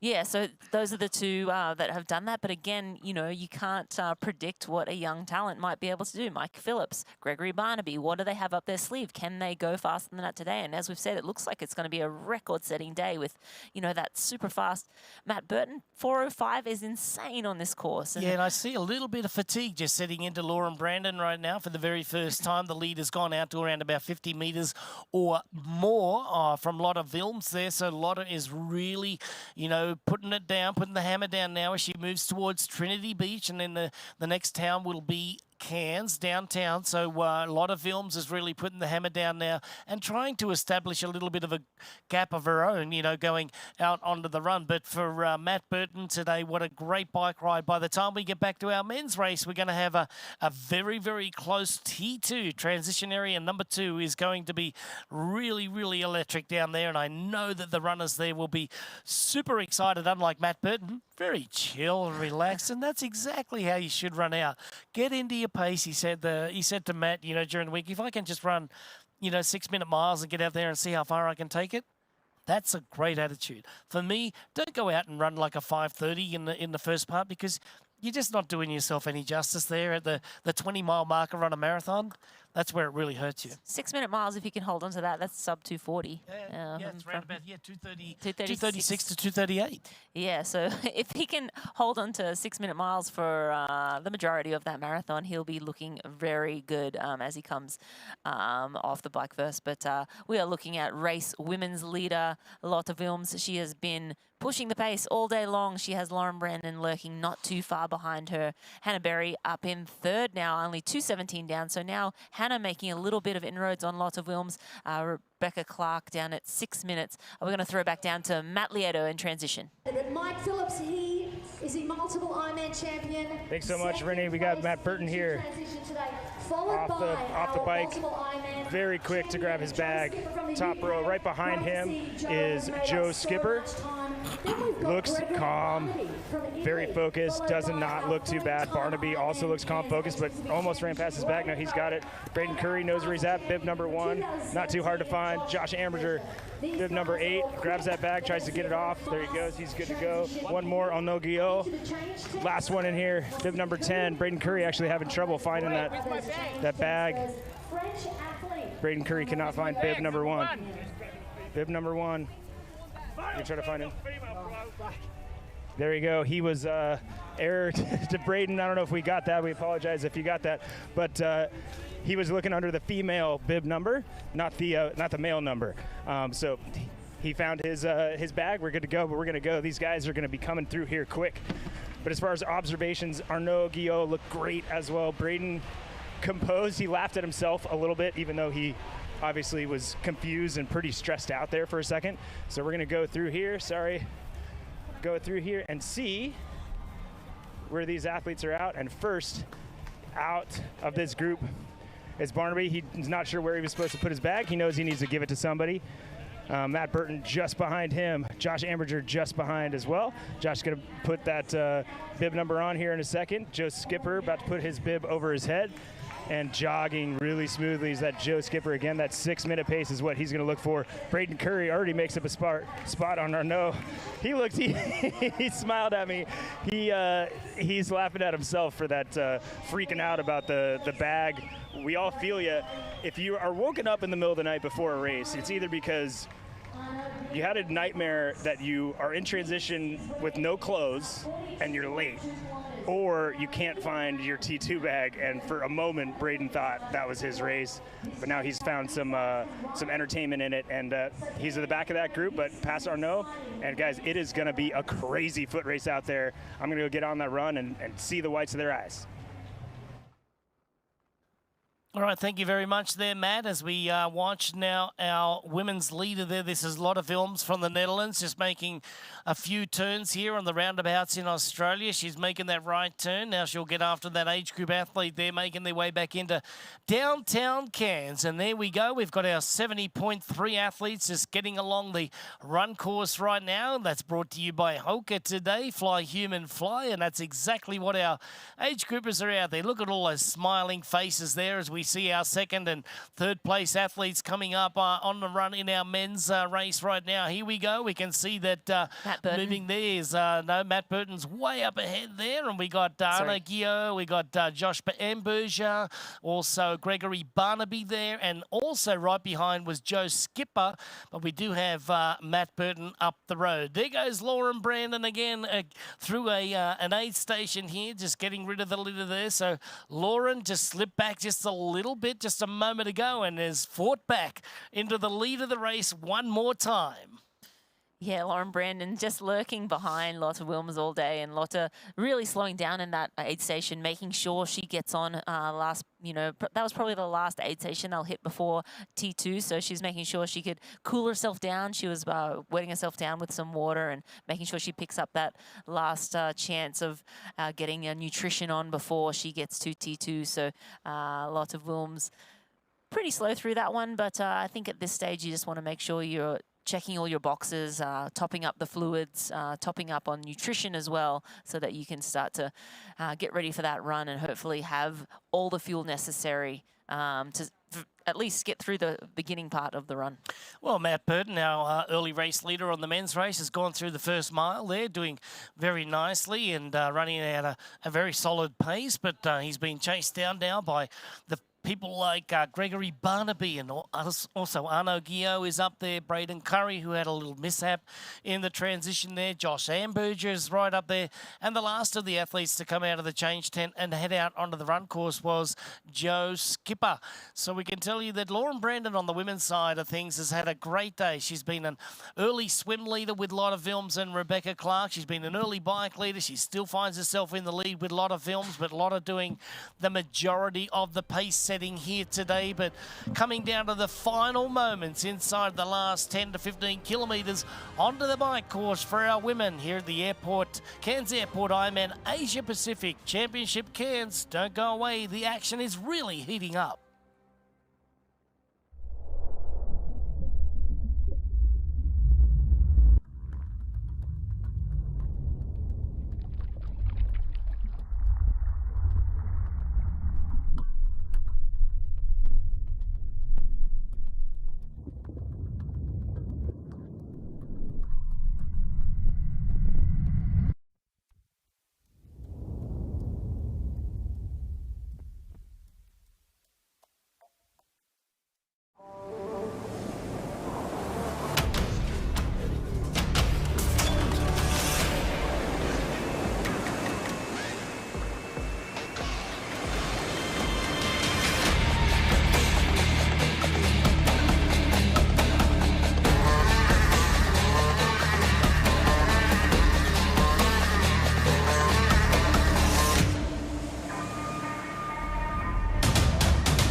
Beyond the finish lines, our commitment goes the extra mile. We are the Ironman Foundation. We've given back more than $55 million to support our mission of leaving a positive impact throughout race communities. Without our amazing athletes, volunteers, and givers, we wouldn't be where we are today. Together, let's continue this journey of impact. Join the Ironman Foundation and be a part of something extraordinary.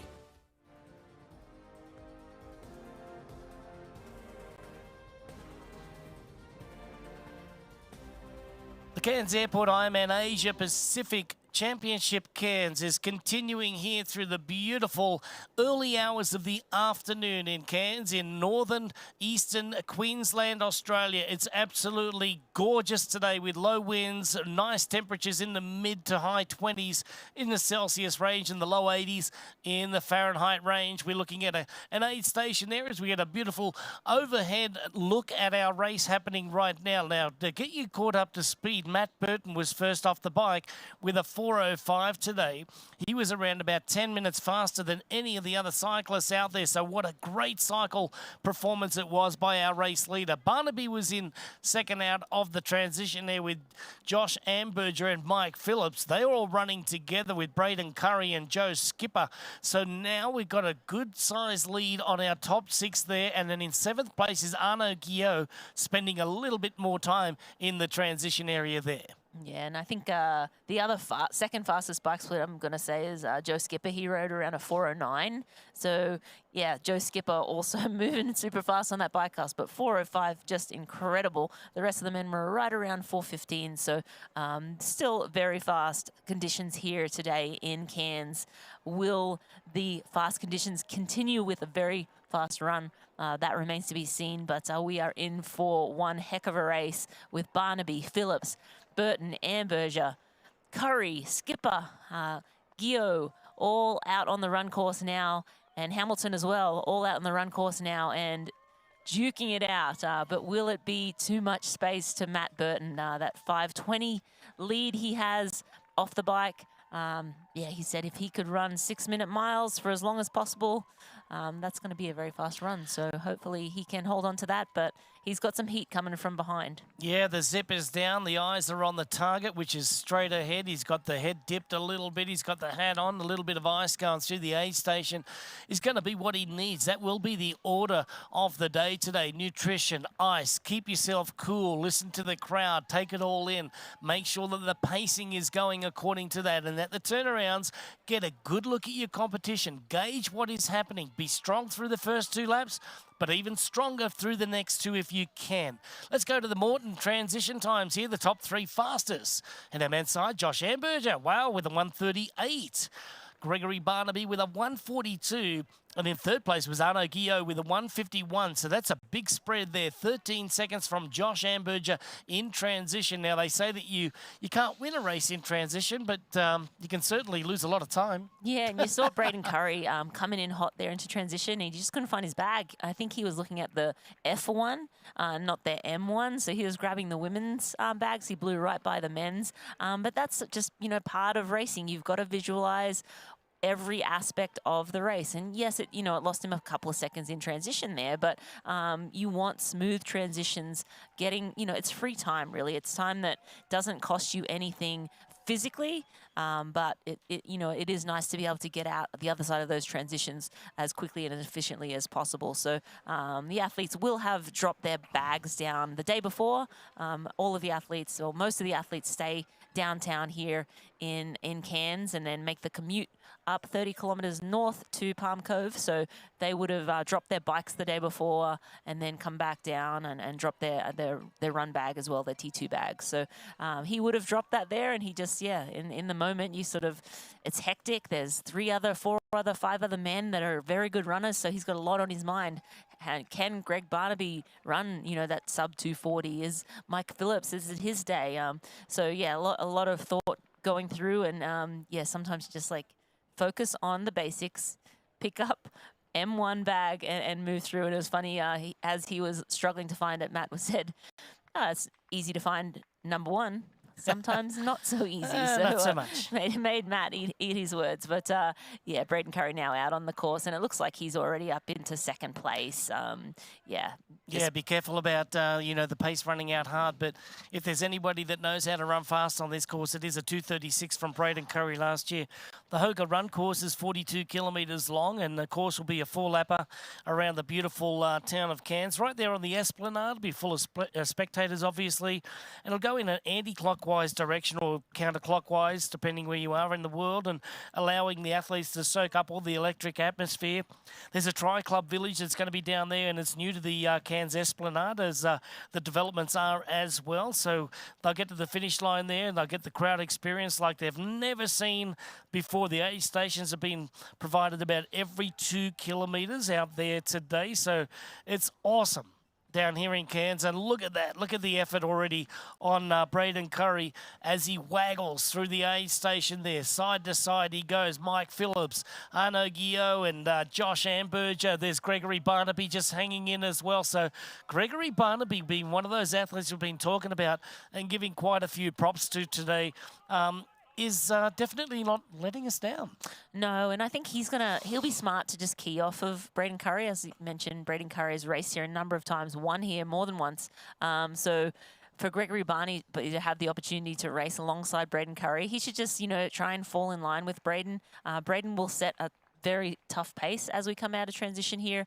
But again, Gregory Barnaby definitely has the goods. 8th at the World Champs last year, coming off a really close 3rd place in Mallorca just a few weeks ago in Spain. So we are just recapping the top 5 here in the men's race. Matt Burton leading about 5:23 back to, I think that was, we're messing up the thing on the thing. Back to Braden Curry, then Gregory Barnaby is sitting in 3rd. Mike Phillips is in 4th, and Josh Amberger is sitting in 5th right now.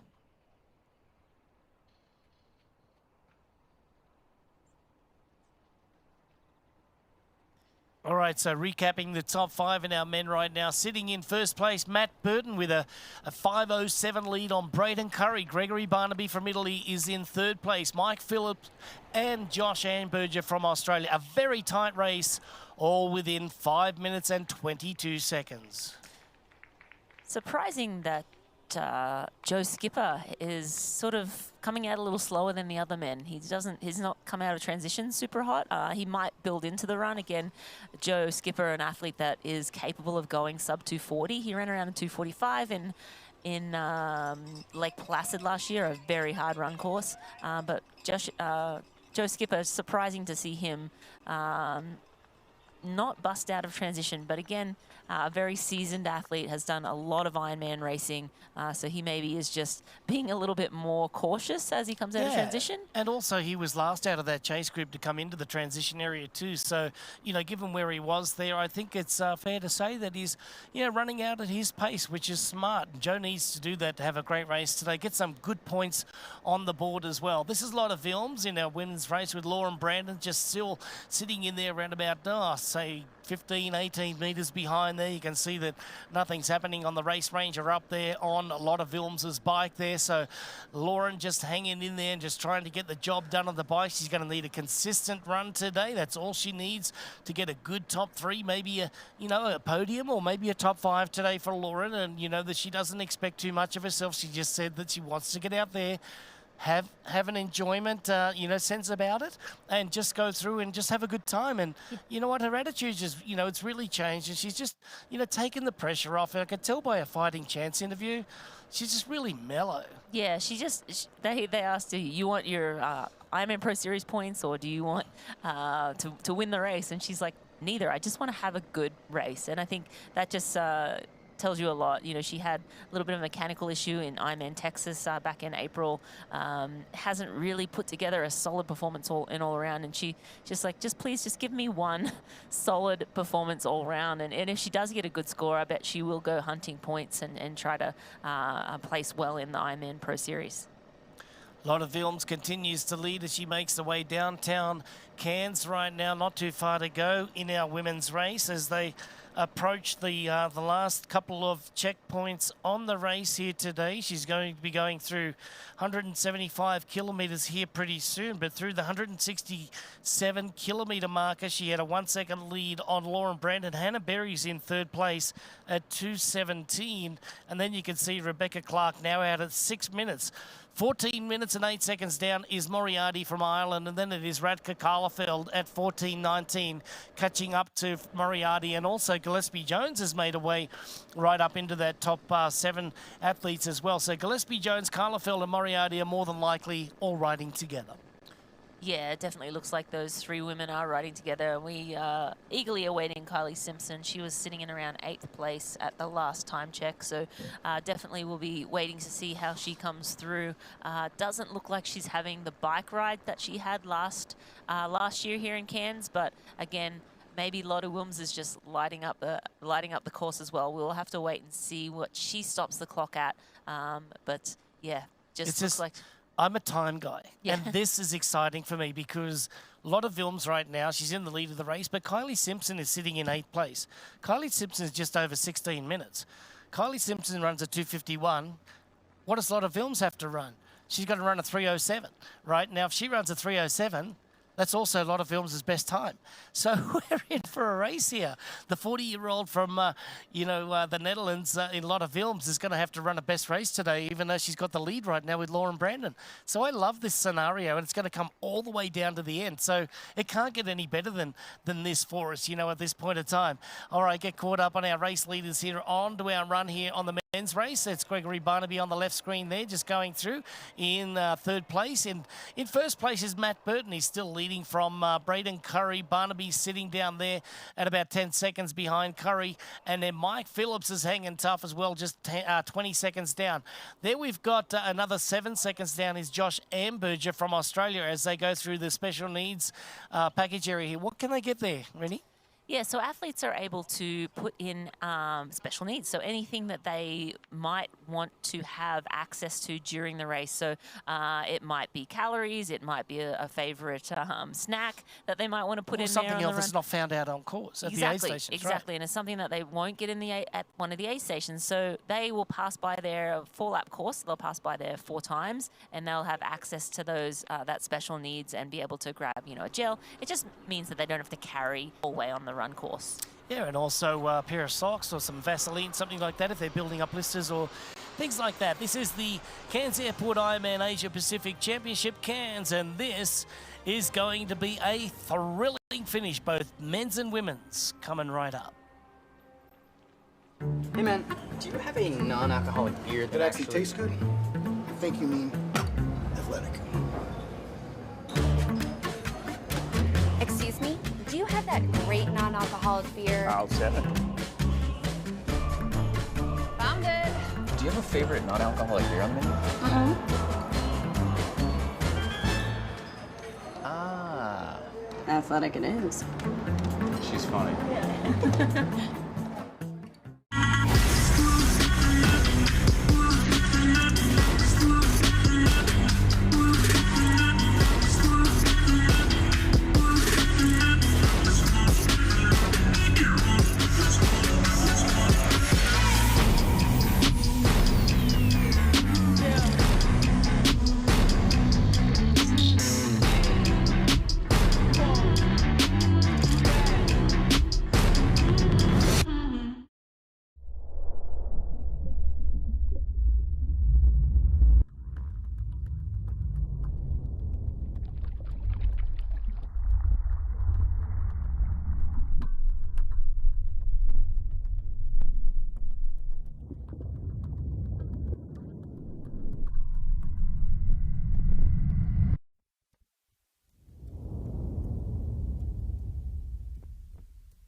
The men have found their way out onto the Hoka run course here. The total distance, 42 kilometres or 26 miles.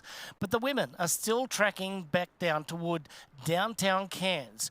They only have a few kilometres or miles to ride today, but it's been a spectacular ride as they've been side by side with the Coral Sea in the Pacific Ocean. They've ridden the beautiful Captain Cook Highway out to far end of Port Douglas and also into Douglas Shire. And now they find themselves riding in a southerly direction into a very, very subtle headwind. By the time that they get off the bike, they will be ready for that run course, and it's going to come down to the end. With a quick calculation of run times here today, Lotta Vilms' PR is around about 3:07, 3:08, and Lauren Brandon is sitting a little bit further down than that. However, last year our race winner, that was Kylie Simpson of Australia, is still sitting just over 16 minutes down on the rest of the field. Now, if you put those numbers together, that means if Kylie runs the same time as last year and Lotta Vilms runs a PR this year, we might have a neck-and-neck sprint finish. I want to throw another hat in the ring there, which we haven't spoken a bunch about Hannah Berry, but her marathon time, she's run around a 3:08 in Hawaii. She ran around a 3:09 in Texas in April. So, and she's making inroads on Lotte Wilms now. She's only around 1:40, 45 back from Lotte Wilms.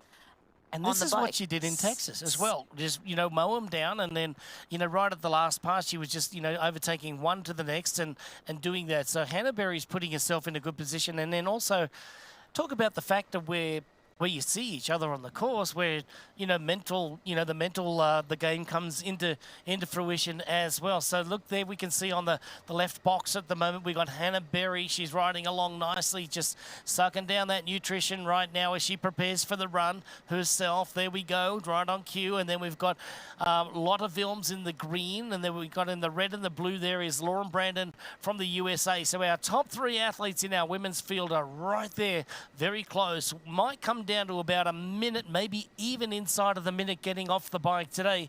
That would be fantastic to see 3 women heading out in the first 5 kilometres together. Absolutely, yeah. Oh, yeah. I think you know, even within 2 minutes with Hannah Berry, that's anyone's game. Yes, Lotte Wilms is in good shape, and it looks like Lotte Wilms and Hannah Berry run around the same time. In their best times are around the same, so it's really anyone's race. You couldn't pick it out of those two. It's just a matter of, okay, who's coming from behind then? Is Kylie Simpson in 250 shape today? Is she going to be able to run that pace today? It doesn't seem like she's on form like she was last year for this race. But again, she might hop off the bike and just feel great. Radka Karlefeld, too, has the ability to run very strong. She's sitting at around 14-19 down. She doesn't have a sub-3 hour marathon yet. Has she got the ability to? Possibly, yeah. So there's definitely some names as we look down the field that could factor in the top 3. For the win, I think it's sort of Lotte Wilms, Hannah Berry, or maybe Kylie Simpson if she can put down a crazy fast run split. Moriarty's in there as well, and Gillespie Jones as well, too. So we got a good race coming up in our women's side of things here in the Ironman Pro Series, the 8th event of the season here in 2024. The first of those being in Australia, and that is right now here at the Cairns Airport Ironman Asia Pacific Championship Cairns, and this is Lotte Wilms. She's sitting right there behind Lauren Brandon at the moment as they rocket their way through this outside of Cairns Airport at the moment, and then they'll make their way into downtown. Once they start hitting the streets of downtown, it's not that long to go before they hit the transition area there. As we get a good overhead look on the Esplanade right now, we can see that our leader, that is Matt Burton from Australia, the early bike leader as well. So he's off the bike onto the first lap of the run, the first 10-kilometre run, 10.5 kilometres. You'll be able to see the athletes at either end of the course here today out onto the broad walk. They will be going as well. So Matt Burton still looking like he's got a nice little turnover going. No fatigue setting in at this point in time. You wouldn't think so. He's running on adrenaline and he's running really well. Yeah, he really is running well, and Braden Curry is making a little bit of inroads in these early stages, but again, it's still, over 4.5 minutes, and this is the first out and back. So this is the north section of the course. He'll run back into town now and then do a loop around town, around the Esplanade now and on the boardwalk, and then head back up again for that second lap. So he's hanging pretty tough right now. I like the look of Matt Burton. Well, two great races here in the Cairns Airport Ironman Asia Pacific Championship Cairns. On the men's side, it's Matt Burton leading Braden Curry, an Australian versus a Kiwi. On the women's side of thing, it is Netherlands versus the USA, but New Zealand is really honing in on that finish line. Don't go away. We'll be right back. A lot of run action coming up. You know, and we know. The thing about challenging yourself is, you're always looking for what's next.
Cairns Airport Ironman Asia Pacific Championship Cairns is brought to you by AG1. Better finishes start with AG1. And by VinFast. Boundless together. Gotta love the all-electric VinFast vehicles. Love to see them out there and in the USA. And gosh, I'm thinking about going electric. I'm going to have to get electric here pretty soon. VinFast going to be the way to go. Boundless together. There is Lauren Brandon. She's making her way into Cairns downtown area right now. A lot of films is just right in there behind Hannah Berry, not too far away. So we're going to have an exciting race in the women's race right away from the outset in the first kilometre. We may have 3 ladies running together just like the men's race. Today we had 1 running out, but then we had 5 more just running out in a hurry. That was Barnaby and it was Arno Guillot. There was Mike Phillips and Josh Amberger, and the last of those to go out was Joe Skipper from the United Kingdom. So we've got a great race happening in the men's right now, but we're about to have another running race here in our women's division. So we are inside the last kilometre here. They're now rocketing their way toward Matt Lieto. We're going to go down to Matt here in just a little bit as he's standing by, about to get his report going here. And I can tell you what, Matt, we've got a fast, hard-charging lot of films. She's trying to overtake Lauren Brandon to go into the triathlon, into the transition area number 2 in first place. There is Lauren now just sensing that lot of films is coming up. There was a speed bump, standing up out of the saddle and getting ready to jump off those bikes. They'll be reaching down momentarily there, Marinda. They'll be undoing the shoes and then... yeah, they'll ride a little bit further, and then they'll have to hop off those bikes, jump off. They'll have to hop off before the dismount line, of course. They need 1 foot on the ground before that bike crosses that dismount line. Otherwise, there's like a 30-second penalty. But these women are seasoned professionals. They will be off the bikes before that. But interestingly, we have Hannah Berry at only 120 back now, so she's made inroads in this last section on the bike, that last long drag into town. But yeah, we are in for a treat on this run course. And then yeah, the stopwatches everywhere will start once those women get on for Kylie Simpson to see if the defending champion has the legs today to get after it. But yeah, again, Hannah Berry, Rebecca Clark still yet to come off, Moriarty as well, and Radhika Kalafel as well. Yeah, Moriarty from Ireland there, and Hannah Berry's been the one to look at over the last 50 kilometres. She's really made some good time up on our leaders here, Vilms and Brandon. But Rebecca Clark has found another gear. She may have had a little bit of a lapse in, mental concentration, or a little bit of a downward spiral there on the nutritional side of things, and she went out to about a 4-minute deficit, now out to a 6-minute deficit. So she's got herself together as well. So coming in off the bike, a lot of films, and both Lauren Brandon have reached down. They've unstrapped their feet from the pedals there and the shoes, and they are getting ready to jump off those bikes. Will they jump off with freshness in their legs, or will they jump off with a little bit of a ginger step? We're just going to have to wait and see. But my guess is that these 2 ladies have ridden a very, very nice race today, but it will take its toll on the run course coming up. Vilms reaches down and undoes the shoes, as does Lauren Brandon, taking the opportunity as she sees the competition doing so as well. And Matt Lieto is now standing by and getting ready to see the freshness or the ginger coming off the bike here today. Now they make the last turn there. The right-hand side onto the Esplanade they go. This is it. They're inside of the last little bit here. They'll make the left-hand turn into the transition area, and then they will start their run and then on to the Hoka run course. Yeah, the last few kilometres here on the bike, you see the high-rises coming up there, all the hotels, and there's all the restaurants along there. That was what Lauren Brandon was referring to in her A Fighting Chance, just how it was really fun to race on this course because there's so many restaurants lining the course. You can go in and have a drink and then run out and cheer on your favourite athlete, go back into the air conditioning, hang out. A great spectator race here in Cairns, and these athletes momentarily jumping off the bike there. I'm sure we'll have Matt standing by to get us a look at what he is seeing, but they are rocketing towards T2 right now. Lauren Brandon getting her feet out on top of those pedals, and they'll ride with their feet on top now so that when they hop off the bike, they don't have to run through. We're running down to Matt Lieto right now. This is Michael Thanks so much, Rennie. Yeah, they're going to be here in just a moment here.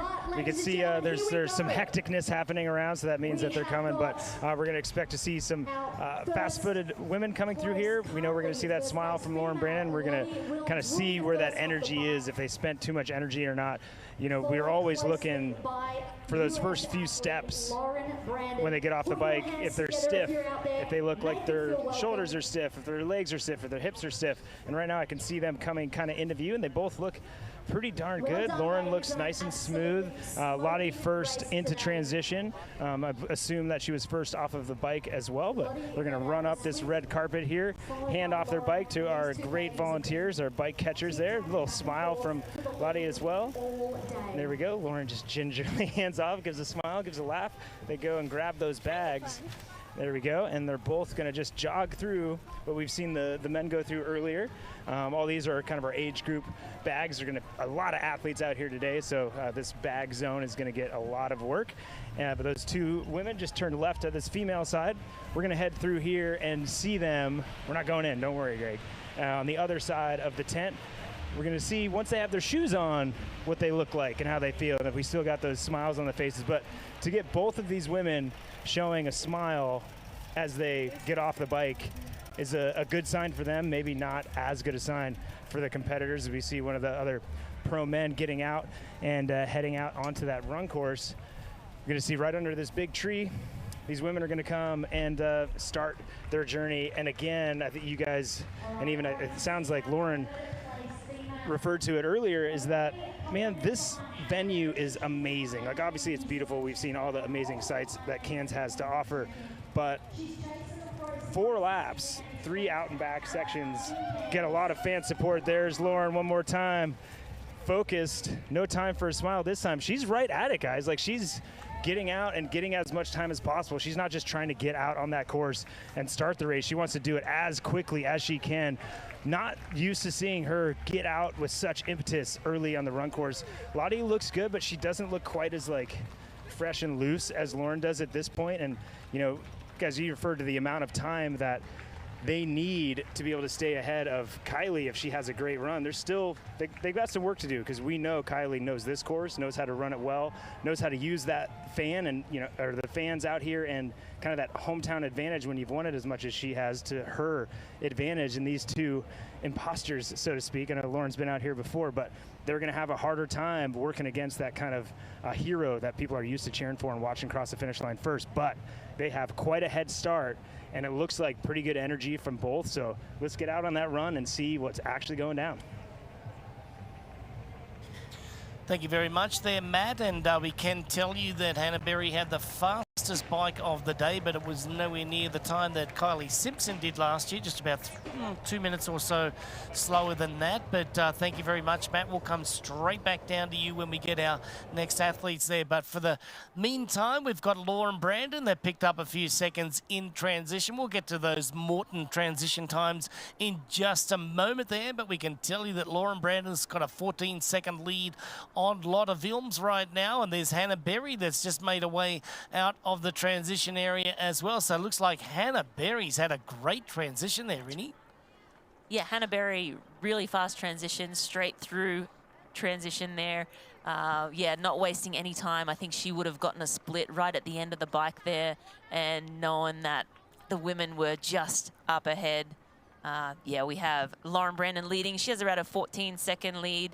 Then Lotte Wilms in second place, and Hannah Berry in third. We believe she will have had the fastest bike split for today. She's around 1:30 back, so maybe lost a little bit of time in just that last little stretch of the bike, because her transition looked super fast.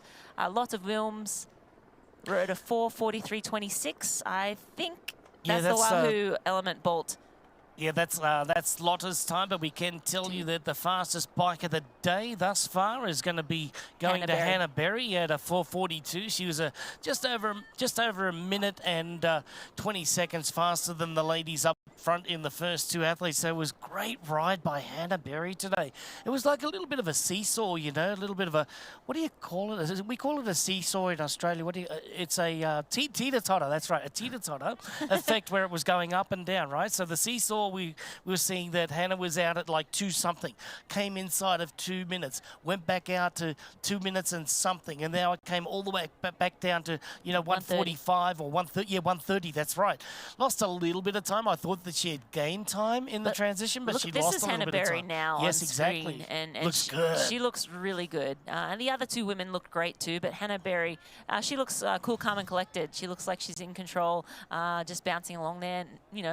None of the 3 women look gingerly. Sometimes when you see athletes come off the bike and you just like, it looks painful. All 3 looked like pretty solid. They looked good coming out of transition. Well, look at the beautiful marina here in Cairns Airport Ironman Asia Pacific. If you're looking for somewhere, a destination race, this is calling your name. You want to be here, that's for sure. But let's just go back to Hannah Berry there for a moment, because I want to talk a little bit about 6 weeks ago when we watched Hannah Berry at Ironman Texas, and that was an incredible run by her. She was just ever so consistent the whole way through. She did a great race, and she was just picking them off one by one.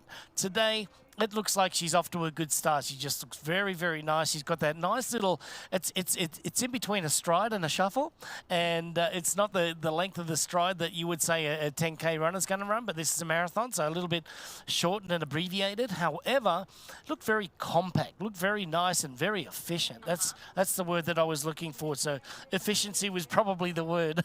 Absolutely, yeah. And the athletes here, this is a really cool section of the course too, because there are some restaurants along here, but the athletes get to run along this boardwalk here. It does get a little congested in the last lap of the race, but that's exciting too for the athletes, because they get to see the age groupers. The age groupers are cheering on the pros. And as we go down to the Morton top 3 fastest transition times, we had Lauren Brandon coming through in 1:55, Lotta Wilms 2:10, and Hannah Berry same time 2:10. So Lauren Brandon went through transition super fast there. Yeah, it was Lotta that went in about a second ahead of her, and that was that 14-second lead that she had coming out. And look at Lauren Brandon. She looks amazing. She looks amazing, and, the smiley Lauren Brandon that's just out there to enjoy herself. Maybe that's the attitude that she should adopt, further down the road as well, because, maybe she puts a little bit too much pressure on herself because she's so far up in the lead all the time and, trying to do all the pace setting. But I really like the fact that the last couple of races that she's, had a lot of films to ride with. I think that they really complement one another. And, today you can just see, having a good start to the day. And a lot of films there at the bottom part of the bottom right of the picture, just coming into it right now, is just, getting out to a good start. All right, let's recap our top 5 in the women's right here at 5 hours and 16 minutes and 35 seconds on the clock. We got a lot of Wilms off the bike in first. Lauren Brandon in second from the USA. Hannah Berry and New Zealand's Rebecca Clark, both being from New Zealand, sitting in 3rd and 4th. And rounding out the top 5 at 14:02 down is Gillespie Jones.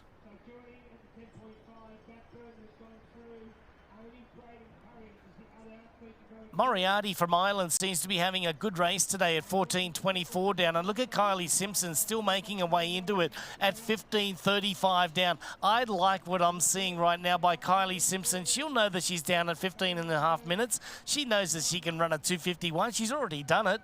Why doubt herself now? Get after it. What a great comeback that would be. Yeah, over 15 minutes. That's a long, long way. But Kylie, she knows that she has the ability to run at that pace. It really is just a matter of how fast the women up front can run today, and whether she has that in her legs for this race today. But man, we're in for some exciting racing on the women's side and on the men's side. But Lauren Brandon out front right now, leading the Cairns Airport Ironman Asia Pacific Championship in Cairns. So great to see Lauren leading this race. Lotta Wilms sitting in second, just about 14 seconds back at last split. Hannah Berry making inroads, and she's around 1:12 back. At last split, she was around 1:30 back. So Hannah Berry starting to make a little bit of inroads on Lauren Brandon's lead, but we are going to throw back down to Matt Lieto, who's down in transition.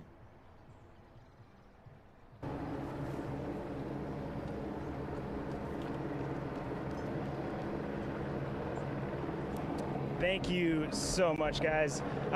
We are back out on the run course, and a lot is happening here. We see Lauren Brandon just started her run. I don't know how we got here. I actually have no idea where I am, but we were able to get in front of Lauren Brandon, and we got some of her age groupers, obviously very excited to be on camera here. Lauren Brandon, real focused, looking smooth. Oh, there a little smile happened. She wasn't gonna, but then she did. She got it. And then we've got our front runner here in the men's race, Matt Burton. First time we've seen him down up close as well. Lottie looking good, looking focused, not too far behind Lauren Brandon. Then the other way we got Braden Curry just doing Braden Curry things. Looks like he's bounding, always looks like he's sprinting out here, guys. And he looks as fresh as you can look for doing everything that he did. And you know, if I'm looking, there's a pretty substantial gap. I know you guys have a better idea of what those gaps look like, but he is definitely moving, putting time into Matt Burton. But Matt looks good. He doesn't look stressed or panicked. Like, you know, he had a plan. Obviously, the bike ride was insane how fast he went, but he set himself up for that. He knew what his body would feel like, more or less, if he had a ride like that. He's going to pay for it, and it's going to feel how it is, but he's not panicked about it.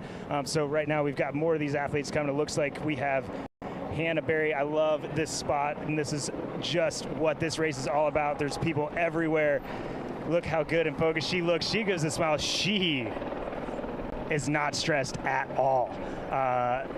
Recognize that she's on, just gave a little smile, a little wink even, but again, this out and back section is so great. Arnaud Guillot coming as well. All these athletes are just right on top of each other. And guys, it's 4 laps with so many sections like this. It's amazing. Barnaby coming from behind right here as well. Looks a little bit labored. Oh, there we go, Josh. Glad we didn't get that hand gesture on camera. We're going to talk to Josh about that later. I've said relaxed a few times already. He looks very, very relaxed. He's not getting sucked into going out too quickly, too early. And then let's go from behind where we're at right now, and that last runner in the men's field that we're all looking for, and that is Joe Skipper, and he looks great. He looks as strong as he always does. He gives a little bark into the camera. Guys, you cannot doubt the energy of this race and what it brings out of people. I think we just had 8 athletes go by, and 6 of them said something to the camera or yelled at me or gave me a gesture. They're loving it out here. People love racing here in Cairns, and it's the amount that you get to be around the spectators and around everything just lifts you up. And these athletes have wings out here, and I can't wait to watch more of this run course and more of these battles. I mean, this is all tight. But the fact that I've been here 5 minutes and I saw the front of the women's race and the front of the top 8 or 7 of the men's race is crazy. Great racing going on here today. Let's get out and watch some more.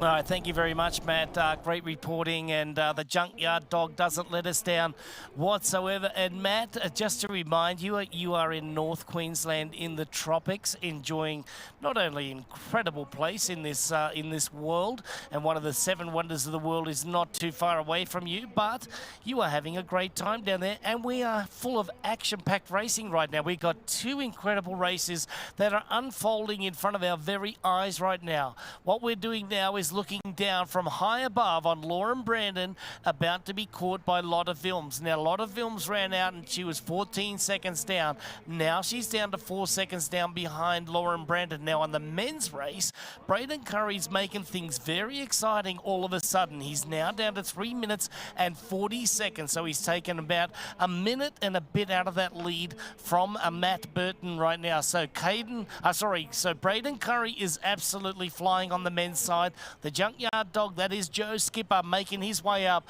but impressive pacing by Barnaby, Arnaud Guillot, and Josh Amberge are running very smart races at this point in time. But look at this as we descend down upon the marina here at the Cairns Airport Ironman Asian Pacific Championship Cairns, and this is the pass that these 2 have been doing all day long. They've done it on the swim, they've done it on the bike, and they're continuing to push each other to a new level. Yeah, absolutely. It's just great to see competition at the top level. Lauren Brandon and Lotta Wilms just going back and forth all day today. They formed a great partnership on the swim and then on the bike, and now they're definitely no longer partners. They are enemies now as we hit the run course. You see Matt Burton coming through transition, an aid station there.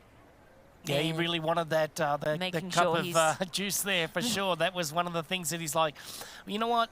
If I regret that later on, that was my fault. So stop. It's like, dropping a water bottle on the course knowing that you've littered or you need that nutrition too. So stop, go back and get it. And, you know, he is losing a little bit of time here to Braden Curry. He is storming. He is in second place. He's after the lead and the victory to defend the championship. But we're going to find out a little bit later on. Don't go away. The action is getting way good. Your new vehicle, Mr. Lawrence. The VinFast VF8. All the latest tech? Precisely. Whoa. Cut. Great delivery, Joey. I've had a lot of practice saying that word. It's pretty cool, huh? The VinFast? Yeah. It's got action. 402 horsepower.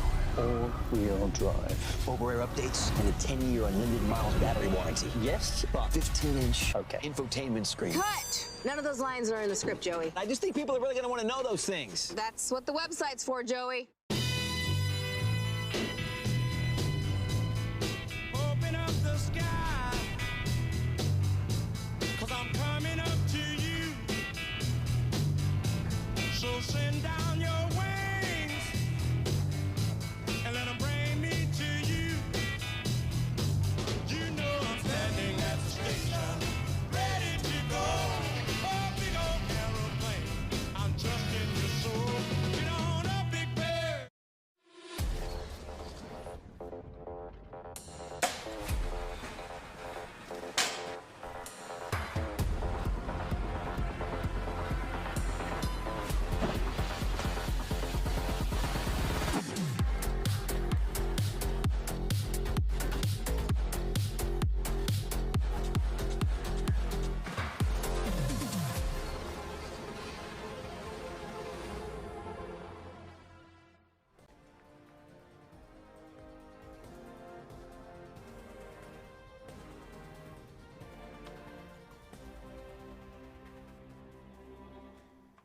Cairns Ironman Asia Pacific Championship, Kansas, brought to you by Hoka, Fly Human Fly, and by VinFast, Boundless Together.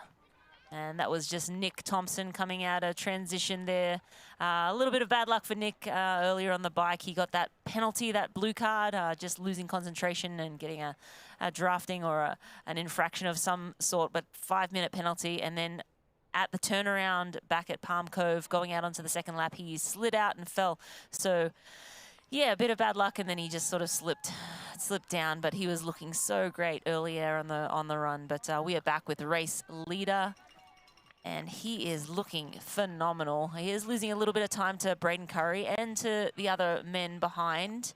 But Braden Curry, the one athlete who is making the most inroads from that chase pack of men. Yeah, he's still looking pretty good in 2021. He didn't finish Ironman Cairns. In 22, he was 9th place. In 23, he was 7th place. So he's, you know, moving up, you know, the whole time. And let's get caught up with the race weather now, brought to you by Roka. We're 82 degrees or 28 Celsius outside. We're clear skies today, not a cloud to be seen over those far mountains here in the Daintree in the wet tropics, the rainforest there, so absolutely gorgeous day.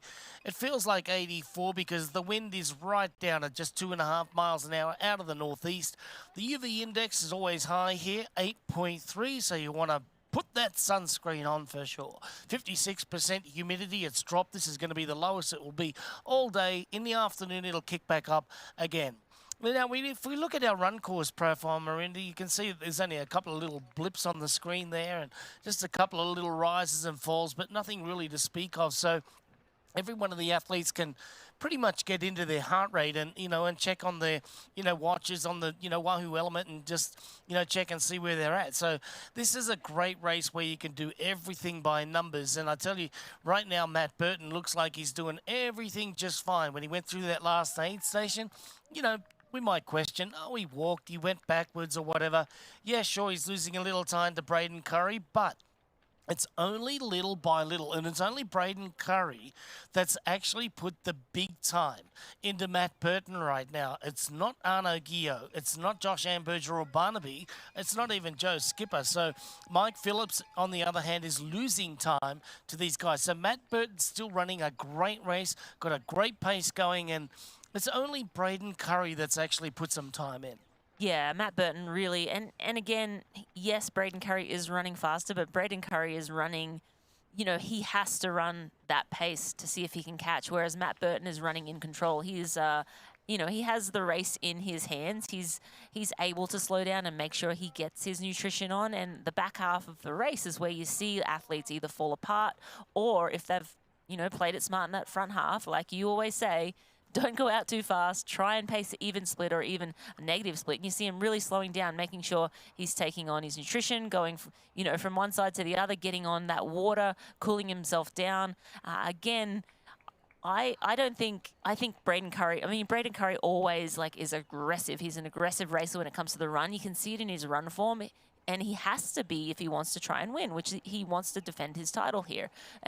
But Matt Burton is able to sort of be a little bit more calculated, and maybe, you know, I'm sure with a 4-lap course, he's getting time splits. He knows that Braden Currie is making inroads, but it's still 3:56, almost 4 minutes at the last time check that, you know, he has up his sleeve. So, yeah, I mean, once it gets down to 2 minutes, that's when maybe you will see maybe a little more urgency on Matt Burton's, and you might see on face, or maybe you'll see him blow through a few of those aid stations and not slow down and take on as much nutrition. So, yeah, just interesting to note at this point. And we have a soundbite from Joe Skipper from earlier in the week as well. Let's go and listen to that. Well, first of all, like I always have like a dynamic plan, really. You know, it changes as it goes. So it all depends on what the deficit is, like out the water. If I got a split and it was like, say, 2-3 minutes, which is kind of best case scenario, I'd probably go pretty hard at the start and see if I can close the gap fairly early.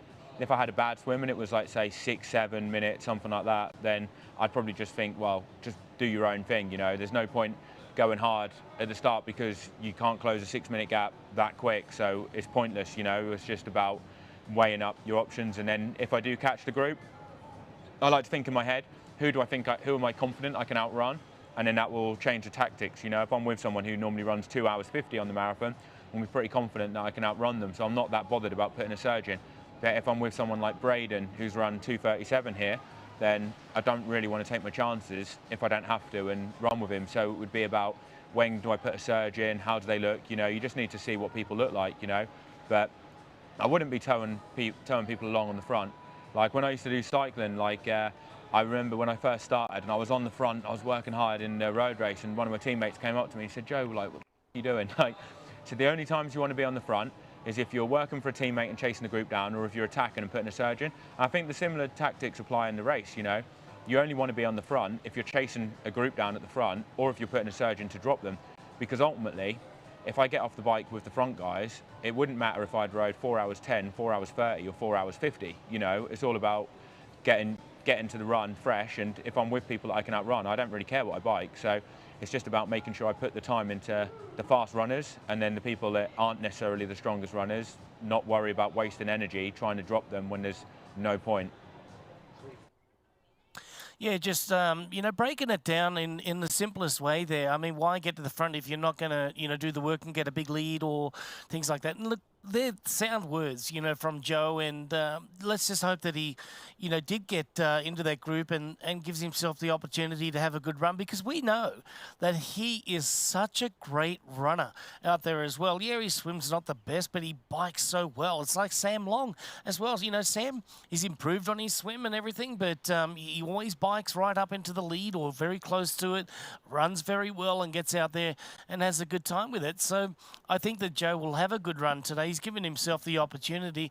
He needs to get some points on the board. You know, 24, the season thus far for Joe hasn't been what it, you know, sort of normally is for Joe, because he's such a great racer, and look forward to seeing him have some, you know, nice, consistent, high-level top finish races, you know, coming up here in the future. Back with Matt Burton, I was taking a look, Marinda, when he went through that last aid station, he's very switched on. He knows exactly what he wants. He went to the table on the opposite side of the pathway to get exactly what he wanted. I don't know if it was the sport nutrition or if it was just plain water, but he was adamant that he get what he needed. And then I was taking a good look from behind at his biomechanics, and his heel kick is coming out level with his knees, which is amazing. His stride length is very, very good. You know, it's long because he is a tall athlete, but his quadriceps are so powerful. If he doesn't power those things up, if he lets those things get, you know, too far beyond dehydration, they are going to seize up on him. He's a big athlete, he's a powerful athlete, and he's getting the job done so far. Braden Curry now within 3:23. Guillaume is at 4:21, so the gaps are starting to appear.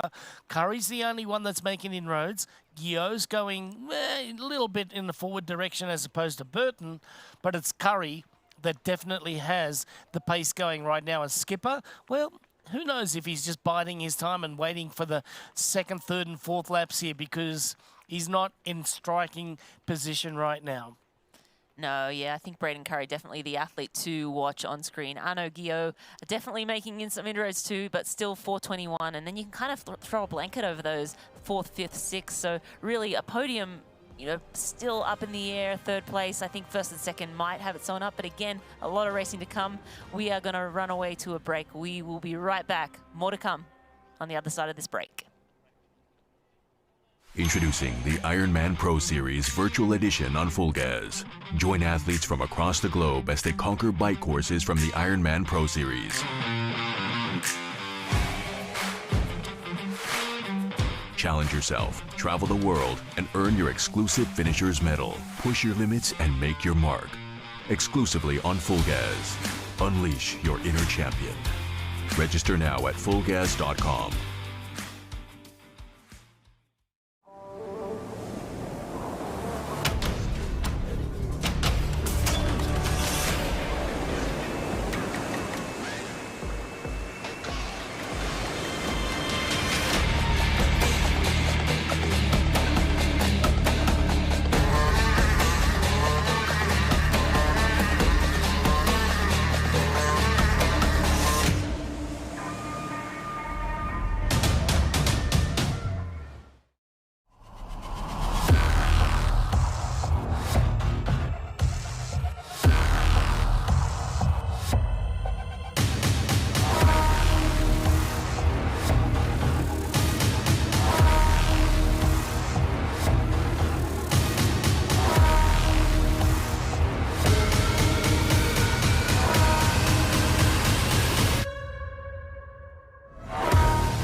The Cairns Airport Ironman Asia Pacific is really heating up here in Cairns. This championship race on a Sunday is going to come down to the wire by the look of it. On the men's race with Matt Burton leading race right now, setting a race best today, 4:05 on the bike ride. He took Cam Worth, Cam Worth's time down by 10 minutes, which is absolutely insane. Then on the women's side of things, it was Lotta Vilms and Lauren Brandon that have put in the heroic effort so far, but Hannah Berry is lurking. She is the turbo diesel out there. She had the fastest ride by the women today, and now she is within 50 seconds of the lead. Lauren Brandon was the leader going through the first mile and a half, but now she's 11 seconds down on Lotta Vilms. Now, Hannah Berry, having won Ironman New Zealand back in 2021, is just really enjoying a nice solid race right now. And Rinny, she normally, you know, sports run times in the 3 hour mark, the 3 hour 10. She's very consistent, 2 3:10s in 2021, in 2023 a 3:08. So we know what she's good for, and we think it's going to be about a 3:05 to a 3:08 to get the job done today. Yeah, and Lotta Wilms has similar run splits, but right now Hannah Berry faster on course than Lotta Wilms. And as we look at Lotta Wilms, she was 3rd place in Texas just back in April, 3rd place in Geelong 70.3 earlier this year, 2nd place in Taupo last year, 3rd place in Ironman Western Australia late last year. So a lot of racing in the last sort of six months from Lotta Wilms, but yeah, a lot of really good racing. Podium places in all of those races. So really just putting together solid performances, you know, month after month over the past sort of 6 months. So another one here today, but again, her faster run times are sort of similar to Hannah Berry's, but Hannah today moving faster at this point on course than Lotta Wilms. Yeah, just want to point out down there is Kylie Simpson from Australia, 15:28 down at the moment. But I want to tell you that she's inside of that now. She's 14 something down, but she is running about 27 seconds faster per mile than the rest of the field. So what does that tell you? that she's going to be right up there on the podium at the end of the day. So let's just see if Kylie Simpson can hold it together and do her thing. But by the look of it, Hannah Berry is going to challenge for the win, and I do think that she will get that today. She'll go right up into the lead there. She'll probably overtake Lauren Brandon coming up here pretty soon to get to Lotte Wilms, the 40-year-old from the Netherlands. She's running along just nicely at the moment. She's got that nice little stride in between a stride and a shuffle happening. And here is Matt Burton on screen at the moment. This is a brilliant race that he's running at this point in time. But as we spoke about Kylie Simpson, why don't we catch up? A Fighting Chance, presented by Wahoo. We've done a little bike and we are just about to do a run off. We're going to do some efforts, some 3-minute efforts. What some sunnies? Okay, 2020 first race, 4th place. 21 first win. 22 3rd place. 23 2nd win. 24 5th year in a row. Yeah, look, the swim, being in a wetsuit in warm water is always a little more taxing, I think, than people assume that it's going to be, and so that can take a bit more out of you. The bike rolling the whole way, and then yeah, that back end, it's really the last 60k. Once you turn up at Port Douglas that last time and you head back down, that's when the race starts for me. So at about 120 kilometres, and you've typically got a headwind the whole way, definitely the last 30 kilometres, and I find that that's where my strength comes through. And yeah, I can put more time into people on the bike in that last 60 kilometres, so that's definitely the plan again this year. And then the run, look, there's no secret out there that I love to run, and Cairns is definitely my favourite course in the Ironman series. There's 4 laps, it's crowd supported the entire way, and the hotter the better, and it looks like we've got some warm weather coming, so I'm happy. The Ironman Pro Series, when that was announced end of last year, was something that we obviously targeted, and first race this year, the first Ironman race in that being Texas, so we headed to America and got 3 races in that series so that we could bank some points early on in the season. And then, as you said, definitely Cairns and then Nice looking to be on that series, and yeah, definitely wanting some more points this weekend. 6th place currently, and some good points will push us towards the lead on that series. Yeah, and talking about the point system, Kylie will, if she's within 21 minutes of the lead, it looks like she would move into the lead overall in the point standings. So, yeah, as she mentioned, she banked a couple of 70.3s, and she did Ironman Texas. Didn't have the greatest race in Texas, but again, it's about being consistently close to the front, or, you know, banking many points as possible at each race. So, moving up.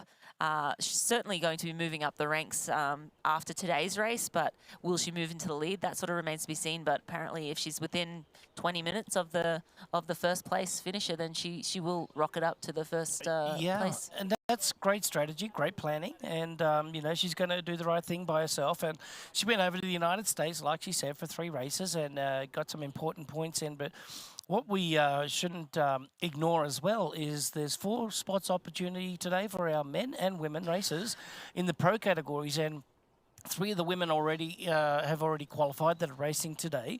So there's going to be 4 spots, you know, that rolled out.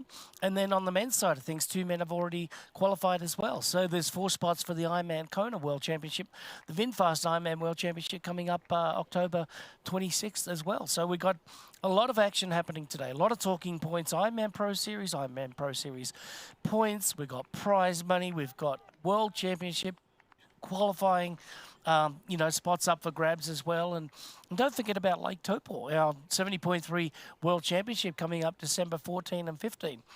That is going to be one of the most hotly contested 70.3 races of all time. So cannot wait to see this race happen. It should have happened a little while ago. We've been in a little bit of a delay with it, but it's back. It's with us in 2024. Cannot wait to see that one go down. Yeah, absolutely. Looking forward to that one for sure. But Matt Burton, just looking at the last time splits now, Braden Curry dipping under that 3-minute mark, he's taken about, looks like 30 seconds in the last 3K. So it's like about 10K a second, 10 seconds per kilometer at the moment, which would put him very close to Matt Burton by the end of this run. That's around 17 kilometers in. Obviously still a fair amount of running to go, but Matt Burton might need to have a little bit more urgency as we go around here, finishing up this second lap. So he's coming up to the half marathon, still a half marathon to go. And obviously that is really the business end of the marathon, whether you have the legs to keep pushing forward to hold on to that pace that you have, or increase the pace and maybe do a negative split. And if, you know, Braden's not picking up big chunks of time, he's going to get a little bit, you know, disappointed and just upset a little bit about that. So he's got to keep his mental, you know, strategy in place as well, and just pick off what he can pick off, and just hope and make sure that he's on his nutrition, and hope and make sure that, you know, something that Matt Burton is doing is not right. But I can't fault Matt Burton at all right now. I think he's just running really nice. His biomechanics are just brilliant here on the run at this point in time. He's the only thing that's going to slow Matt Burton down is himself and nutrition today. He looks solid. I think he's done a great training block coming into this race. You could just see that he was so focused on, you know, having a great bike ride today. But who on earth thought he could have taken Cam Worth? I mean, oh, by 10 minutes, not just like by 10 minutes. I mean, seconds. A professional cyclist, a 5th place getter at the Ironman World Championship. I mean, Cam Worth, he's won Ironman races and he bikes like a beast. And Matt Burton was the beast out there today on the bike, and he really showed that separating the men from the boys today had to happen early on the bike, and it was at the 116 kilometre marker. He did. He broke away from Josh Amberger, didn't allow the rest of the group to get caught up there before that, and cycled off the front on his own. So well done.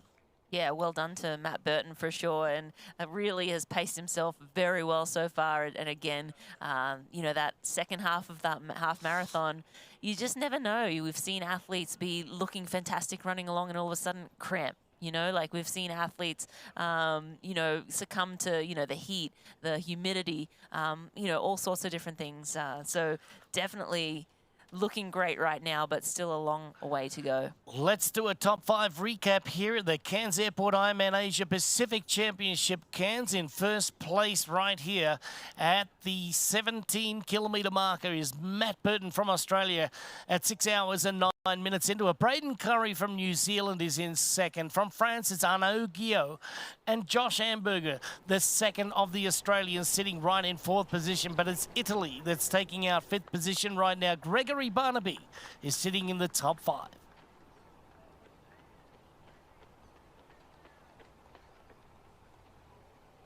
In 6th place, we've got Joe Skipper there sitting in there at 5:13 down. He's not too far down on Barnaby now, so around about the same place as where he was when he ran out of transition. So I think that Skipper's just biding his time, and he's not able to accelerate away from Mike Phillips as well. And then Ben Hamilton, he's sitting back there at 8 minutes down as well, inside of the top 8 right now. And there's Ola's just coming into the fray right now at 8:18 down. So by the look of it, we got a race for the top 5 inside of our top 7. At the moment, they are separated by 5.5 minutes, but this man on screen right now, Matt Burton, has had it all of his own way for the last 3 hours. He's been so solid on the bike today. He's working those run legs. He's got a perfect arm carriage. Looks down at the Wahoo element there, and it says, yes, you're on the right heart rate and you are on the right pace right now, and you are doing a great job. Yeah, do you think at this point in the race, Welshie, he's concerned more about his pace, his heart rate? What is he looking at when he looks at his watch? I don't think that he's concerned with his pace right now. I think that he's concerned with just staying on that heart rate, because he keeps you know, looking down on it. Good indicator for sure, but I think that he knows that he's slowing down. He's very, very cognizant of these aid stations and locating where everything that he wants to be at. He wants to be at, like, is it the special nutrition? Is it the you know, mortal is it he wants? Is it the Morton gels that he wants, or is it something else? Is it just water? Is he getting the ice over the head? It is a warm day, Marinda, and when you look at it, you know, you've got to say that as Braden Curry overtakes a lot of films, as Braden heads toward that 17 kilometre marker as well, inside of the first 2 laps on the run with 2 laps to go. You can see that Braden is running exceptionally well right now. He's got the forward lean. You can always see that he rocks the shoulders. Don't be too worried worried about that. Look at his arm carriage. It's absolutely perfect. That's just his style. But I love the stride length. I love the way that Braden really thrusts his knee forward, just like that. And he's got a really nice long stride for a medium-sized man. When I say that, you know, in a nice way, he's about 5'9", 5'10", whereas you look at someone like Matt Burton, he's a little bit taller. He's got very, very solid legs, but he's got a long stride. But, yeah, no, Braden Curry looks pretty good right now. A lot of Wilms is having it her way at the moment, but I don't think that Hannah Berry's too far away. Yeah, Hannah Berry definitely lurking behind a lot of Wilms, and Lauren Brandon holding her own too. And we definitely still have Kylie Simpson a fair ways back. If she ran, you know, that 250, then yes, she's in the hunt. But it looks like Lotta Wilms is running very well today as well, and so too Lauren Brandon and Hannah Berry. So definitely still a lot of racing to go, and we do have an exciting race on our hands, and this men's race in particular with Braden Curry. That's Braden on screen in the background there. You see his biker riding just behind him. Those bikers are told to ride behind that athlete. We're actually going to throw down to Matt Lieto. What do you got for us, Matt?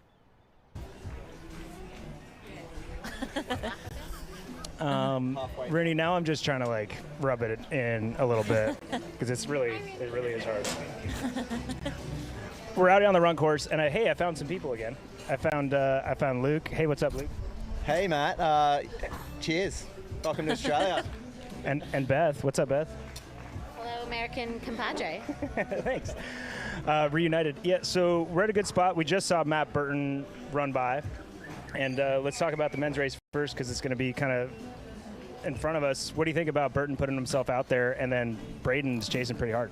Yeah, I mean, Matty put an insane bike split in there. 4:05 on this course. That's amazing riding there by Matty. But we expected that. I mean, the way he's been riding over the last few years, Matty really has become one of the top cyclists in the sport. But look at Braden, like he's already made some minutes into Matt at this point, probably 3 minutes at this stage. It's pretty incredible that in this heat that he's running that quick. Okay, and as you say that, Braden is, oh no, that's not him, don't worry. Somebody else that looks like him, but doesn't look like him. He's got the most recognizable style ever, but before he comes around the corner, that fight for the podium is going to be nuts on that men's side. What are you thinking? Yeah, we were watching the fight for the podium between Arnaud Goulot, Joshy Amberger, Gregory Barnaby. It was incredible. Joe Skipper right there, Mike Phillips. They're all Ironman champions in their own right. And so it's going to be an absolutely thrilling battle for the second half of the marathon. Yeah, and the World Championship top 10s that are in there, the previous wins on this course that are in there is absolutely nuts. And, man, I'm really impressed with Josh and how calm he looks, enough to joke around a fair bit and have a good time as he often does. But Josh is looking awesome, and we're going to have Braden come through here in a second, Beth. But what are you seeing from that top 3, top 5 in the women's race? Wait, I'm sorry. What do you think? Here, you talk me through Braden. How's he looking? Oh, this is Braden. Typical style here on this course. He knows he always goes out hot. We know that. Sometimes people think he goes out too hot. Go, Braden! But never too hot on the Cairns course. He's run, 2:36 here before? So he's my pick for the win. Yeah, I mean, he looks great. And just that, guys, you can see the proximity of all the great stuff on this course. We're hanging out, relaxing, watching the race as it goes by. Braden is absolutely crushing it. And, moving in on Burton. That's going to be a hard one for Burton to hold off. Okay, women's race. What are you observing so far? Yeah, well, here we go. We got the leader coming through. Oh, so here comes Lotte Wilms. She's still looking pretty solid, but we know that Hannah Berry is going to be hot on her heels within the next, I'd say, 30 seconds or so. So we'll see. Hannah has passed Lauren Brandon, the American who, is this Hannah? Yep. Oh, yeah. So Hannah's right behind her, like 10 or 15 seconds back, which is awesome. She's already put Lauren well behind her, but Lauren's running solid. I know she came here to have a solid race, and she's doing that, but Hannah looks like she's getting ready to take that lead. Dude, and she is just metronomic and just so focused. Like, she'll give a smile every now and then, but her head isn't wavering. Like, she's been that way all day, just very, very focused. And then we got third place men's Arnaud Guillot coming through here, and he's going to be chased not too far behind because we know that podium battle. And guys, I mean, we all often talk that my job is easy, and yes, it is, and that I get lucky, and yes, I do. But I think this course tells you how amazing it is to spectate it. Like, I've gone to 2 spots, and I've seen the entire front of the race as we see Lauren Brandon come around the corner. So 3rd place women's field at Lauren Brandon cruising. She looks great. She looks great. She's going to keep ticking it over. She wants that spot. There you go. Lauren gives the wave, of course. And, yeah, she's absolutely crushing it. And the men's race opening up a little bit. Barnaby and the rest are a little bit further behind. Arnaud Guillot has opened up. I want to say last time I gave splits to myself, it was like 30 seconds maybe from him to Josh, and maybe it was even 20 to Amager. So it's starting to open up a fair bit. We're going to wait till these next few athletes come through, but here we go. Josh Amager looking great. Yeah, Matt. And then we got 3 athletes all together. That's Mike Phillips and Barnaby. It's so exciting. I thought Barnaby was kind of done, but Josh is cruising at the front of this 3, and man, top 5 men covered with a blanket, top 3 women do the same. Maybe don't do so because it's pretty hot out here. But man, thanks so much, Beth and Luke, and we'll see you at the next spot. Ooh, and Joe Skipper's coming around the corner Matt, too. Before you leave, you know, your very uncomfortable spot there on the side of the race course. You do look good, but please put a bit of sunscreen on, will you, buddy? Look like you're burning up. I don't think you read the weather report today. We got an 8.3 on the UV index. So how about throwing some of that on and doing a great job down there. Now, you were talking about our men's race just a moment ago, and we'll go back to Matt in just a little bit.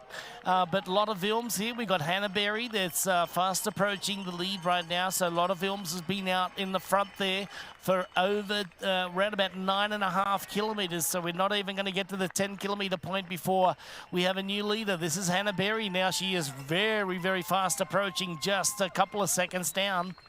Yeah, Hannah Berry looking really good. She closed really well on that bike, and she is now closing in on that lead of Lotte Wilms. We are going to see a lead change here in a minute, but any moment here. But we have to possibly run away to an ad break. Actually, maybe we won't. Let's just look at this at the point of time here. Let's just come back to this in just a few seconds. And Hannah Berry chasing it down. We're going to stay with this. We were going to go to an ad break, but we are going to stay with these women as we get this lead change. We have Hannah Berry just on the heels of Lotte Wilms. She sees the front of the race for the first time. That is Hannah Berry from New Zealand. She has taken over Lotte Wilms. Lotte Wilms obviously led most of the race so far here today, but now Hannah Berry going out, and Lotte Wilms not willing to give that up so easy. She's tacky. Her eyes are right on Hannah Berry's shoulders, and she is in lockstep now. She's just sitting right behind her, and she's like, no, no, no.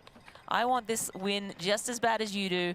And yeah, she's trying her very best to stay right on her heels. But Hannah Berry, for the first time, leading the race here, leading Ironman Cairns Asia Pacific Championship. Yeah, Hannah Berry's just in a different league right here. So as we look at her just moving through now, her pace is certainly very, very nice. It's too strong for a lot of films right now, and a lot of, has realised that this ain't going to happen for me today. I'll just, settle for the points here. I'll stay in second for as long as I can. While, someone like Hannah Berry's just going to run off with this one by the look of it, but she's running a great race today. But something to consider as well here. Remember, Lotte Wilms was overtaken by a couple of athletes in Ironman Texas, and then they blew up at the end. So Lotte Wilms, yep, okay, Hannah Berry, you're running faster than I am now, faster than what I'm able to run right now, but I'm going to still hold this solid pace, and I know I can hold it all the way through to the finish. If Hannah Berry falters in the second half of this marathon, that's when Lotte Wilms, I believe, will pounce. But right now, Hannah Berry looking really, really nicely in control and just, taking that lead with authority. Yes, so our women's race is heating up. We get our third place male just going through right now, and then also a lot of films there. So here's Hannah Berry just coming through. So third place male, they're heading out on their third lap. This is our women on their second laps onto the run, and there she goes. That was a lot of films right there, but it was Hannah Berry to go through, just getting into one of those Morton gels right now, going through the aid station here, picking up some much needed nutrition. 1 lap down on the run, 3 to go here in this beautiful part of the world. This is the Cairns Airport Ironman Asia Pacific Championship, Cairns.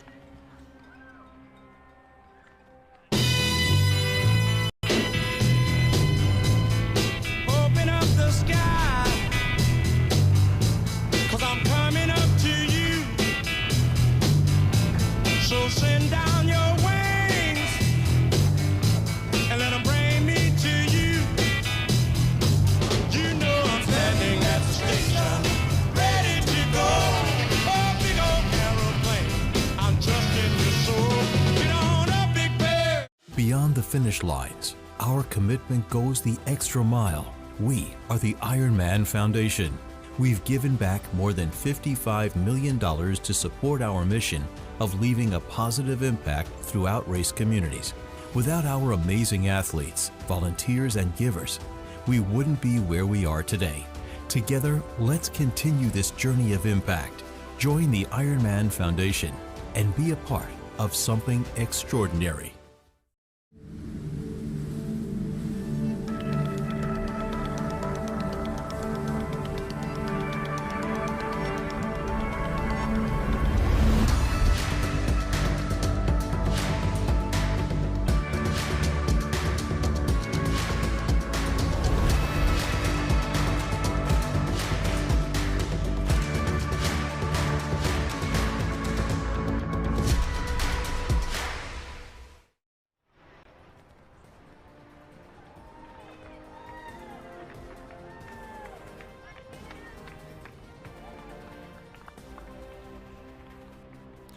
The Cairns Airport Ironman Asia Pacific continues here in this championship race in Cairns, and Hannah Berry, the Kiwi, the New Zealander, has now seized the lead away from Netherlands' Lotte Wilms. It was Lauren Brandon and Lotte Wilms that were really strong up until the last 5 kilometres or so, and Hannah Berry seems to have everything in control with a beautiful pace, and her pace setting at the moment is second to none. She's really got it going on. There's only a couple of other athletes in the women's race right now with a fast run, and that is Kylie Simpson, who's taking little chunks of time out, a little bit at a time in each kilometre as it ticks on by. She's taken a little bit out a lot of films, but as opposed to Hannah Berry, not so much. Hannah Berry has it all going at this point in time, and on the men's side of things, Matt Burton is having the best day of his triathlon career thus far. With that last and accelerating part of the bike ride today, that last 75 kilometres was absolutely amazing. It was that amazing that he took 10 minutes off a race best on the bike from Cam Worth, when Cam set a 4:15 back in 2017, and now with 10 minutes off that, a 4:05 has set Matt Burton up for a victory today. Will he run out of real estate with a fast charging Braden Curry? We're going to have to wait and see on that one, Marinda, but Braden Curry running a pretty good race himself. Yeah, and looking at the splits, Braden Curry is around 5:30 behind at the start of the run. At the half, he was 2:47, so almost exactly half. The time has been taken out at halfway. So Braden Curry pacing it to perfection at this point for a sprint finish. It probably won't happen like that, as you know, athletes slow down or speed up in the last half of the marathon. But as it plays right now, they are on track for a very close finish. Yeah, and Arnaud Guillot's running a great race as well. He's only 3:52 down, but as he went through that last station, put some ice over the cap there. He was like, woo! Yeah. I think it was a little bit of a shock to the system, but there goes Hannah Berry just running through that aid station and staying nice and cool as well. All right, there's Matt Burton. Not much to really critique out of that style right now, Marinda. He's running on a little bit of a camber there, so you can see that the right leg dropping down just a little bit, but you can see that the turnover is still pretty strong. Looking down at the heart rate there, everything seems to be just fine. Yeah, he looks really great, actually. He looks the same as what he did in the first lap. You don't see any change in form, any fatigue starting to creep in. I'm sure it is, but he physically looks as good as he did in that first lap. So not slowing anytime soon is Matt Burton. Yeah, he's over halfway of the run right now, so we know that the back half of the run is going to be very important as far as race strategy and pacing goes. Will Braden Curry have enough to get the job done today? He hasn't come past this part just yet, so he hasn't seen his compatriot here, and well, actually his competitor here. It wouldn't be compatriot because they're from New Zealand and one's from Australia, so there you have it on that side of things. But Braden Curry, we know that he closed with the 2:36, and there he goes the other way just there. So there was a little sneaky look over the left-hand shoulder there by Matt Burton. So Braden Curry getting an idea of just exactly what job he has got in front of him.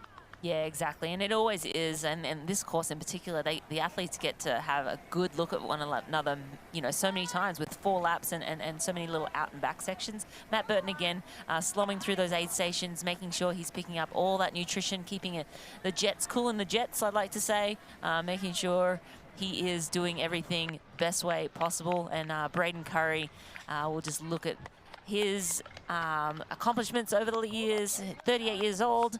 He was first place in Cairns last year. He was second place in Ironman New Zealand last year, second place in Cairns in 2022, and third place at the 2022 Ironman World Championship back in 2022. Yes, when that was in St. George in Utah, but that was the best aid station I saw Matt Burton go through. He didn't actually stop that time. He actually kept a very good pace going through. He grabbed the ice, he grabbed the water, he put some of it down his race suit there. So it was a very nice and efficient aid station for Matt Burton. On the other hand, on the right side of the screen there, we've got our split there. We've got our men on the left and our ladies on the right. At the moment, we can see that Hannah Berry from New Zealand just running a beautiful race. She was very strong in the first part of the bike ride where she caught up some time, but the middle part lost a little bit of time there, so she must have gone through a rough spot nutritionally, but she got herself back into it. Her pacing was better on the way back, and I think the strength of the cyclist against a little bit of the headwind over the last 60 kilometres really played into her favour. Over the first 10 kilometres of the run today, Rennie, she's been nothing short of exciting to watch. She's been in perfect posture. Everything about the biomechanics has been lining up just fine, and the pace is awesome. Yeah, the pace just looks phenomenal here. She looks really great. She looks in control. She looks like she's paced this run really well, and she paced the bike really well. Again, she got dropped off the back of those top 3 women that we had come out of the swim. That was Lauren Brandon, Lotte Wilms, and Rebecca Clark leading out of the swim. Hannah Berry was sort of 2:30 down in no man's land, and then as you mentioned, she sort of yo-yoed from, you know, down to under 2 minutes for early part of the bike ride, and then she was out to 2:30, almost at 3 minutes, and then coming off the bike it was close to 2:30, 2:45. So very strong back end of the bike for Hannah Berry, and now running, pacing this run very nicely, now out in the lead. So Hannah Berry looking to snatch the victory here in Cairns. Her last Ironman victory was back in 2021. She won Ironman New Zealand, so and she's had a solid year this year already. 4th in Ironman Texas. She was 4th right behind Lotte Wilms in Texas earlier this year. She got 5th in 70.3 Geelong, and she won Taronga Half. She beat Chelsea Sodaro, interestingly, back in January this year. So she's been racing for half a year already. Of course, comes from the South Pacific, where, you know, it's summer in January, so racing starts early down there. We are going to run off to a break. We'll be right back with more action. You know, and we know.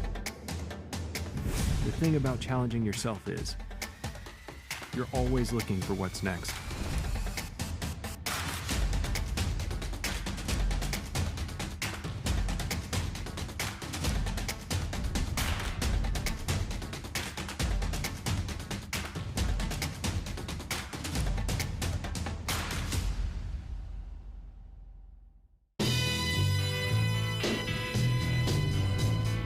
Open up the sky, 'cause I'm coming up to you.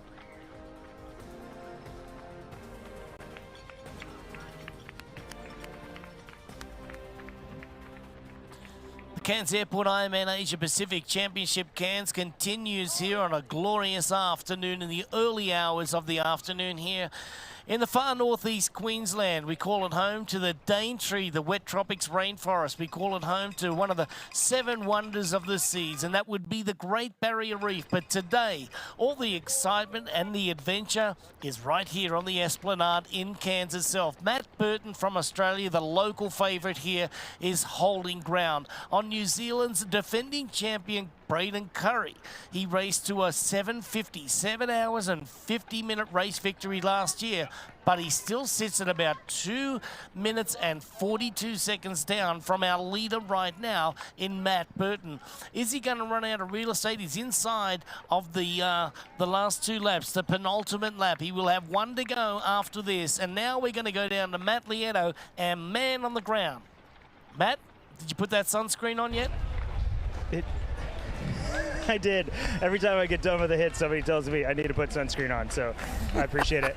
I did. Arnaud Guillot is coming through here right now, and he's got a smile. Wave at the camera. Wave at the camera. Yeah, there you go. There's a smile. He's got it. He's been in a good mood all day. Last time I checked, he was about 1 minute and 20 in front of the athletes behind him, fighting for that podium position. But guys, we're just over halfway, so like, yes, right now it's podium position, but I think he's thinking, you know, maybe Burton's gonna slow even more. He's wanting more than that 3rd place, I'll tell you that, the way he's running, and he certainly hasn't given up on Braden Curry yet either. And Braden looks great. He's bounding, as we know Braden does. As you said, Greg, he's around 237, 240 behind at this point, but absolutely moving. But right now it does seem like Arnaud Guillot has that energy, and we all know, like, especially on a course like this that's flat and fast and all these out and backs, pacing is really important because it's easy to go out fast. And I think Arnaud is one that really paced himself well. I feel like athletes like Josh Amberger tried to do that. You could see through that first lap, it seemed like he held back and then tried to get on it a little bit. But those guys are fading a little bit, where it seems like Arnaud is really cruising through here. And I believe we got Mike Phillips coming through here as well. So great race here so far. Having a great run, looking smooth. And again, holding that position, but things now in that podium fight are really spreading out. We got our women's leader behind me, guys. And again, that laser focus, see if we can get her to wave. Nope, laser focus. She's got it. Hannah is just on it. Very into her own race. She's not looking in front. She's not looking behind. We don't see her looking over her shoulder or really looking to the side at all. She hears everybody cheering for her, but she's not adjusting her stride in one bit.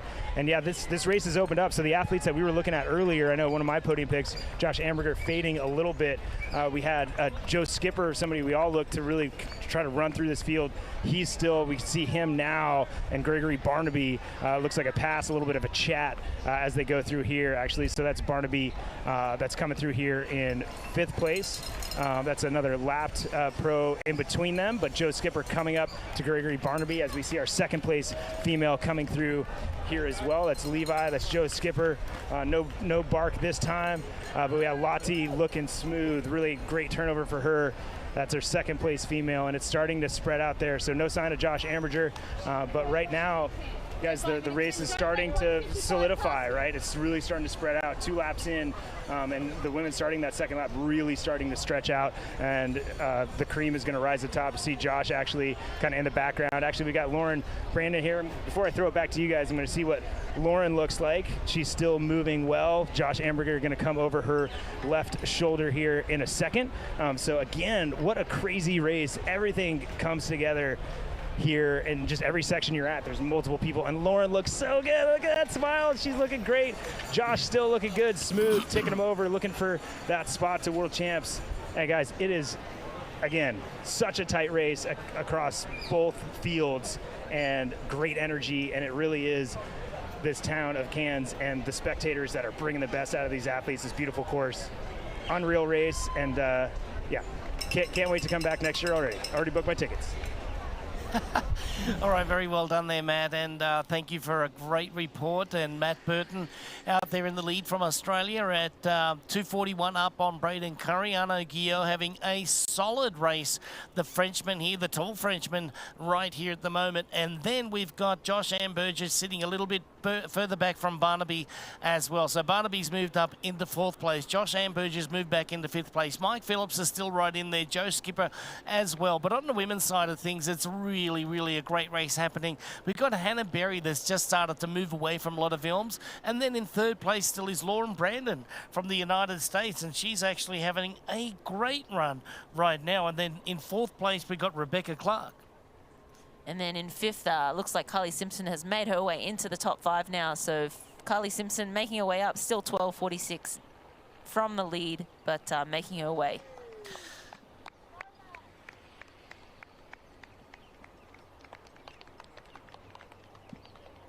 Kylie Simpson found herself 17:40 out of the swim today down. That is very uncharacteristic, and be nice to catch up with her afterwards and just see what the problem was there. But I tell you what, if she erased that deficit now down to 12 minutes, you know, we'd have a lot more to talk about. And Kylie Simpson is still making her way. There is still a lot of time for Kylie Simpson to get the job done here. She runs so fast. I mean, you know, she'll run probably the fastest out of anyone today.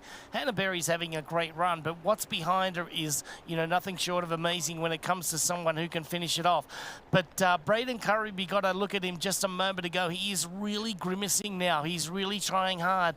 And if you go out too fast on these races, you will see that a slowdown is going to happen around about in the 3rd lap. And that's where it all happens. So there goes Matt Burton in to get his special needs. He's got that. We know that Braden Curry will come up there in around about 2 minutes and 20 seconds now to grab possibly something from there, as we can see Matt Burton just running out of shot right now. There's Hannah Berry just running out of Cairns on the Esplanade as well as she runs toward the special needs station. Yeah, so the athletes right now, the men are on that 3rd lap. Hannah Berry on the 2nd lap. That is the northmost section of this course. So they'll run a little bit further north past that special needs section, do a bit of a loop, and then head back to the finish line area and head back out. We are going to now look at the pure sports nutrition performance stats for the run. And Hannah Berry, she's at the last check was running around 3:46 minutes per K. That is very fast. That's flying. Yeah, that's flying. Yeah, that's sub 240. That's up to 45, I would imagine. Yeah, so right she really is moving. And again, these splits are not average for the whole 14 kilometers. Correct. That was just the small section that was clocked there. So she was moving and shaking. I mean, this is a flat run course, sorry. So the times won't fluctuate, you know, too much. But yeah, Hannah Berry just having a great run out there today. Beautiful overhead shot just a moment ago of Braden Curry as he was making his way along the Esplanade here in Cairns as well. But back to the leader. This is Matt Burton from Australia, the 36-year-old.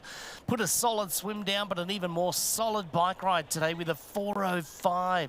That's a race best here, cycle time in Cairns. It was 10 minutes faster than what Cam Worth did just 6 years ago. So amazing time out there for the 36-year-old Australian. Braden Curry, 2:41 down. There is Arno Guillot at 3:45. Mike Phillips has now moved into 4th.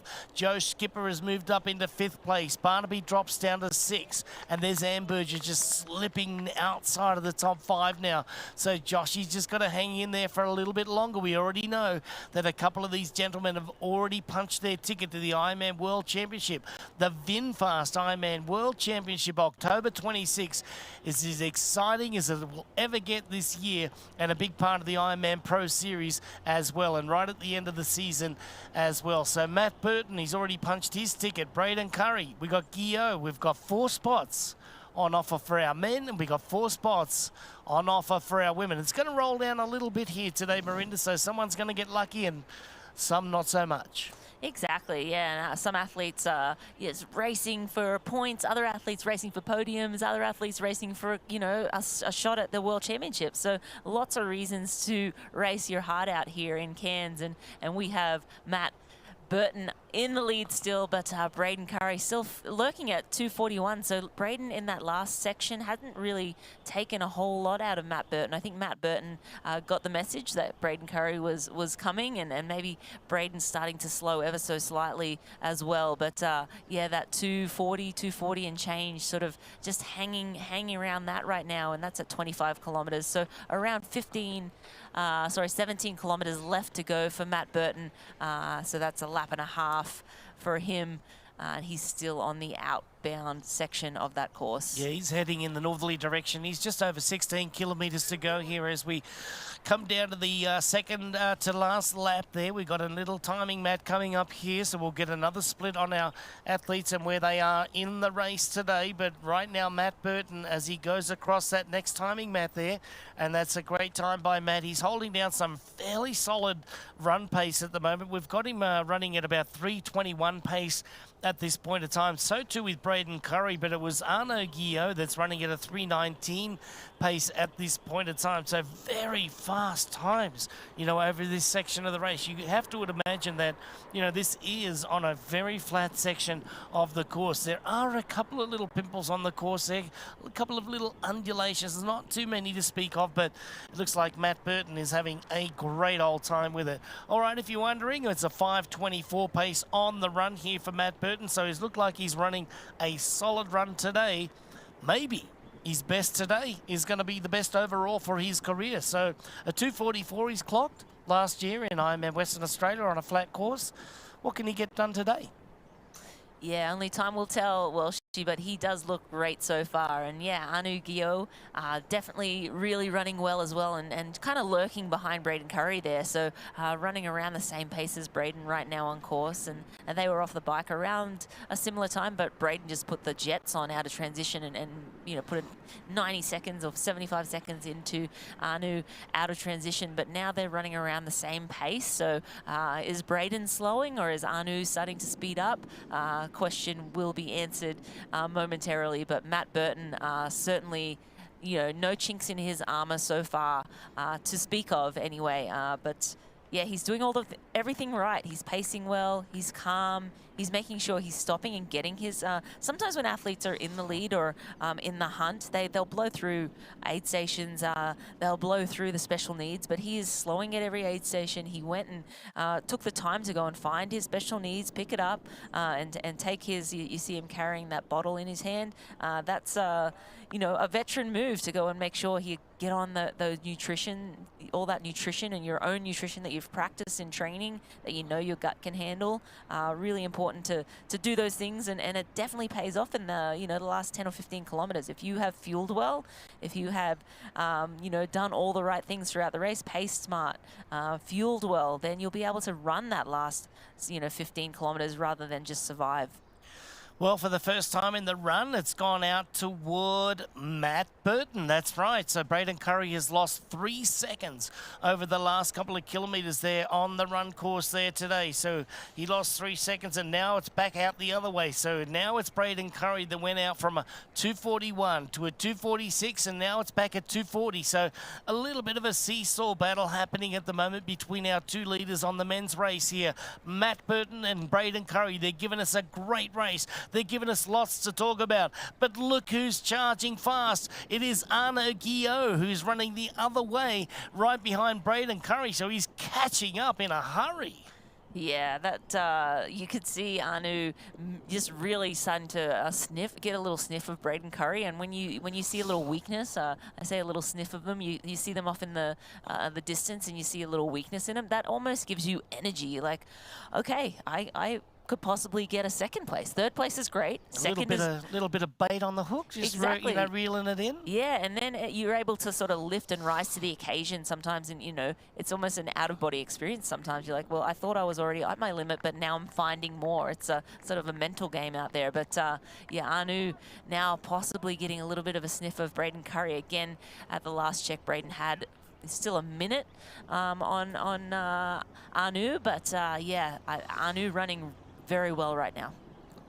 Arnaud Guillot from France is running a nice race at this point in time. So 3 minutes and 40 seconds separate our athletes inside of the last 15 kilometres now in the men's race. Now on the women's side of things, it's Hannah Berry that's got a nice little pace going, but the day is not finished in our women's race by all means. You've got Lauren Brandon still sitting in there. You've got Rebecca Clark. Kylie Simpson seems to be bringing it down every step of the way there, but you've got to imagine that the race is going to go go out to one of those, 6 athletes there. And I think that Hannah Berry may just well get the job done here today. A lot of Vilms is dropping back just a little bit by bit, but it's Lauren Brandon has lost a good chunk of time over the last part. And there we can see that Kylie Simpson now is 12:30 back down on our lead athlete sitting in 5th place. Rebecca Clark in 4th place, 11:46. So Kylie Simpson has now got her eyes focused in on 4th place. The Aussie is getting after the Kiwi, but it's another Kiwi that leads our women's race.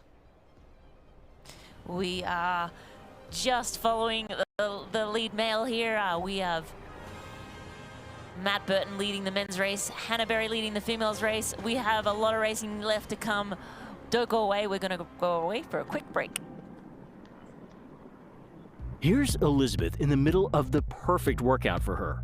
To create it, we analyzed her biometrics and genetics, her recovery rate, injury risk, and aerobic potential, her recent training sessions, the temperature, humidity, and elevation, the demands of her next race, and billions of data points from athletes just like her. With TriDot, Elizabeth gets faster. And what does she have to do? I just opened TriDot and did my workout. TriDot. We do the technology, you do the training. Hey man, do you have a non-alcoholic beer that actually tastes good? I think you mean athletic. Excuse me? Do you have that great non-alcoholic beer? I'll set it. Found it. Do you have a favorite non-alcoholic beer on the menu? Ah. Athletic it is. She's funny.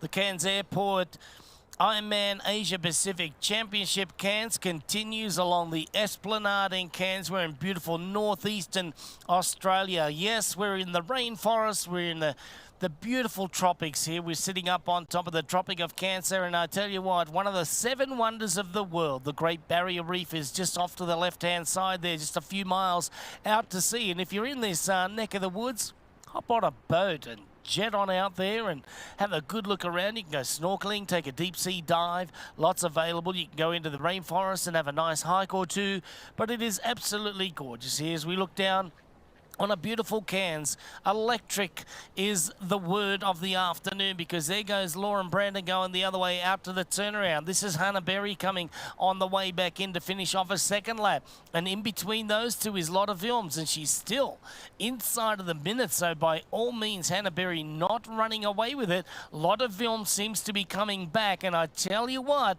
Lotte just shaking it out. Hannah Berry got out to a big lead there, 1 minute really quickly. So she really did put a surge in that first lap of the run. But Lotte Vilms is not giving up here, and check it out. Just got the turnover going right now, shaking the hands out. But look who's closing in there as well. Lauren Brandon's having the race of her life. Yeah, Lauren Brandon looking awesome. Lotte Vilms just at the last check. Well, I think you were looking at the one before, but about 1:30 now down behind Hannah Berry. So still, Hannah is still moving away from Lotte Vilms. But Lauren Brandon, she looks solid all around. And again, these women have a sizable lead on Rebecca Clark back in 4th place, around 11:40 down. Kylie Simpson as well. She's down around 12:30 down. So no, at last check, sorry, 12:08 down, and that was at 14 kilometers. So Kylie Simpson not making, the inroads that we expected into the lead. And yeah, Lauren Brandon, Lotte Vilms, and Hannah Berry all running very well out there at the moment. Yeah, I got that one wrong, and it was Lotte Vilms is the one that slowed down a little bit, and Lauren Brandon just keeping pace. So Lauren just has to keep that turnover going today, and now it's, slowed quite a bit since where she's, first started out. However, if she just keeps that nice turnover going, she is definitely after one of those tickets to the Ironman World Championship in Nice coming up September 22nd this year. So there we see Hannah Berry and getting the nice cold water down the chest, some down the belly, and there goes the ice and littering in the correct zone. So Hannah Berry just finding a nice pace right now, 134 the lead for her coming up to the halfway mark in the run here this afternoon, running this beautiful run course along the Esplanade in downtown Cairns. Yeah, Hannah Berry just looks solid, you know, and she was, you got a good look at her face there and her eyes. You could see that she was just super focused in just wrapped up in exactly what she was doing, and that's what it takes, you know, 100% focus. And these athletes, they sort of do a systems check all day long. Am I pacing as fast? Is this the best I can run? Can I get anything more out of myself? Am I running too fast? How is my temperature? Am I overheating? So that you saw the ice go down the front of her uniform to try and help keep that core body temperature down. You don't want to get too hot, go into the red. That definitely spikes your heart rate, and then, you know, things start to fall apart. So once you get to that red zone, that's a problem. So it's sort of constantly doing that systems check, constantly checking in on your pace, seeing if you can squeeze any more out, or maybe you need to pump the brakes a little bit. But Hannah Berry at the moment really moving away from Lotte Wilms and Lauren Brandon. But Lauren Brandon's sitting, you know, 40 seconds behind Lotte Wilms. Those two were basically out of transition together. So far running around the same pace is second and third position. Still seeing a lot of age groupers going out onto the run course as well, and the red bibs you'll see there, the 70.3 racers that are still finishing their race. They started just a little bit before the Ironman today. They do have an 8.5 hour barrier to get across the line in, so their race will be coming to a close pretty soon, and we'll be able to see our leaders coming across the line at around about the same time. So that will be someone like Matt Burton or Braden Curry. Will it be Hannah Berry or Lotte Wilms? Will she come back? Will it be Lauren Brandon or even Kylie Simpson? Kylie has now ran away up into the top 4, and she's looking for another podium finish today. She's probably got enough real estate, but she's going to have to take 6 minutes out of each lap over the next 2 laps out of Lauren Brandon to get that podium spot. Yeah, she definitely has her work cut out, but Kylie Simpson, as we know, has the ability to really turn it on and run a super fast marathon off the bike, and has done so here in Cairns before. But we are looking at race leader Hannah Berry there on the right, and on the left, that's Matt Burton leading the men's race.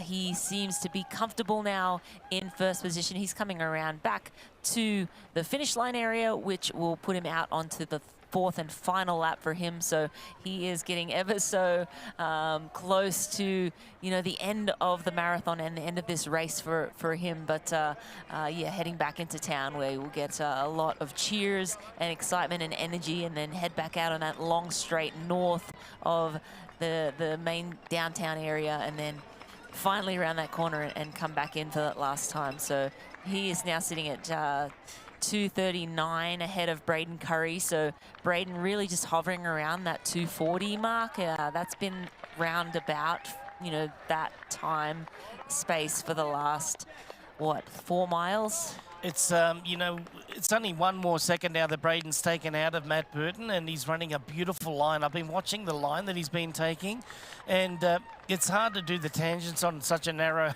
footpath as they've been doing, but I love the way that he's just running as close as he can to the inside line, you know, on the insides every time. Now, if he comes away from those cones, it means that he's heading in that left direction. So running a great line today. Seeing that the shoulders are just starting to dip a little bit, knowing the fatigue is going to set in. It has to set in. This is an Ironman triathlon. It's not meant to be easy. It sometimes comes down to a survival of the fittest and the survival of the hardest athletes out there. This is the Cairns Airport Ironman Asia Pacific Championship. We'll be right back here in Cairns.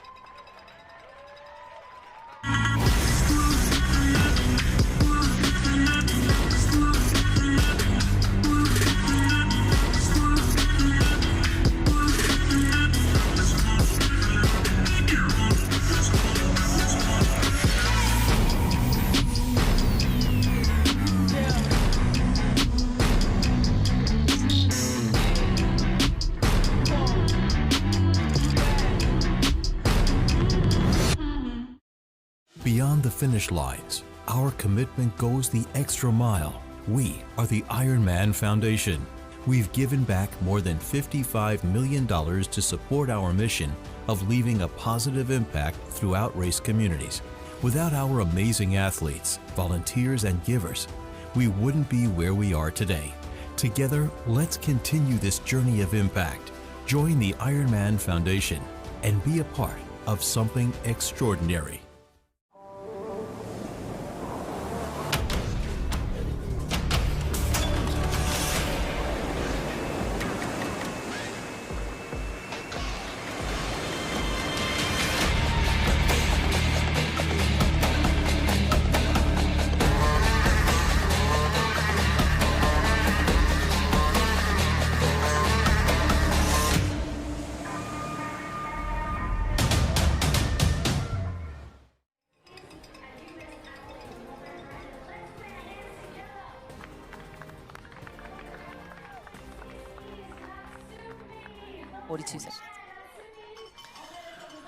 The Cairns Airport Ironman Asia Pacific Championship Cairns continues here on a glorious afternoon. We're on the Esplanade. It's a very busy one for foot traffic. We're on the Hoka Run course. That's 42 kilometres long or 26 miles long. And that indeed is the leader of the race right behind our green jacket there. That is Matt Burton of Australia leading Braden Currie from New Zealand.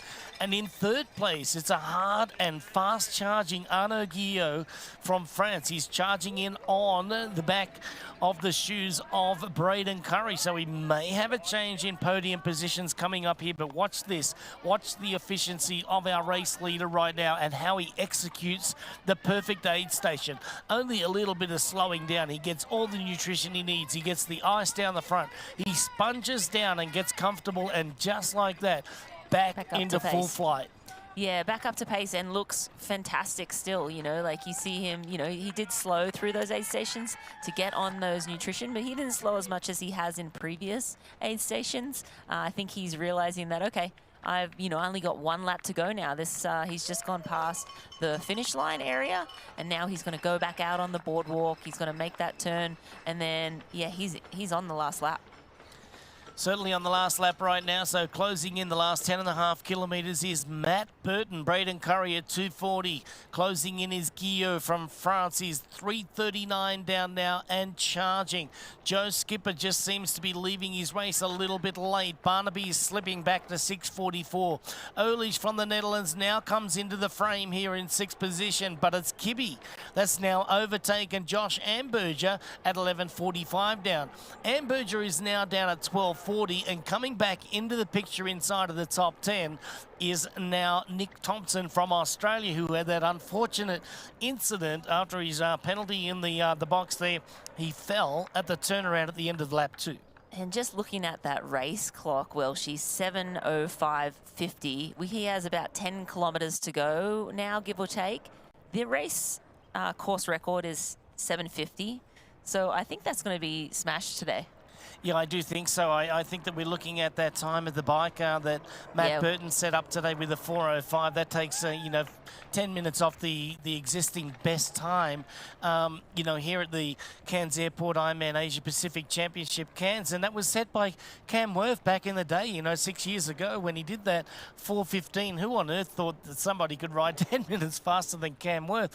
All right, we're going to go down to Matt Lieto. What have you got for us, Matt? What type of drink or ice cream are you scoffing down now? Oh man, it's getting, you know, it's starting to get rough for me when I don't have any treats. You know, I'm very treat forward. You know that, Greg. But no, just in the race action here, we just saw our leader go through. And, you know, give him, you know, energy every time he comes through. And this time he just stone cold looks at me and says, 1 to go. So you guys are right. He's confident. He's turning things on a little bit, and he's getting chased. And we can see that pop of Braden Currie is a little less up and, you know, it's a little less forward, maybe more up and down than usual. He knows he's got some work to do to bring back first place athlete Matt Burton, but he's big exhales, really breathing through it.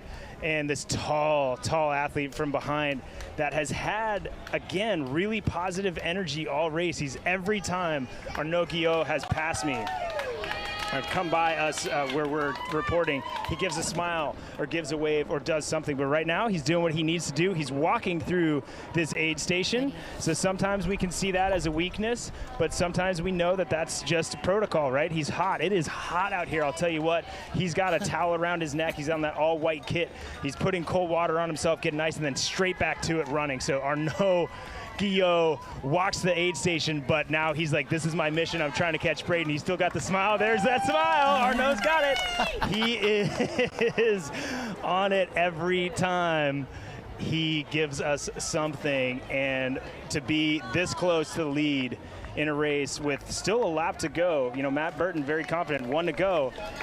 Arnaud only has 1 to go as well, and he's really pushing that pace. So the podium battle of these first 3 athletes is really on, guys, and they're going to be coming back by our position here pretty soon. We'll let you know if anything changes, but nothing in this straightaway behind us, this shaded section. But again, Arnaud Guillot, he is the one with the most energy, but Matt Burton, he's got that confidence, and he is holding strong.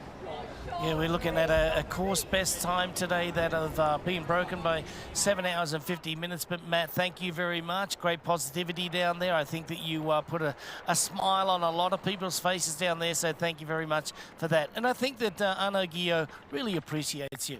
All right, Matt Burton out onto the last part of the run course today. Just under 10 kilometres to run now for our leader here as he gets after a course best. Will he break the 750? Marinda, you've already said yes. I say yes as well. And our AI tells us yes as well too. So Matt Burton, look at him. He's just having a great old day out there in the beautiful sunny afternoon of North Queensland. This is as good as it gets. Ladies and gentlemen, we're in the middle of winter.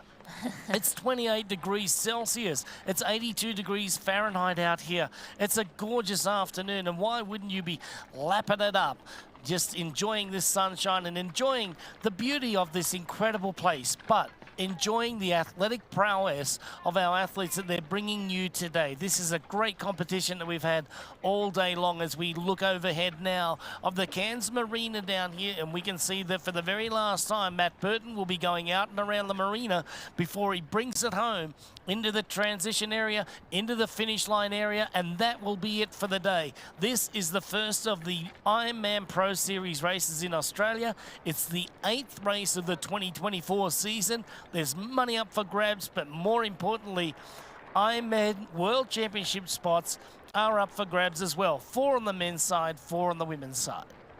Yeah, and just want to look down on some of Matt Burton's results. His one and only, I believe, Ironman championship or win was back in 2021. He won Ironman Western Australia in 2021. Last year, he finished 2nd at Ironman Western Australia. So, yeah, a couple of years since he's won one of these big events. So, very special for him today to be able to go out. And, I mean, yes, it's not over yet, but I feel like we can start talking about him possibly taking that win and certainly taking down that course record, which is also, you know, very, very nice. That's a nice shot of those massive quads.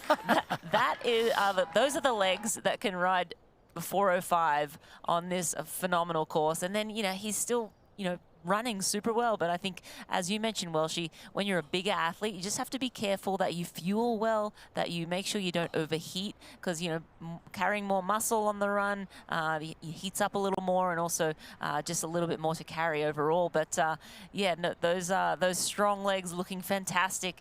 We see a good shot of Skippy here coming through, and wow, a lot of age groupers now out onto the 4-lap course. So busy out there. That's right by the finish line, this section here. So this is the start of the 4th lap for Skippy there.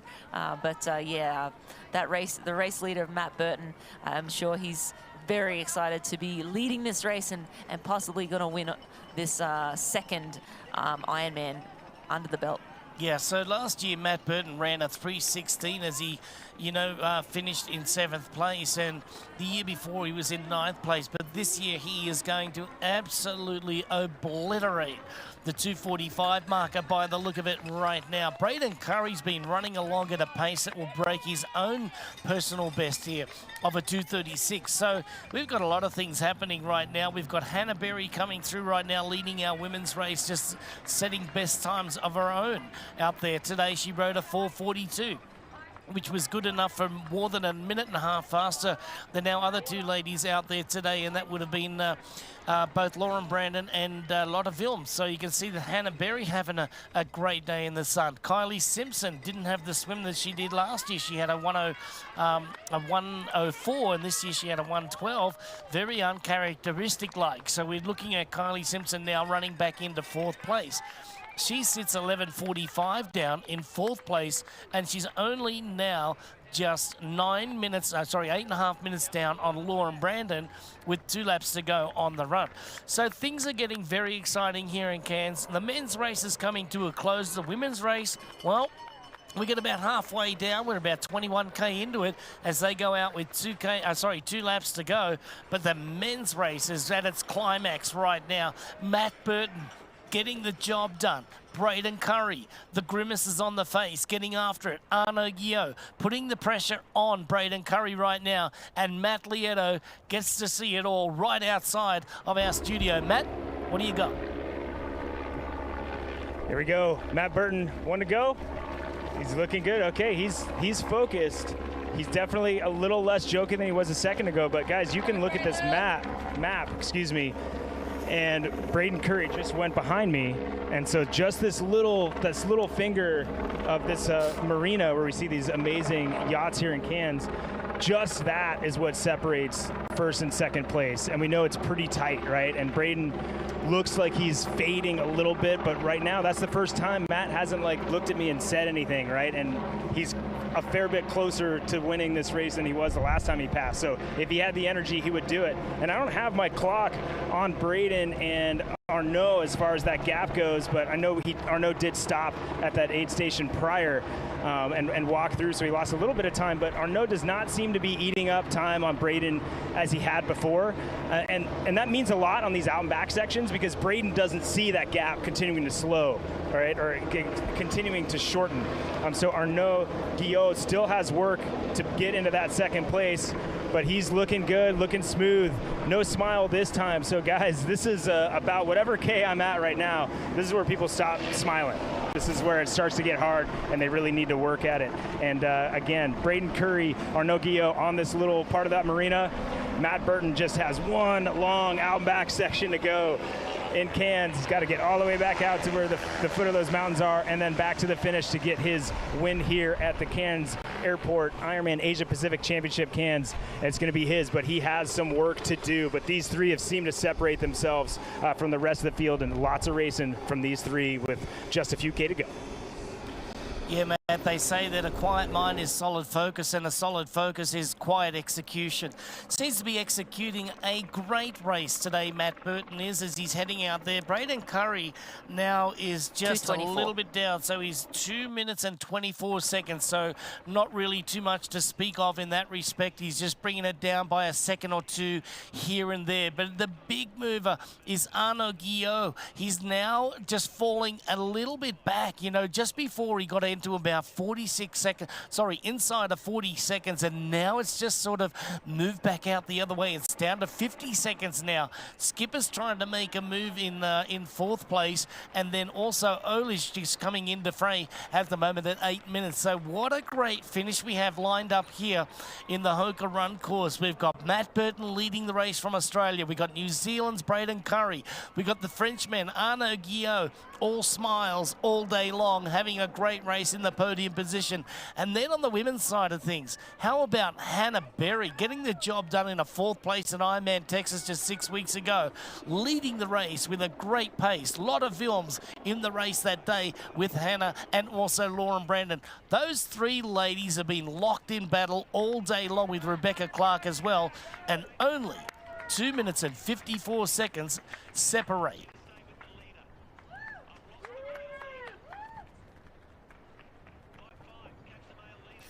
So we'll see if Hannah Berry's going to get the job done today. By the look of it, she is, but she is definitely slowed down in that rhythm as well. You can see the strides just maybe an inch or so, shorter than what it was in the first lap.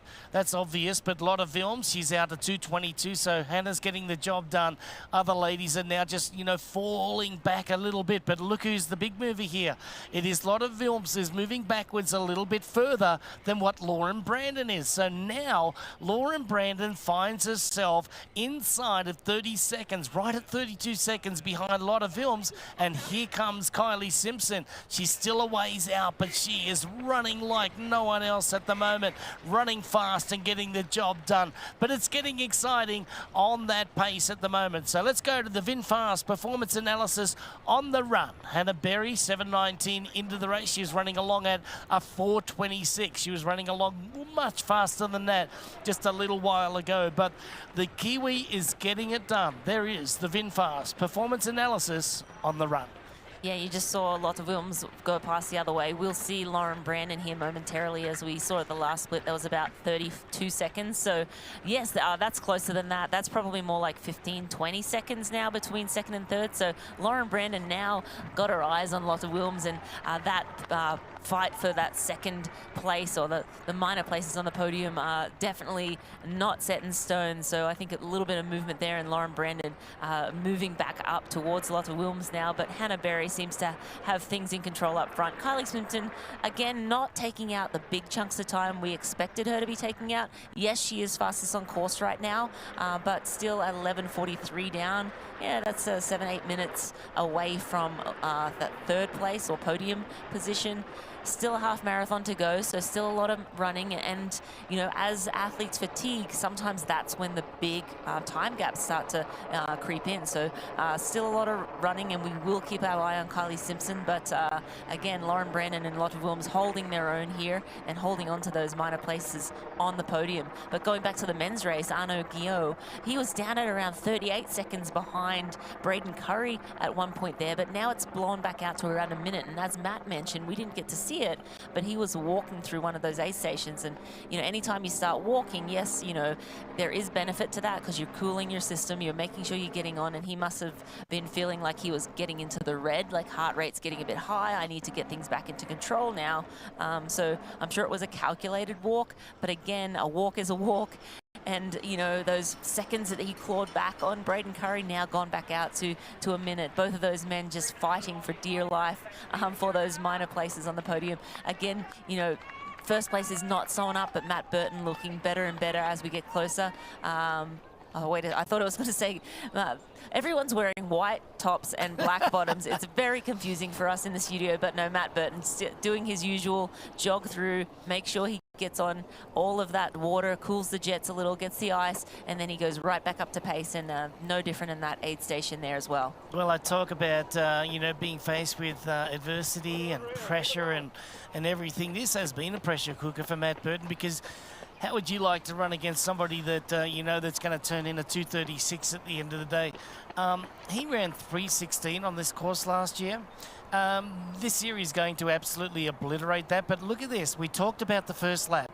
Look at the heel kick. It's still up as high as it was in the first lap. His biomechanics, they may be breaking down just a touch, but not too much at all. Look at the arm carriage. Still really good, and I still like that knee drive. Man, he's having I think he's having a career day. Yeah, I think for sure this race will be his best ever performance over the Ironman distance. Again, his last win at an Ironman was back in 2021 in Western Australia.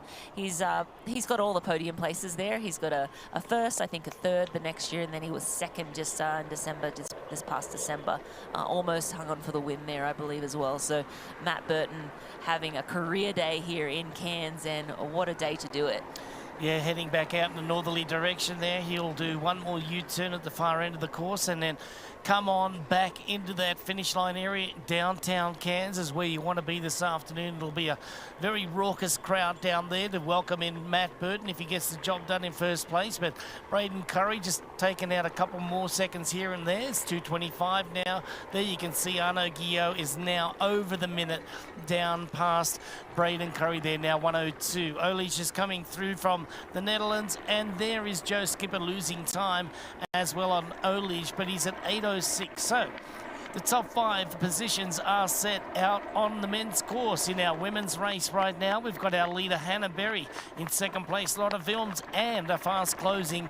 That would be Lauren Brandon of the USA. Kylie Simpson trying to make her mark on this race. By the look of it, maybe running out of real estate and pacing today as we see Matt Burton from Australia in his home race leading. Yeah, he is leading, and you can see in his face now, oh, we're actually going to throw right down to Matt Leota, who's down by transition. Thanks so much, Rennie. Yeah, again, it's kind of that same spot you saw me with the men, so not too long of this little out and back, and we're going to see our women's leader, Hannah Berry, come just over my left shoulder here. She's kind of guarded by that camera you guys have been watching her on, and that lead female cyclist. And again, very, very focused, just seeing where she needs to go, looking at that watch every now and again, and holding steady tempo. And then right behind us, we'll see come over my left shoulder here in a second, is our second place athlete here. Again, very focused. So very similar to what we saw, the split difference in that men's race for first and second, both kind of getting on this little finger of this pier, this marina at the same time, kind of leaving and entering at the same time. So a couple minute gap, but they get that view. And that's one really unique thing about this course is the amount of times, you know, we talk a lot about poker match of like showing the athletes what you got. There's so many times you have to look strong and proud as you're running through to maybe intimidate the other athletes. Strong and proud is this woman here coming over. We're going to see her run right. Look at that smile. You heard me. Lauren Brandon always smiling, having a good time, trying to get herself through the rest of this run and holding very, very strong as she does so. And again, on that pier, not far behind our second place athlete either. So great running by these top three women. We do know there's still podium positions are up for grabs with some fast runners behind. Lauren really needs to stay on it, as do the rest of them, but still really close. I mean, again, within a few minutes, great racing. They got a lot more running to do. I'm going to run to make sure we get to the finish when all these athletes come down. But man, this race is as good as it gets out here, guys. Yeah, thanks very much, Matt. Great reporting, and we will definitely see you down in the Hyper Ice Recovery Zone, getting those first 3 athlete interviews and getting that award ceremony and the athletic brewing ceremony underway as well. But at this point in time, we can't talk too much about the finish line because we're still half a lap into the last lap here for Matt Burton. He's doing a solid race right now. Matt Burton is still leading from Braden Curry and Arnaud Guillot, but our podium is not set just yet. We never want to count the chickens before they hatch. And right here at the Cairns Airport Ironman Asia Pacific Championship Cairns, anything can happen going down to that finish line. We're on the Esplanade here in Cairns on a pretty afternoon in the middle of winter. It's 26 degrees outside Celsius. It's only 82 Fahrenheit. Life's good. We'll be back here in Cairns in just a moment.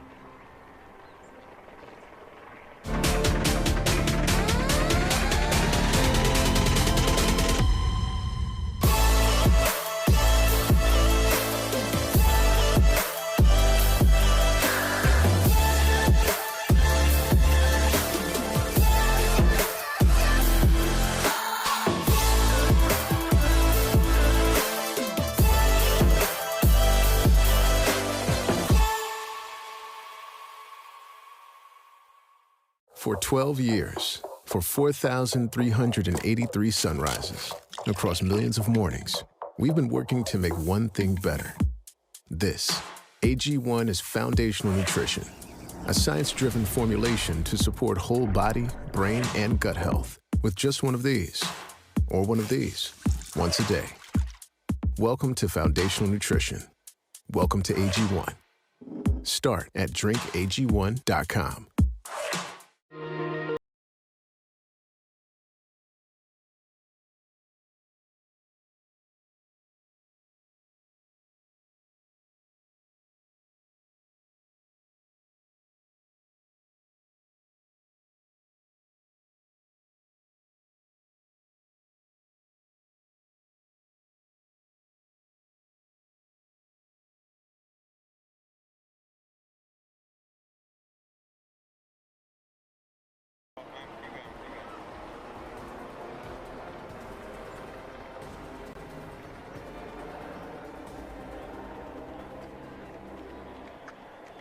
Cairns Airport Ironman Asia Pacific Championship Cairns continues here. We're in the early stages of the afternoon, and we can tell you that nothing's really changed over the last couple of hours on the men's race. Matt Burton from Australia has been leading since the 116-kilometre marker on the bike today, and as he goes through his fourth of 4 laps here on the Esplanade of Cairns, he seems to be getting the job done, really, and that turnover is really, really solid. Braden Curry not able to make much of a chip into the lead at the over the last I would say lap and a half.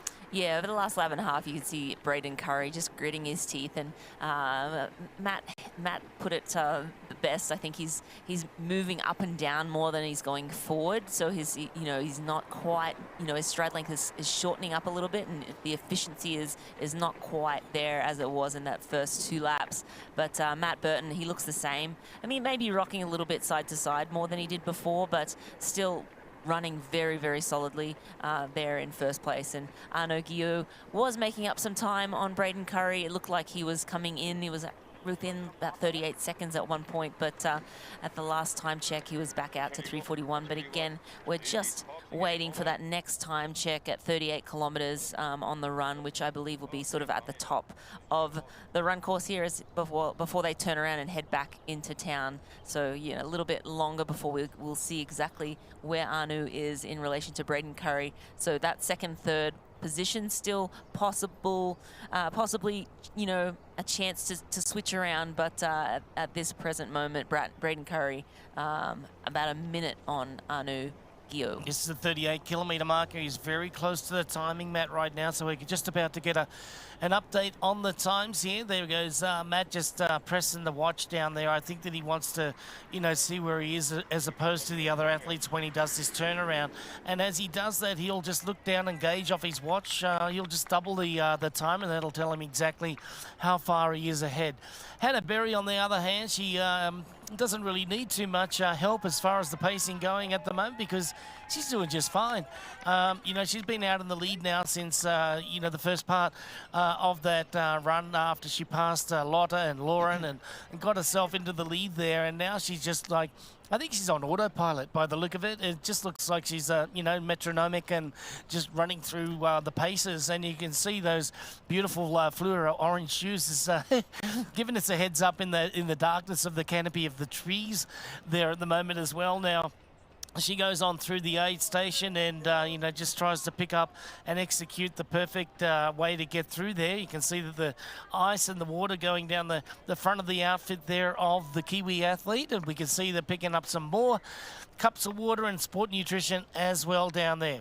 There is Matt Burton. He's made the turn. He's made his way on the way back now. We can tell you that he is now running along at 5:25 pace. This is just absolutely incredible running by our race leader on the men's side at this point in time. And look at the line that he's running. He's running right on the edge of that lane, right hard up against the edging of the grass and the tarmac there.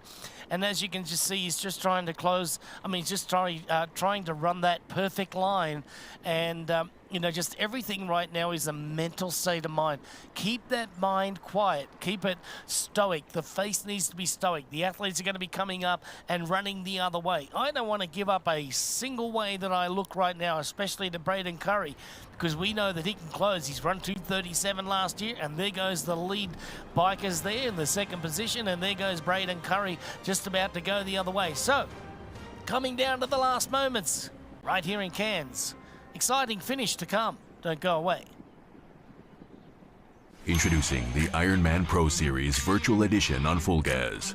Join athletes from across the globe as they conquer bike courses from the Ironman Pro Series.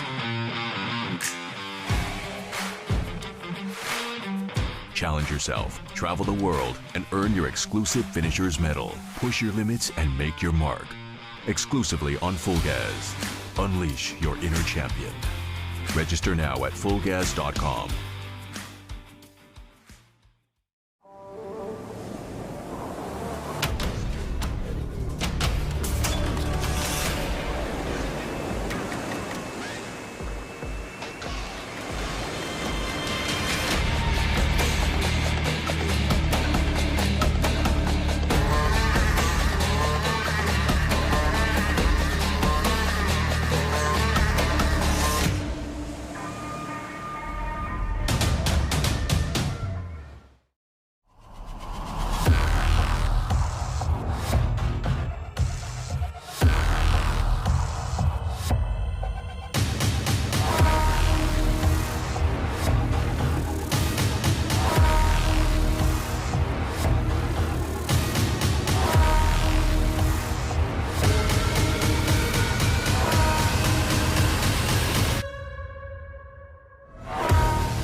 On a perfect day here in northern Queensland, we overlook the beautiful marina here in Cairns. It is the host of the Cairns Airport Ironman Asia Pacific Championship Cairns. On a beautiful day that it is, we are definitely going to have a new race best. It is Matt Burton, who ran a 3:16 for a 7th place finish last year, but this year he's taken 10 minutes off the bike best of Camworth back in 2017. He's now running a way better, around about 30 minutes faster than he ran last year. And now just inside of the last 2 kilometres, we have our race leader and Australian trying to win this championship in front of the home crowd. Last year's defending champion, Braden Curry of New Zealand, he did have a race best of a 2:37 and the race best here overall of 7 hours and 50 minutes. But today, Marindo, this has been one of the most incredible races that Matt Burton has ever produced, and one incredible race to watch. Yeah, really an incredible race to watch from Matt Burton, just lighting up that bike course, 4:05, taking down Camworth's 4:15, previous course best, and yeah, just putting together a phenomenal run too, probably 30 minutes faster than what he did last year to finish 7th place. Braden Curry hanging tough in 2nd place, around 2:51 back.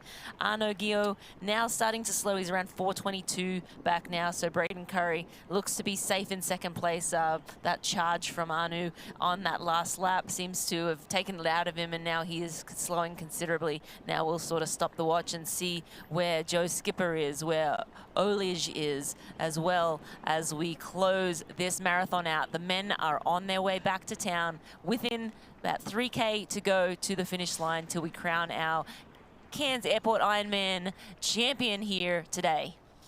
Yeah, and it looks like it's going to be Matt Burton for sure. He's in a good place at the moment. We're getting word that he's coming up on that 40.6 kilometre marker. That's going to be our last time check before the finish line. Today he's expected to come through there in around about 5 minutes time, so just over 3 kilometres to run now as Matt Burton, and he's looking great. He's back up onto those toes. You can just see the right leg now just flicking the shoe out there underneath, and you know, just a little bit of fatigue. You would imagine, Rindy, at this part of the race course that we're always going to critique, and it is a little bit of fatigue sitting in, but we're at just about 7.5 hours of racing. Of course fatigue is going to set in, and look at him though, he's doing the best with it and just doing a great job of it today. Braden Curry lost 21 seconds over the last time change, and Arno Gio was the bigger the deficit there. He's gone out to 4:23, and if he doesn't be careful, we got Olige now of the Netherlands that is really trying to put the hammer down and come back into that, maybe a podium finish today, but I think the Gio may have enough in the tank to get it done. Don't forget there is 4 spots on offer for the Ironman World Championship coming up, but let's get you rounded up here. Leading the race right now, Matt Burton from Australia. Braden Curry from New Zealand is at 2:52 down. Arno Gio at 4:23 down. And there is Olige from the Netherlands. He is now in 4th place. And Joe Skipper rounding out the top 5 here for an exhilarating finish to come here in Cairns.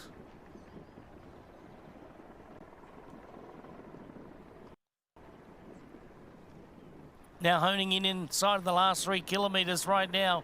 There's not much to speak of in the way of like hills and things like that. It's all dead flat racing right now around the streets of Cairns and on the Esplanade here. The Esplanade has been one of those places where over 2,500 athletes have had the opportunity to get to the finish line today. Firstly, it was those in the 70.3 race that are still out there racing along right now, and a cutoff is looming for them. And then you will have the Ironman races that will be coming in all hours of the night. But this man right here is most certainly going to be crowned the first person across the line and the Ironman Asia Pacific champion of 2024. Matt Burton, we just went by the 40-kilometre mark, so that tells us we only have a couple of kilometres left to go. And as I look at that race clock again, 7:37, 23, 24, the fastest time on this course was Braden Curry's 7:50.11 last year here at 2023. So he is definitely going to break that course record time, or course best time, I should say. But yeah, phenomenal performance across all three, swim, bike, and run from this young man. Yeah, going 7:44.50 there, Rennie. I think he's going to take about 5 and a bit minutes off the course best set by Braden Curry last year when he got across the line, 7 hours and 50 minutes. But this is Matt Burton, slightly off camber course right now as he makes his way around the Esplanade, a little bit zigzaggy as he winds his way toward that finish line. And Matt Lieta will be standing by in the hyper ice recovery zone today. He'll get words with our top 3 podium finishers, and I want to hear all about the race today from Matt Burton, because the decisive move came at 116 kilometres on the bike. Yeah, that right before that turnaround, he had Josh Amberger with him, and then he just sort of motored away from Josh, and Josh ended up falling back into that chase pack. But yes, Matt Burton really just turning the afterburners on all the way back into town and building up a pretty sizable lead as he got into transition. Don't want to sound like a broken down record, but when we do these commentary on the Ironman races, we talk about the latter stages of each discipline, the last part of the swim, the last part of the bike, and the last part of the run, how to close things out. Do you think today that, he's closed it out in the last third of the bike ride today is really where he made his move? I remember I talk about this all the time in Kona when you're coming back from Harvey, when you get, back down to Kauai High. That's the spot. From Kauai High back into Kailua Kona, that's where the race is sort of won and lost on the bike there. And then, you see that with the men's race, with the women's race, and it's always that latter part of each discipline is where the champions really shine through. And today, I want to say that that's come true again. So Matt Burton, let's look at his athlete spotlight right now. He's 36 years of age. He's Australian. He's a local boy. 3rd place in the 22 Ironman Western Australia. 1st place there in 2021. And 2nd place in the 2019 Ironman Western Australia as well. But today, he's going to be crowned your Cairns Airport Ironman Asia Pacific champion. And wow, all I can say is wow, what a great race to watch and to talk over. Magnificent. Yeah, he made this a real, he went for it on the bike, and he took that risk to push away from that main pack, to get away from the runners.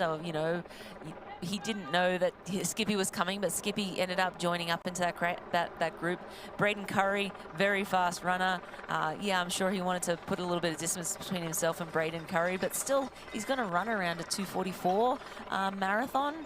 Quicker than that, more like maybe a 2:42. That probably is one of his best ever marathon finishes. I think he's usually around a 2:44 marathon, a 2:45 marathon on a good day. So Matt Burton, all the stars are aligning for him today, and he will be crowned the Asia Pacific Ironman Cairns champion momentarily, and then we'll get to go down and listen to Matt as he takes him into the hyper ice recovery zone for a few words. Can't wait to hear about the race.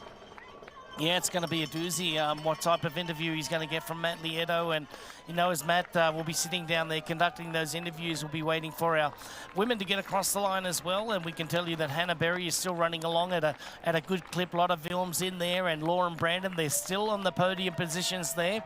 And then Kylie Simpson is still running time into our athletes up front there, but running out of real estate. Matt Burton has had the perfect race today. He was down a little bit in the swim. He really rocketed to the front of the bike and used that to his strength here today. But who knew that he could take 10 minutes out of Cam Worth's race best here on the cycle? Part of it here, the 180 kilometres in 4 hours and 5 minutes. That's exactly what he did, and he took it to them. Took it to the rest of the field, and that was the decisive move that happened today and put him in a winning position. Yeah, and this is pictures of Matt Burton. He is going to start to run into the crowds in a moment here now, and you'll see all of the crowds that have been sitting in the restaurants all day enjoying their afternoon tea, enjoying maybe a quiet beverage or two down by the finish line. Those crowds will now come out to greet him and cheer him in. You see him celebrating already. Yes, you can see that emotion, the fist pump I love to see it. Look at him. He's up on the toes now there, Marinda. You know, you find that extra step in the stride, not only when you're leading the race, but when you've got, you know, 400-500 metres to go. And you know you can leave everything out there now because you're there. You've been mentally strong. You know you've got it in the bag. And he's got a solid lead over Braden Curry and Arnaud Guillot at the moment. So it looks like our podium is just about set out there today. Looks like Burton is going to take it. Australia's going to go 1, New Zealand 2, and France 3 in the Asia Pacific Championship here as Matt Burton starts to celebrate on the streets of Cairns right now. Comes off the Esplanade. Not too far to go to the finish line here. He swam just over 50 minutes today. He gave up 4 minutes on the swim. He rode 4:05, and that was way better than everybody else by almost 10 minutes. And now he put himself in this running position today to show off what this 36-year-old Australian can do, and that is really bring it home. Remember, this time last year with a 3 hour and 16 marathon for a 7th place in this race, well, boy, oh boy, anything can happen and anything will, and anything is possible at Ironman. For his first Ironman Pro Series win, this is going to be one for the ages. Matt Burton is about to get the job done, and he's going to take 5,000 points, and then the clock will start ticking. Yeah, and at this point, it looks like Braden's around 3:18 down. He seems pretty secure in 2nd place. Arnaud Guillot, he's sitting in 3rd. He's another minute and a half behind Braden Curry. But the man of the moment is Matt Burton, and he is in the closing stages of this marathon at Cairns Airport Ironman Asia Pacific Championship. He is going to soak up this finish line. He's going to take a left-hand turn in momentarily, and in he goes. He's going to go onto the black carpet right now, and there is Matt Burton. Maybe he swam 50 minutes today for 4-minute deficit out of the water. He did bike the best of anybody, but he was running scared. Knowing that you've got somebody like a defending champion, an Asia Pacific defending champion like Braden Curry running you down, a 2:37 time for Braden last year is a solid run time. This is a flat run course, but it's brought the best out of Matt Burton from Australia today, because he's going to take this Asia Pacific Championship and announce to the world that he is now one to look out for. He's going to take a race best as well today. So just over 50 minutes on the swim. He rode a 4:05 plus minute best by 10 minutes over Camworth's best ever time here. And today he is going to run a very good time that we will get to you in just a moment. But now it's 5,000 points. It's money in the bank, and it's going to put him way up in the Ironman Pro Series rankings from Australia. Your Cairns Airport Ironman Asia Pacific champion, Matt Burton. And you could see as he was coming down that finish line there, he doesn't believe it. You see the emotion on his face. A 2:44.08. So as we said, he's around a 2:44 marathoner. he kept it real there. See his partner and little one. Always great to greet the family at that finish line. But the emotion on his face, and you know, putting his hand on his head, he almost couldn't believe it. But an elated Matt Burton, putting together just a phenomenal performance, swim, bike, and run. But that bike really was the key to his performance today. 5 minutes off last year's best, 32 minutes faster than his marathon of 2023. Matt Burton gets the job done in exhilarating fashion. That is how to do it. 50-minute swim, 4:05 on the bike, and closing it out with a 2:44. Phenomenal day for the Australian. Glenn there just coming in and giving him a big congratulations. Marinda, this is one for the ages today. 36 years old from Australia. Best race of his career. As you can see that, you know, getting the congratulations there from, by the look of it, one of the sponsors down here today. Pete Murray on the blower down there as well, just getting in on all the action. So what a great day as we now look forward to seeing our next athletes coming into the finish line. That certainly is going to be Braden Curry. There's Tammy Barker and also Pete Murray down there at the finish line, the voice of Australian Ironman racing. And look at that, high fives and knuckles all around. Yeah, knuckles around. Great images of Matt Burton down there, and see Tammy Baker just there. They're also happy for him. Luke McKenzie Aussie raced against Matt Burton when he was still racing. You see tears of joy on a lot of the. You could tell he's a favourite down here in Aussie. He races a lot down in Australia. Has raced WA a bunch of times. Raced Cairns last year as well. But to get the job done, and yeah, that's that Wahoo Element rival 2:44.08 for Matt Burton from Australia, taking the victory here today. So fantastic racing from Matt Burton. Just awesome images of him taking the tape here today in Cairns. Well, he's done it in emphatic style because we're waiting to see Braden Curry. Looks like he's in a world of hurt coming down to the last final metres of the run here today. You can certainly see that he's laid it all out there, and you wouldn't expect anything else from the tough Kiwi. He was the Asia Pacific champion of 2023. He's run the race on a number of occasions here. Ran a 2:37 into the victory lane last year, but today falling just a little bit short from Matt Burton, our eventual winner, in a time of just over 7 hours and 45 minutes and 24 seconds. But the Kiwi can hold his head up high. It's been a struggle over the last year and a half with mechanical issues, with illnesses, with COVID at the Ironman World Championship, and now he solidifies himself back on the books. Braden Curry from New Zealand getting the job done in second place today in Marinda. Nothing short of amazing. Nothing short of amazing, and he's going to beat his time from last year as well. That course record time of 7:50 that he set last year. He's going to go just a tick under it, probably 7:49, or right just under 7:49 possibly here. But Braden Curry, still a phenomenal performance, and he's got to be happy with that. Yeah, he's like, ow, yes, that hurt. His quads are going to be feeling that tomorrow. He'll be doing the crab walk. Yeah, down the stairs. They don't mould him any tougher than this guy. Tough as nails as he gets to the line here. That is an incredible race by second place. And I tell you what, Braden Curry was lucky to get in. But the look of it, it's Olish coming in from the Netherlands. And he's run from nowhere to pass Arno Guillot for the podium spot today. So how about that? What a turn of events over the last 5 kilometres.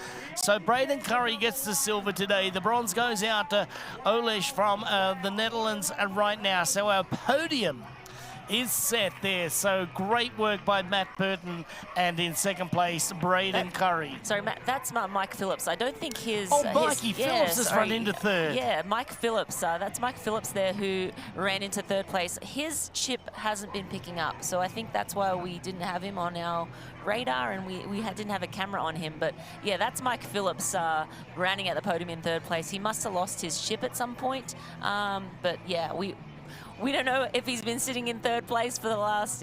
I mean, certainly in that last lap, Arno was in third because at the start of that last lap, Matt was there and had eyes on those top 3 men. But at some point in there, he was able to come across and snatch up that third place. Yeah, we didn't see that. Didn't see that one coming. No, we didn't even see any video of that with him or even with Arno Guillot as well. So well done from Mike Phillips, a tough racer as well from New Zealand. So it's Australia, New Zealand, New Zealand. Our podium is set right now. Mike Phillips taking the bronze medal today in third place. So once again, let's wrap it up there. 7:45 there for our winner. That's Matt Burton. And coming in right now, Arno Guillot from France with the France flag across his back there. Well done to you there, Arno. What a great race today. You held tough for the first 3 laps in the run, and you came up just a little bit short as Mike Phillips takes third place across the line. Yeah, that 4th position just off the podium, it stings. You know, he put it out there. He was hard charging, almost caught up to Braden before they started that 4th and final lap. But yeah, the wheels came off a little bit in that last lap. Unfortunately, wasn't able to hold on to a podium place, slipping down to 4th. But again, Mike Phillips sneaking in there, sneaking in without us knowing into third place. His chip, as we mentioned, must have fallen off or not recorded because we had him, didn't have him on our radar at all. We thought he might have dropped off. Well, things are getting very interesting in our women's race right now. Hannah Berry still leads. Lotta Wilms in second place. Lauren Brandon in third, but Simpson now is charging. She's down in fourth place, but she's only just down in fourth place. We can tell you now it's come down to 10:42. Lauren Brandon is out to 4:43. Lotta Wilms is out to 2:46. So this is getting very interesting. And if you look at the times, it looks like Kylie Simpson is running 30 seconds a mile faster than the rest of the competition. Now, when we look at it, there's 12 kilometres to go, so we got 7 miles to go. And if you're looking at 30 seconds, she's going to fall just a little bit short, but it's going to be very close for the podium. Just depends on what the athletes see at the turnarounds and if they know that they're going to get hunted. Yeah, and if they have anything left, more importantly. I think Lauren Brennan already fighting to try and, you know, she had been fighting with Lotta Williams for a lot of that marathon, but now it looks like she's starting to slip back a little bit, sitting around 4:43 behind the lead and around 2 minutes behind Lotta Williams now, and that's at 27.7 kilometres. So, yeah, around 12 kilometres to go. Kylie Simpson sitting at 10:42. So, yeah, 6 minutes separate Lauren Brandon and Kylie Simpson. So, yeah, still some exciting racing to go. Yeah, we've an interesting finish coming up. Can Lauren Brandon hold on to that third place, or will Kylie Simpson snatch it out of her hands? I think Lauren Brandon will fight all the way to the finish, as we know she will. But Kylie Simpson now making some solid inroads on the women ahead. Yeah, it's been a solid year for Hannah Berry on screen right now. We can tell you that, you know, 27th of April, she raced Ironman Texas for a fourth place there with a closing out with a 3:09 there. It was a great day. She rode a 4:41, so she was exactly the same time on the bike as she was down there in Texas, and just a little bit faster swimming out there today. And then is also in March, she was second place in Ironman 70.3 Geelong, just outside of Melbourne, with a great race as well. And then she got the bronze down there in the Tarangi half in New Zealand. And she was first place down there, where she ran a 1:24 to close things out there with a sub 4-hour performance. So Hannah Berry looks like she's set for victory here at the Asia Pacific Championships. We're in Cairns, North Queensland. Don't go away. We have an exhilarating finish coming up with our professional women's division. Your new vehicle, Mr. Lawrence. The VinFast VF8. All the latest tech? Precisely. Whoa! Cut. Great delivery, Joey. I've had a lot of practice saying that word. It's pretty cool, huh? The VinFast? Yeah. It's got action. 402 horsepower. All-wheel drive. Over-air updates and a 10-year unlimited miles battery warranty. Yes, but 15-inch okay. Infotainment screen. Cut. None of those lines are in the script, Joey. I just think people are really going to want to know those things. That's what the website's for, Joey. Open up the sky, 'cause I'm coming up to you. So send down your wings and let them bring me to you. You know I'm standing at the station, ready to go. Oh, big old aeroplane, I'm trusting your soul. Get on up, big bear. Here's Elizabeth in the middle of the perfect workout for her. To create it, we analyzed her biometrics and genetics, her recovery rate, injury risk, and aerobic potential, her recent training sessions, the temperature, humidity, and elevation, the demands of her next race, and billions of data points from athletes just like her. With TriDot, Elizabeth gets faster. And what does she have to do? I just opened TriDot and did my workout. TriDot. We do the technology, you do the training.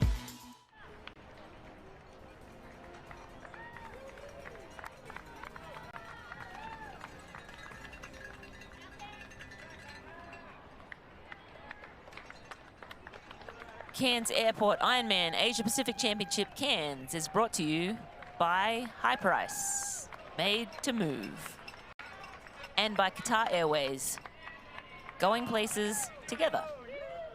Hannah Berry continues to make her way toward the finish line there. We can tell you that the 5,000 points is going out to our race leader and winner today, Matt Burton. It's ticking down now.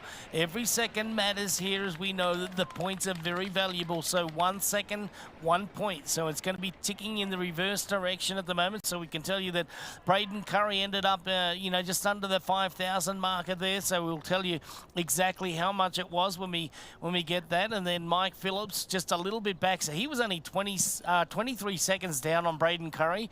So that is going to be incredible. So it looks like about 224 points or so, just by quick math, is going to be the deficit of Braden Curry. Then Mike Phillips, just 23 more points down from that. Then it was Arno Guillot and then Olish and Skipper. So there we go. We got Hannah Berry just turning around for the next lap on the run for her. So Hannah's doing a very good job of it as well as she makes her way out there. Hannah Berry from New Zealand getting the job done today. 1 to go. 1 to go. 1 lap to go for Hannah Berry. As you know, this is a 4-lap run course, so lots of athletes on course now with our age groupers getting out there, but Hannah Berry has made 3 laps. She is now gonna hop onto that last lap, final lap of this Hoka run course, and she is looking great. She's at almost a 3-minute lead on Lotte Wilms.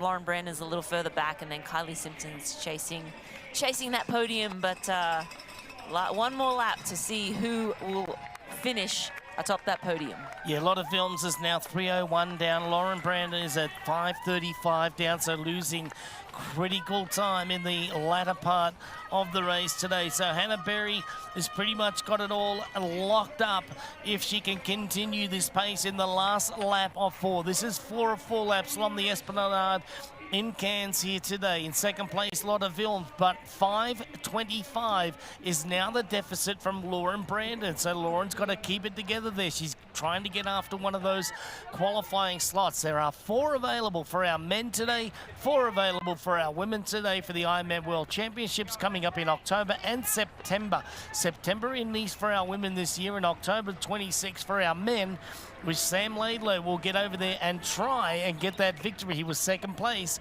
just 2 years ago. Will he get after the win this year? Well, he is the defending champion, but it was from Nice, where he does spend a lot of his time training.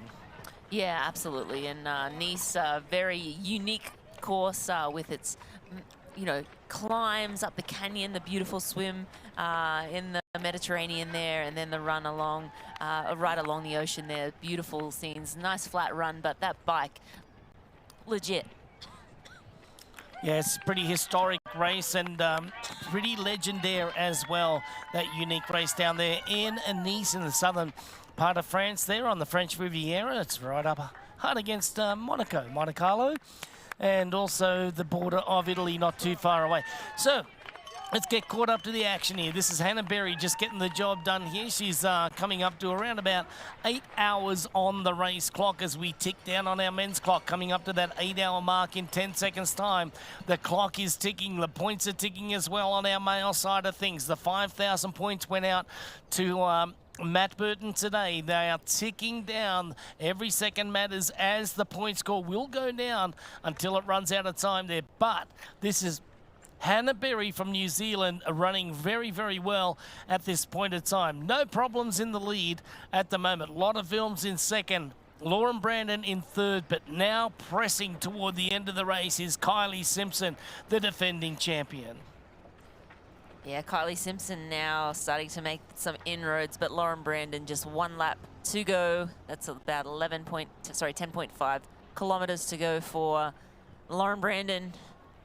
Kylie Simpson definitely closing well, and she is a defending champ here in Cairns, knows the course well, and I'm sure she will be doing everything she possibly can to try and get herself back up on that podium. Yeah, last check, Lauren Brandon was 6 minutes up on Kylie Simpson. So when we get another time check here, we'll be able to tell you. But if you want to track along with us, you can go to the App Store and go to the Ironman Tracker. It is free to download, and you can follow along just like us. You can follow along with all the races, multiple races happening every weekend at this point of the year. And summer in the Northern Hemisphere, there's races going on in Europe, in the United States, in Canada, in Asia as well. And then, the odd race place in the southern hemisphere, like where we are today, because it's the middle of winter, right, Rinny?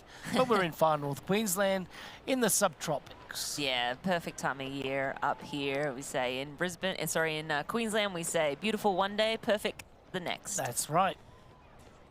There's one of those fast ferries that head out to the Great Barrier Reef as well. So if you're in the area and you're thinking about adventure tomorrow or the next couple of days, head on out there. Go and book your ticket on Queensland.com and enjoy out there the Great Barrier Reef, one of the 7 wonders of the world. And it's absolutely gorgeous. Out there you can go snorkeling. You can just enjoy the boat ride out there and back as well. It's a beautiful day out on the water. Yeah, absolutely. And we are back with our race leader, Hannah Berry. She is just ticking it over. She just wants to get the job done at this point. This is on her last lap. She's heading south a little bit. She'll do a loop and then head back north, the long stretch up to the top of the course and then back home and to the homeland, to that finish line, a place where dreams are made. That's right, and now we can tell you that Kylie Simpson is at 10:19 down, so we got 5:35 to 10:19, so it is really coming down, just over 5 minutes for well, actually just under, yeah, 4:40 now for Kylie Simpson over Lauren Brandon. So looks like it's going to get very, very close for the podium finish on our women's side of things. So we're going to get ready for our interviews in the recovery zone, the hyper ice recovery zone, coming up with Matt Lieto. So once we get eyes on Matty down there, we'll throw down to him. He's got Matt Burton standing by. So here we go. About how that day went. Surreal. It won't sink in for a little while. It's my 10th time to Cairns, so you start to lose hope, but yeah, you know, people persist long enough and eventually it sticks, and today it did. But yeah, this is the start of the year for me. I actually spent the first couple of months of the year in hospital with a bone infection in my foot, so I've only prepared for today, which is different. You know, I was planning to go to Texas and chase the Pro Series, but then, you know, life throws things at you sometimes, and I probably gave Cairns the credit it needed over the years, and yeah, managed, you know, up my swim volume in the return because I couldn't run due to where the infection was for the start, but that paid today, and I swam with the chase group. You know, there was 4 boys up the road, and then yeah, I had the most enjoyable day on the bike. I've always loved riding bikes, and it's been, I guess, part of my identity in the sport, but today was something different for me in the feeling. I just really enjoyed it, and I felt like I was pedaling the bike really well. And then running, you know, the boys they were going to come at me. It's like anybody that's raced, that if you take a lead, you got to expect it and just keep a cool head. And I guess you get a bit older and smarter, and today it paid off. I can't believe it, eh? Well, you must be really smart, and Cam Wirth, a real enjoyable day to break your course record by 10 minutes. Tell us how to go from, and you're understating your injury and what you went through, man. Like, I'm getting emotional thinking about it. Like, you nearly lost your foot, right? Like, tell us about that and how you get to riding like that and being in joy in that kind of effort. Yeah, so last December, I finished second to Daniel Backengard in Busso, and I broke 4 hours at home. So I'm from WA. So that was special, but I actually had the infection in my foot then. I had to stop and stab a hole in my shoe just to give it some relief, but then it didn't really fire up properly until the January, and then there was a couple of surgeries involved through January, February. I probably spent 4 weeks total in hospital over the period, and then a lot of home hospice. And then the last time it still wasn't going, and I said, what do we do? And they're like, oh, you either have to chop it off or hope these antibiotics work. And to be honest, I was, you know, between my wife and I, that was it. You know, I'm 36, so it's like, I can't, you know, pick myself up again. And you go through enough, right? As an athlete, there are good times, but there's a lot of struggle, a lot of testing moments. And this just trumped it completely, and it just kept unraveling through the start of the year. And I guess I had a few cool heads. My dad's always been very much about like, just, you know, hang in there, you'll come good. We're not really from triathlon initially, so it's quite a nice touch, and that's what I did. And I mean, I know I can perform it. I really enjoyed the training. I started from zero, right? When I had 10 weeks off, and when I got back, I was PBing every day. You know, it hurt like hell though. Like I just can't believe how much of a battle running was. And then I've been here for a few weeks. I came over early. We had a really long summer at home, which has been extremely beneficial because the sun come out today. It's probably been the most beautiful I've ever seen Cairns the last 2 weeks. So, and now I love the place. I'll probably move here. You might want to, but man, tell us about. Sport is brutal, and it's amazing. And we know what it's like. I know what it's like to be late 30s, think that's it, I might have to retire. And now you're at the top. What do you tell someone, whether it's in sport or life, when they're thinking about giving up? This is life-changing. We've got my wife and I, we've got a 2.5-year-old, and we've moved back in with my mother-in-law just so I could come back from hospital and get back into it. And yeah, I said it. I won IMNWA in 2021, and you never think the days will come, but they are still what motivates you to go and train and put in the work. Otherwise, you wouldn't bother. For me, triathlon and especially endurance sport, it's been the bigger challenge in life for me. I really enjoy the challenge of it all. So, not coming from that as a background, I just enjoyed a bit of Aussie rules footy and cricket, and picked this up 15 years ago, and it's led me to here, and it's super special now just for my son to see that. He may remember, who knows, might be his first ever memory of seeing me actually perform. So he was born the week I won in WA, and now my wife actually is here to see me win my second one. So it's so special. It's to my parents, without them I wouldn't be here doing this. So it's yeah. Oh man, well. Cairns all feels it. We saw everybody at that finish line when you came down. I'll cry on your shoulder later, but was impressed by you all day. Appreciate you so much, man. Thank you. Congratulations. And just in a few moments, we're going to have our second place finisher, Braden Curry, come through here. It's, he really put the sword to everybody, so it's some sore legs. It might take Braden a bit to get over here. Oh, you loosened up, buddy. You loosened up. Our second place finisher, Braden, how tough was it out there today? Yeah, it was it's a bit of a challenging. Well, I mean, most of the day was really good actually, but the run didn't flow for me. The run definitely felt like I was pushing hard to run that pace all day, but yeah, the rest of it was fine. And to be honest, I'm just happy to get one under the belt and yeah, get a marathon under the belt. And in some ways, I'm looking forward to the next one. Yeah, and what is it these days? You break a previous course record, that doesn't mean you're going to win the race, right? Like, tell us about how that bar is continuing to raise. I mean, 4:05 on the bike, that put you in a position where you had to have a fantastic run, and you had a great run, just not there.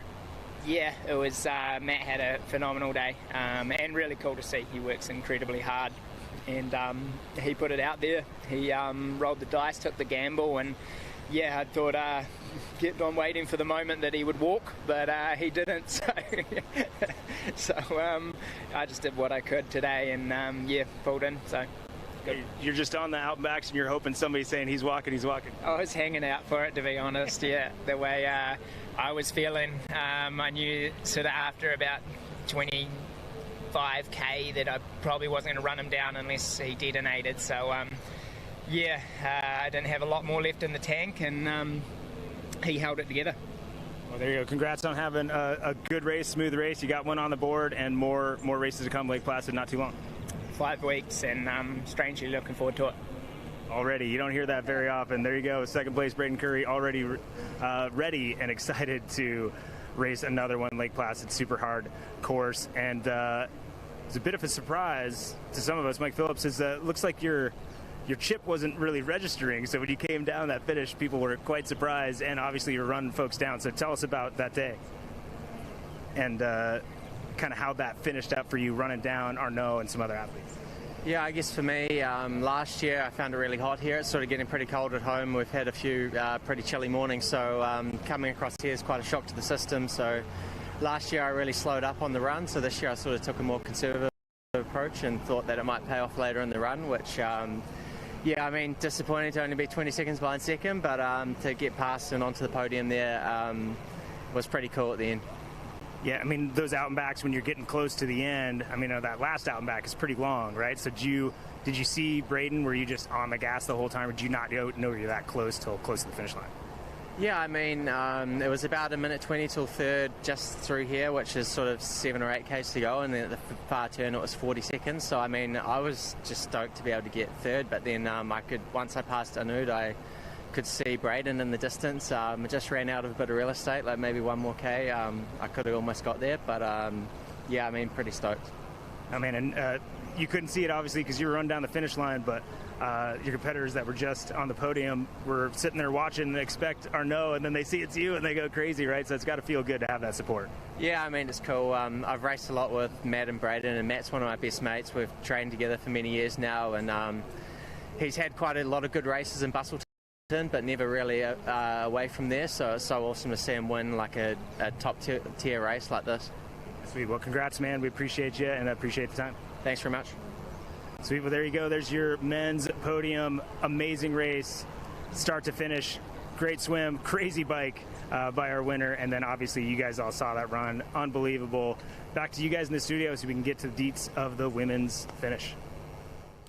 Yeah, thank you very much there, Matt. Great interviews with our winner today, Matt Burton. Just absolutely super stoked to get the win today. Braden Curry in second from New Zealand, and another Kiwi on the podium today in Mike Phillips. This is now Hannah Berry, another Kiwi just doing absolutely wonderful today, and that is Hannah Berry there, Marinda. She is having a great day.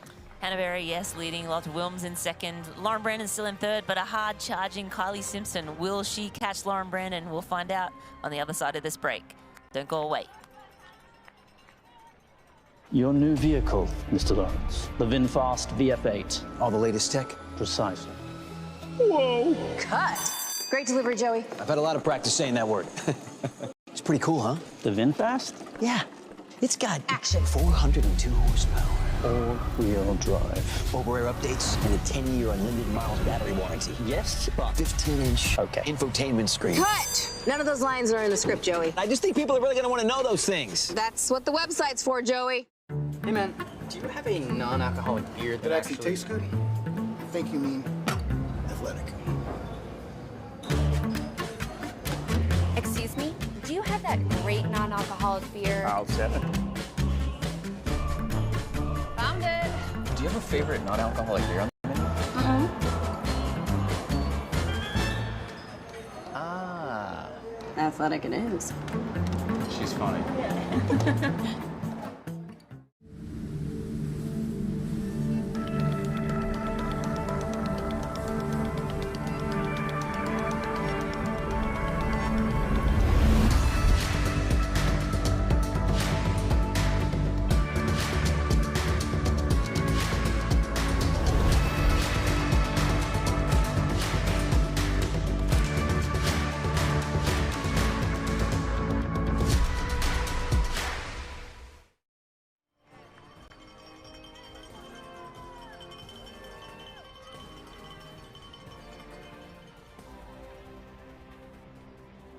The action continues at the Cairns Airport Ironman Asia Pacific Championship Cairns, and Hannah Berry, another Kiwi, having a lot of resounding success either in New Zealand or in Australia, is bringing it to the front today. She's running a very solid race. She's won a race before, that's Ironman New Zealand back in 2021. In 2023, she was second place in Ironman New Zealand as well, but she loves racing in New Zealand, loves racing in Australia, but today this may be a favourite place ever, because at this point of time, Marinda, I don't see anybody catching.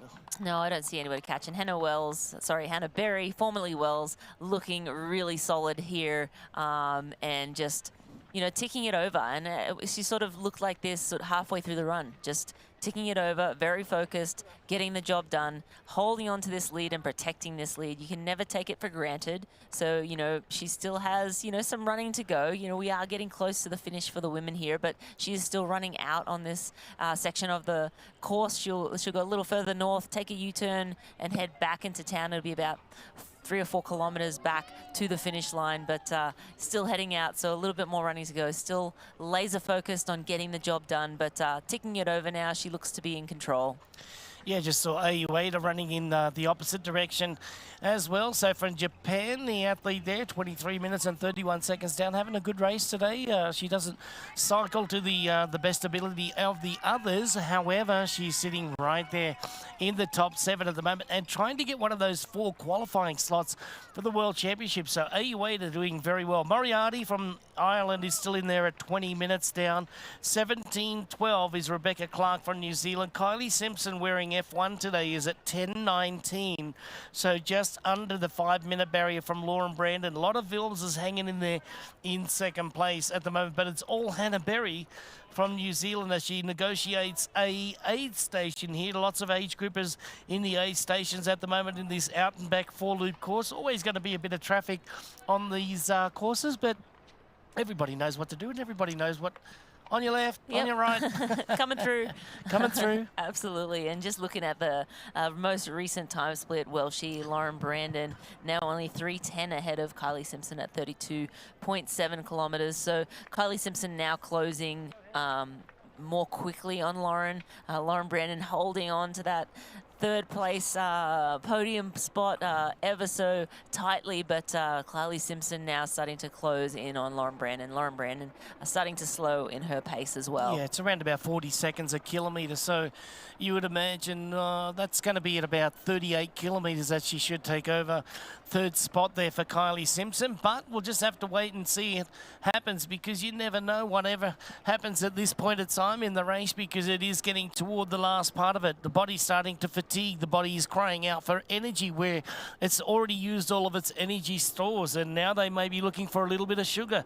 Maybe it's something else that they're sick of eating or drinking out there today that's actually going to stimulate something else out there for energy. But right now, Hannah Berry doesn't look like she needs anything else because the pace is solid. She's just about to head out to the turnaround and it's going to happen in just inside of the next 2 kilometres and then she'll be heading for home. There we got the men's clicker. It is counting down. We started out at 5,000 points. Now we're down at 3,000. It's going to head into the 2,000s here in just a few moments time, but that's it. Every second matters. Keep pushing, pushing, pushing.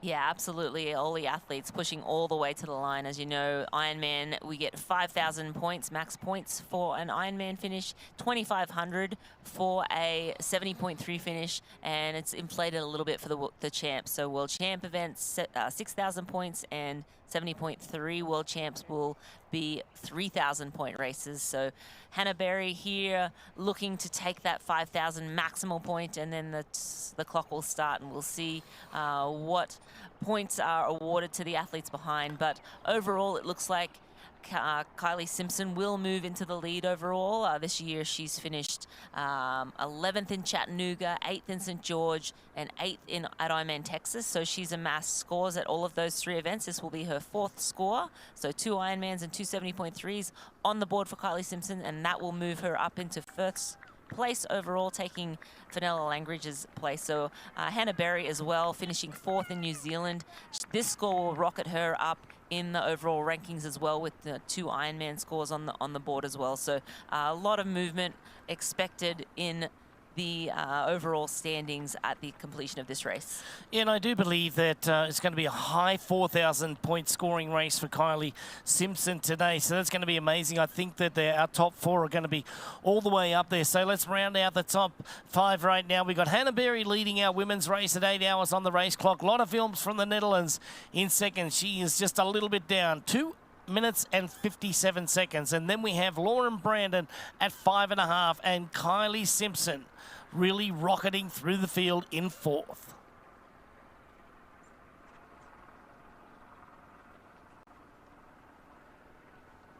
Yes, and then in 5th place, we have Rebecca Clark. She's slipping down now. She's around 17:30 back from the lead. And then Fiona Moriarty, she's at 20:43 in 6th place, and that was through 31 kilometers. So our top 6 women through 31 kilometers now. And we are at in the closing miles of this Hoka run course in Cairns. Yeah, we're around about 36.5 kilometres into the run course right now on the women's side of things. So just under 6 kilometres to run. So we're looking at just inside of a half an hour out from seeing our ladies coming into the finish line. Remember last year, 8 hours and 40 minutes was set by our defending champion. That was Kylie Simpson. So can we see another fast time out here today? And I do believe that we are going to see it. Yeah, I think we are going to see a very fast time again here for the women's race. Kylie Simpson last year, we'll have to pull up her finishing time. It'll take me a moment to find those, but she finished last year in 8:40.53. I think Hannah Berry will be a little bit outside that course record time today that Kylie Simpson set last year, but still a very fast time nonetheless. Yeah, a fast time, but Hannah Berry today is going to get after it and try and get the job down a little bit faster, as we see that, you know, in the past, back in 2018, Lauren Brandon swam 48:39 here, which was a smoking time. There, Kylie Simpson last year had the, you know, the fastest time on the bike, and that is going to stand on this this race course right here at 4:40.41. But a 2:51.37 by Kylie Simpson is always going to be tough to break. You've run 2:50, you've run 2:51, you've run under 2 hours and 50 as well. So, Marinda, it's a hard task ahead of these athletes to get the job done. But when you ride hard, it's even harder. Today, look, let's just say there was great conditions, right? So they all rode really, really well out there, but they are really bringing it home on the run.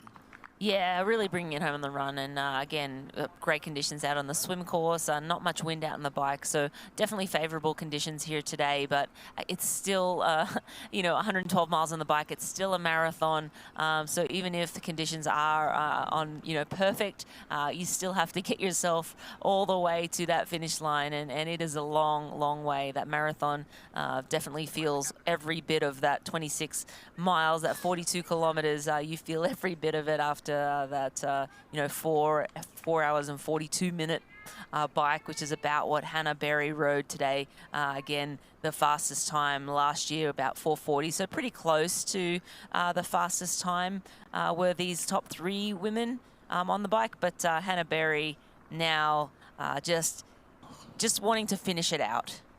Yeah, get the finish on the board here. And she is heading off to a good time. Last year's winning time, 8 hours, 40 minutes and 53 seconds by Kylie Simpson. She's won the race twice before. She is the defending champion, Kylie Simpson. But today faced the deficit. It was a huge deficit in the swim. I would really like to know, you know, if Matt's down there today, why she actually lost so much time there, because it's very uncharacteristic, as we've been saying all day long. You know, it was a 1 hour and 12-minute swim time, whereas last year she swam 1:04. And today, you know, I think that was a big telling story. You know, getting out on the swim, you know, out of the swim around about 17:45 or whatever it was behind our leaders was just a monumental task mentally and physically to bring it in. But she's tough. She's never going to give in, and she just has to keep herself in the game, and she's done that. And now what she's doing is closing in on the last part of the run. Can she, you know, get on the podium? She probably didn't think that she could, getting off the bike and heading out on the run course, but now I think that she's got a slight chance of doing it. Yeah, absolutely. I think as you hear those time splits come down, and again, you know, knowing that she can close a marathon as well as she can, you know, there's always, you know, anything is possible in Ironman, and you don't know what the athletes up ahead are feeling internally, whether they're really struggling, whether they're going to drop out, maybe they haven't been doing the running training. You don't know what another athlete has going on inside of their head, inside of their body, and so it always pays to just get out there, give it your best, and see what happens. And Kylie Simpson just now sniffing a podium, but Hannah Berry leading this women's race. We have Lotte Wilms sitting in second place. We have Lauren Brandon still in third, but Kylie Simpson, yeah, she is hard charging, and she will be doing everything she can. The defending champ trying to get back on the podium here at the Cairns Airport Ironman Asia Pacific Championship. We'll be right back after this break. For 12 years, for 4,383 sunrises, across millions of mornings, we've been working to make one thing better. This, AG1 is foundational nutrition, a science-driven formulation to support whole body, brain, and gut health with just one of these, or one of these, once a day. Welcome to Foundational Nutrition. Welcome to AG1. Start at drinkag1.com.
You are looking down at a beautiful Cairns Airport Ironman Asia Pacific Championship Cairns race here. The overhead shots today provided by Queensland Events. Hope you're enjoying all the action. Our men's race is done and dusted, but our women's race is certainly heating up as we expect the arrival of our champion today. That may be Hannah Berry from New Zealand. She's chasing very important points in the Ironman Pro Series and she's heading toward the finish line. So let's go and take a look at our men's podium today, brought to you by Athletic Brewing.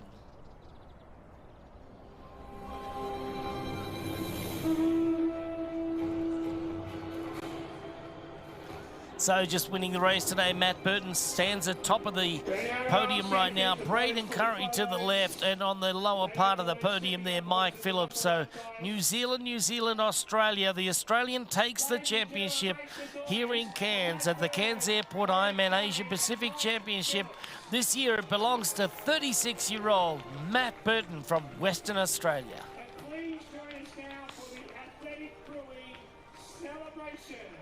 And he has been given a boomerang, as is one of our Australian, what do you call that? Australian Aboriginals would use a boomerang to... Yeah, our Indigenous boomerang. It's, it's something that we say. You know what we say about a boomerang?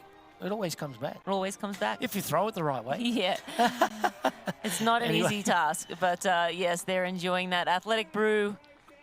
Straight over the head for Matt Burton, our champion here today. Great images of these men on the podium. Always painful when you see them try to step down off that podium, though. Oh, yeah, the legs are like bricks and just rock solid there. I mean, there was no let up at all.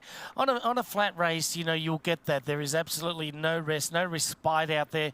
And now you can see that Hannah Berry has done the far end turnaround in the women's race. So she's gone through that 38-kilometre marker right now, running along at a beautiful 6:12 pace, just on a slight decline there, as we can see that our next athletes are going out. There goes Lotta Vilms in second place still. She's running along just nicely, and she's going to set herself up for a lot of points today, Lotta Vilms is. So will Laura and Brandon. They will also be setting themselves up with 4 spots available for the World Championship coming up in September for the women and October for the men this year. And now we can see Hannah Berry. She's already punched her ticket to the World Championship, so it will roll down to at least 5th place today.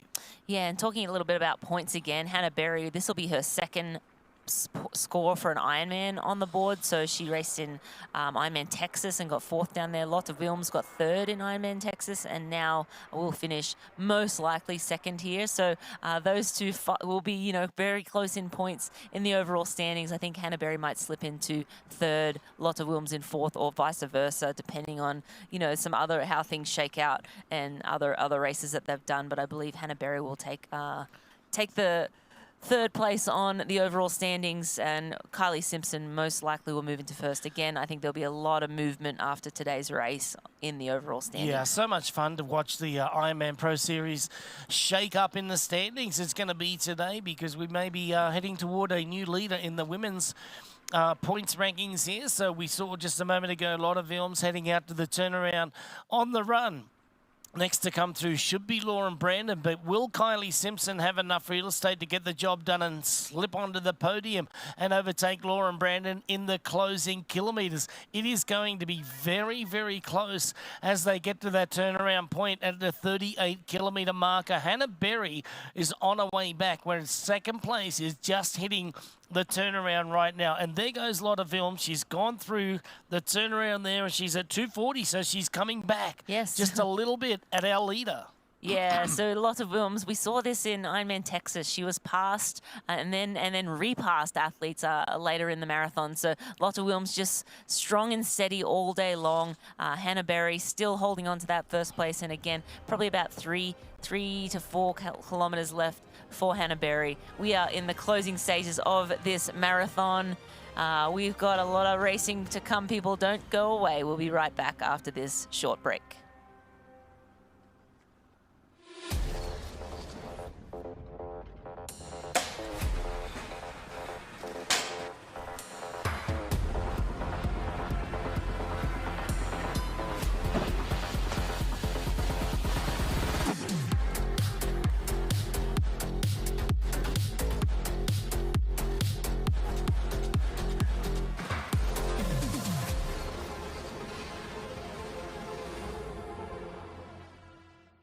Here's Elizabeth in the middle of the perfect workout for her. To create it, we analyzed her biometrics and genetics, her recovery rate, injury risk, and aerobic potential, her recent training sessions, the temperature, humidity, and elevation, the demands of her next race, and billions of data points from athletes just like her. With TriDot, Elizabeth gets faster. And what does she have to do? I just opened TriDot and did my workout. TriDot. We do the technology, you do the training. Introducing the Ironman Pro Series Virtual Edition on Full Gas. Join athletes from across the globe as they conquer bike courses from the Ironman Pro Series. Challenge yourself, travel the world, and earn your exclusive finisher's medal. Push your limits and make your mark. Exclusively on Full Gas. Unleash your inner champion. Register now at fullgas.com.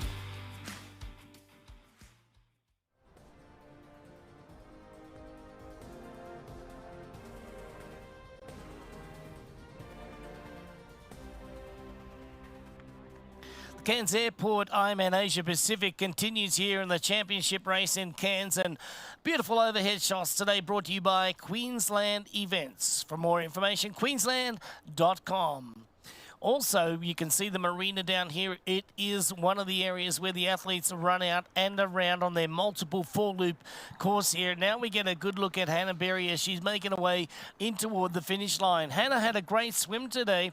She was just down out of the water a couple of minutes from our leaders, and that was Rebecca Clark, Lauren Brandon, and Lotte Vilms from the Netherlands. And then it was Hannah Berry to get off the bike just behind our women's leaders inside of that 2 minutes. And then she's just about took over the lead at around about 10 kilometres into the race today and running away with the race. However, the big story that's unfolding out on the course right now is the battle for the podium. Lotte Vilm seems to have a lock on second place in the silver medal, but the bronze medal and third place, the lowest podium spot there today, is either going to go to the American Lauren Brandon, the early swim bike leader, or it's going to go to the defending champion, Kylie Simpson of Australia. Now, Kylie has won the race twice before. She's known as the closer. She ran a 2:51 last year, and now she's only 1 minute and 18 seconds down on Lauren Brandon to get the job done. And my guess, Marinda Carfrae, is that she's going to get the job done. I think that Kylie is going to overtake Lauren Brandon and do get onto the podium and for that third spot. Just as you said that, Welshie, the time split for that 38 kilometres just came through, and Kylie Simpson is now in third position. She has taken that third, snatched it off Lauren Brandon and moved into third, the defending champ. She's now 7 minutes back from Hannah Berry and 4.5 minutes away from Lotte Wilms. So yes, Lauren Brandon now 25 seconds back from Kylie Simpson. So yeah, that pass has been made, and Lauren Brandon, still sitting comfortably in 4th place. The next athlete a ways back at around 18 plus minutes behind that. It's Rebecca Clark. So Lauren Brandon solidly in 4th place. That 4th place is painful, right off the podium. But Kylie Simpson has run through to 3rd place right now, and I don't think will move any further up the podium. Lotte Wilms is at 2:40 back from Hannah Berry. And they are in the closing stages of this marathon. Yeah, that shouldn't happen for 2nd place, but we knew it. We called it for about 38 kilometres to be the pass, and that's exactly where it happened. So, now looking at Lauren Brandon's attitude is bringing her toward the finish line. And Lauren Brandon's attitude is keeping her in the race. And Lauren Brandon's attitude is going to land her a qualifying spot by the look of it today for one of those 4 slots. Now, the 3 women ahead of her already have qualified for the VinFast Ironman World Championship in Nice, September 22nd. So we can tell you that if Lauren Brandon keeps it together right now and gets across that finish line in 4th place, 5th, 6th, 7th or 8th place, she's going to take one of those spots. Yeah, absolutely. Not all is lost by any means from Lauren Brandon, and she just wanted a solid swim, bike, and run. I think she'll be happy with this performance. I know she will have wanted to have held on to that 3rd place on the podium, but a solid performance all around from Lauren Brandon. And we just saw Hannah Berry go past that 40-kilometre mark, so around 2 kilometres left for Hannah before she gets to raise the tape as the Cairns Asia Pacific Ironman champion here today. So she is just wanting to get this over with. I can tell you her legs are screaming at her, her body is screaming at her, but her mind is forcing her forward. She will push all the way to the line. Whoop, jump over the cone there from one of our age group athletes, but Hannah Berry now in the closing stages of this marathon. Lotte Wilms sitting in 2nd, around 2:40 back. Kylie Simpson has moved up into 3rd position, and Lauren Brandon slipped down to 4th. Around 4K to go, she gave up that 3rd place position. So unfortunate for Lauren Brandon, but the defending champ, Kylie Simpson, closing out this race. As you said, she is called the closer, or known as the closer. So another really strong run performance from Kylie Simpson after a pretty rough swim and, a solid bike, but, not quite the day that she had last year when she, biked that 440 and ran a 250.51. Yeah, that's right, and I don't think that they're going to break the course best as well, as we say, and that was a 840 last year. So now let's recap our top 5 here. We've got Hannah Berry sitting in 1st place and Lotte Wilms from the Netherlands in 2nd. We've got Kylie Simpson sitting in 3rd place, Lauren Brandon in 4th place, and rounding out the top 5 right now is Rebecca Clark of New Zealand.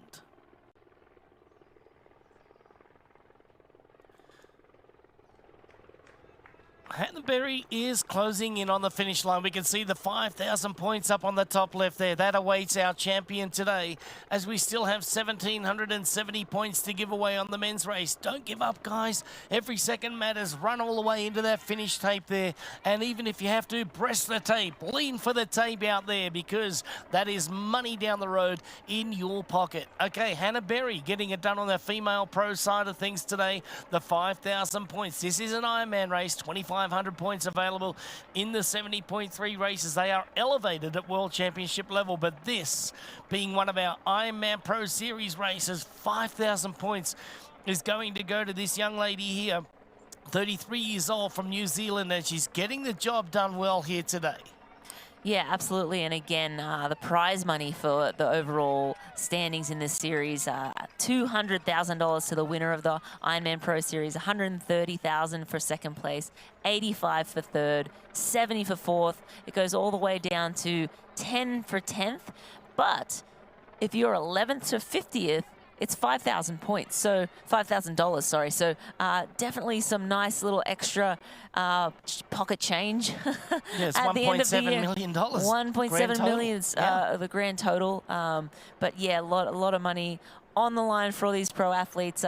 More than just, every race has its prize purse, and this one's 150,000 for this race. So great prize money available for the race itself, but to race for the overall standings and get that bonus at the end of the year, that's something we haven't had before for Ironman races. So really another great incentive to race these Ironman Pro Series races. Yeah, it really is a nice time to be a professional triathlete, with several of these events happening around the world, and $150,000 at this elevated event here right now, plus a little bit of pocket change along the way, and then the athletes are, they're flying themselves around the world. They're having to accommodate themselves. They have to look after their bodies with massages, and they've got teams, the team support. It's a lot that goes into this. It's not just getting out there and racing an Ironman here and there and everywhere.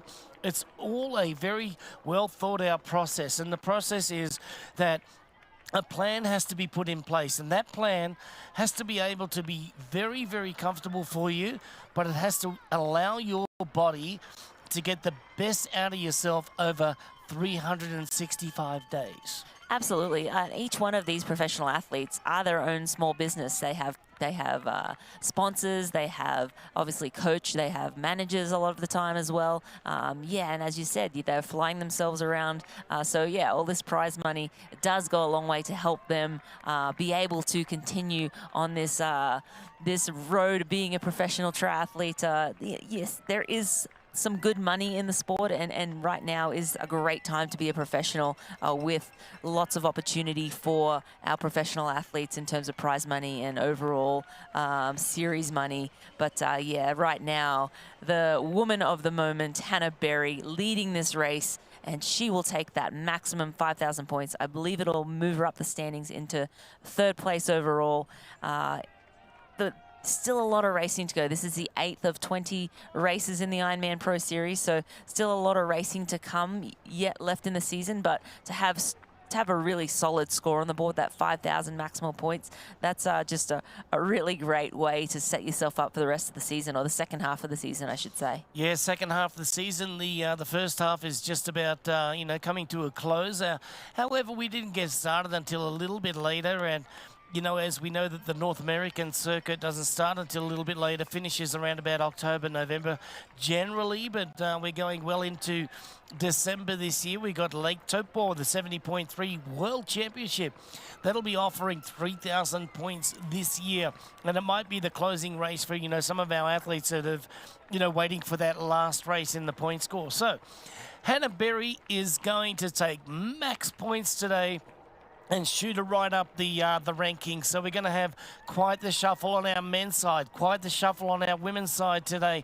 Lots of talking points. The stories are going to be written, whether they're going to be in the paper tomorrow, online, digital, or they'll be everywhere. And you'll be reading about this young lady here, and you'll be reading about Matt Burton. You'll probably read about the Southern Hemisphere and the Asia-Pacific area taking their own titles today, and that's exactly what they've done. So Hannah Berry loves to race in Australia.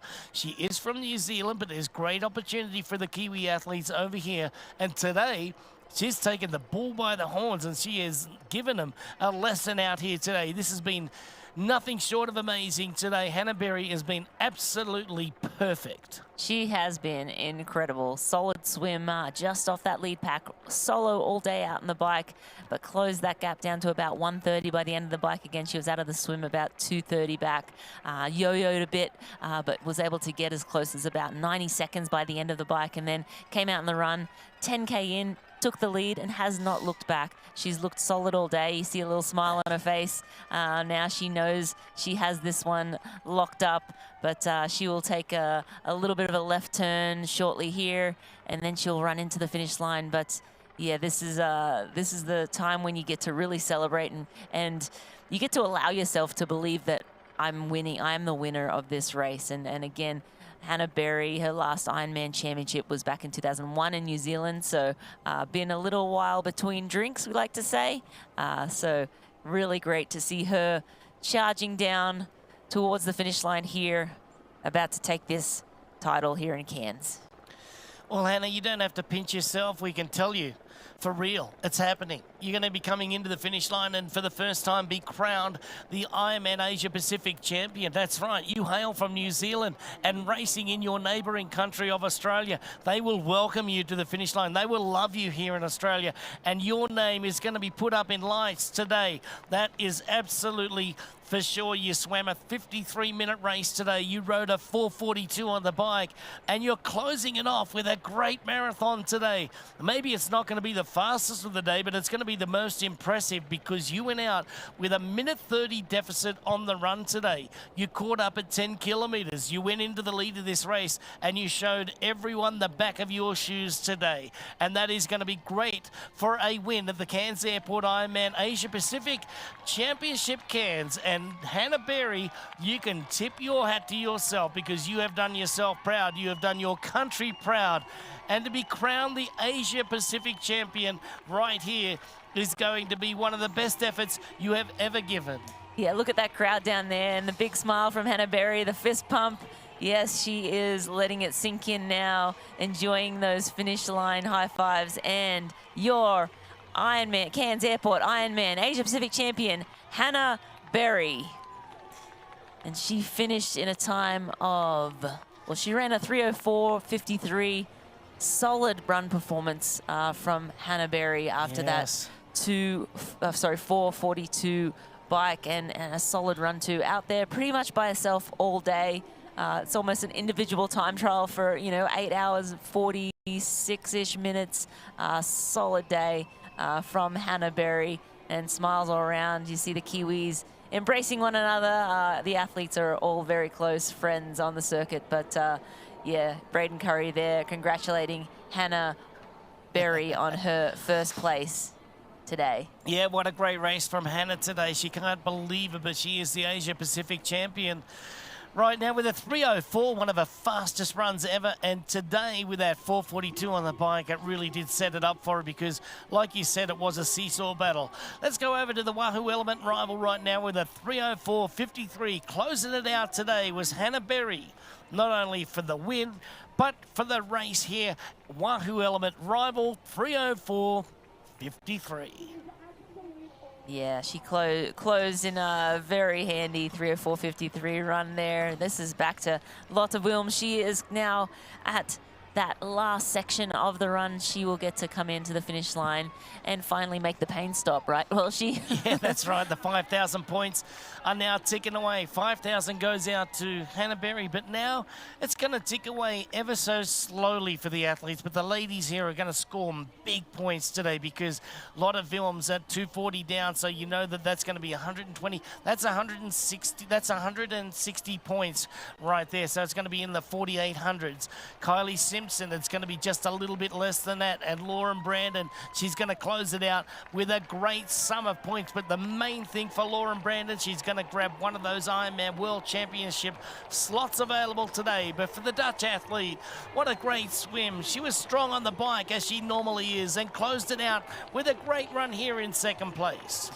An awesome race here from Lotte Wilms, second place at the Cairns Airport Ironman Asia Pacific Champs.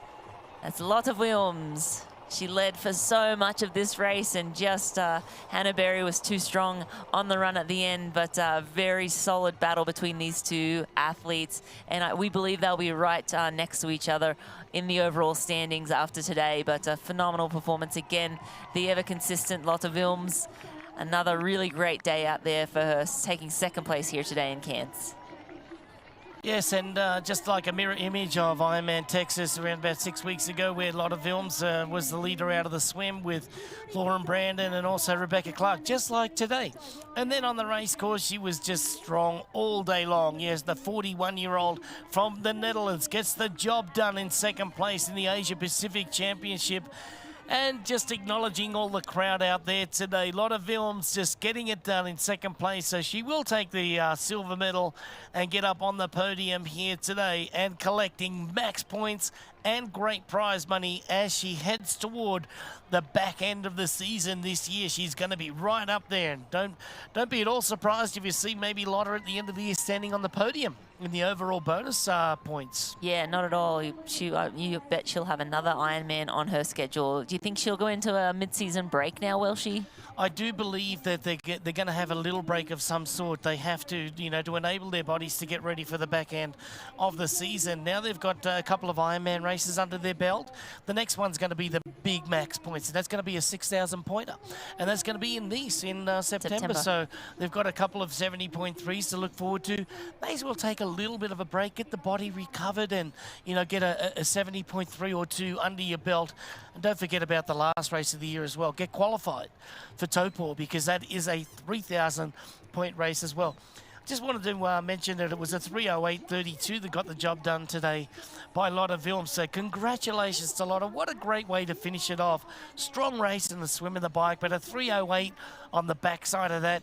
Awesome. Yeah, ever consistent too. We said she was, you know, around a 3:07 to a 3:09, right in the middle, 3:08 marathon. So, yeah, lots of Wilms, always just solid all day long, and you can count on her for that, you know, sub 3:10 marathon, 3:08:32 today for Lotta Wilms.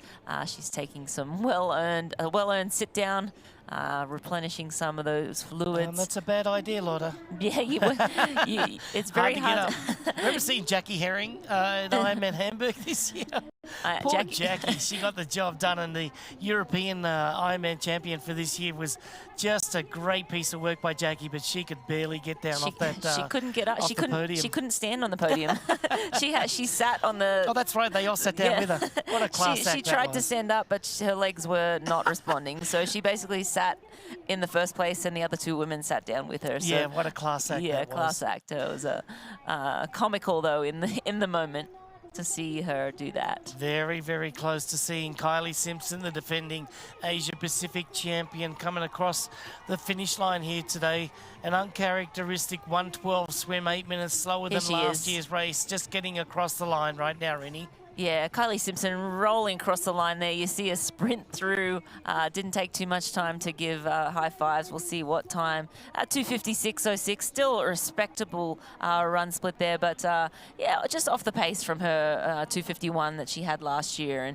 And the swim itself, not as fast as we had anticipated. And only 340 points down, so she's going to get just over 4,670 points today for her efforts here, and every second matters.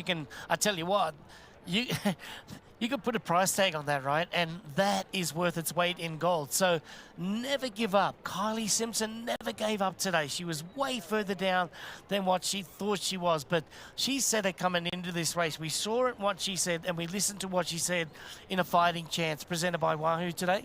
And that was that she had all of these races plotted out and planned, and she had all these point, systems all figured out and in place. So you know that was a that was a thing that was premeditated.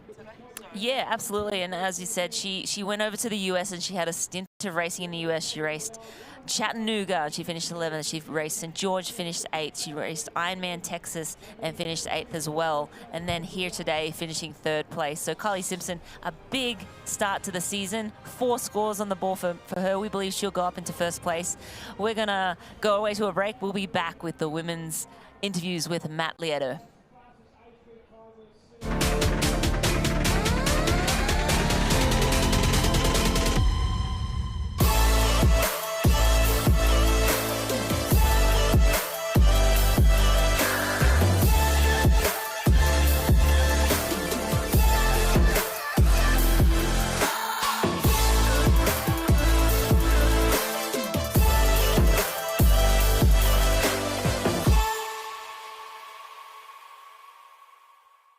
For 12 years, for 4,383 sunrises, across millions of mornings, we've been working to make one thing better. This, AG1 is foundational nutrition, a science-driven formulation to support whole body, brain, and gut health with just one of these, or one of these, once a day. Welcome to foundational nutrition. Welcome to AG1. Start at drinkag1.com.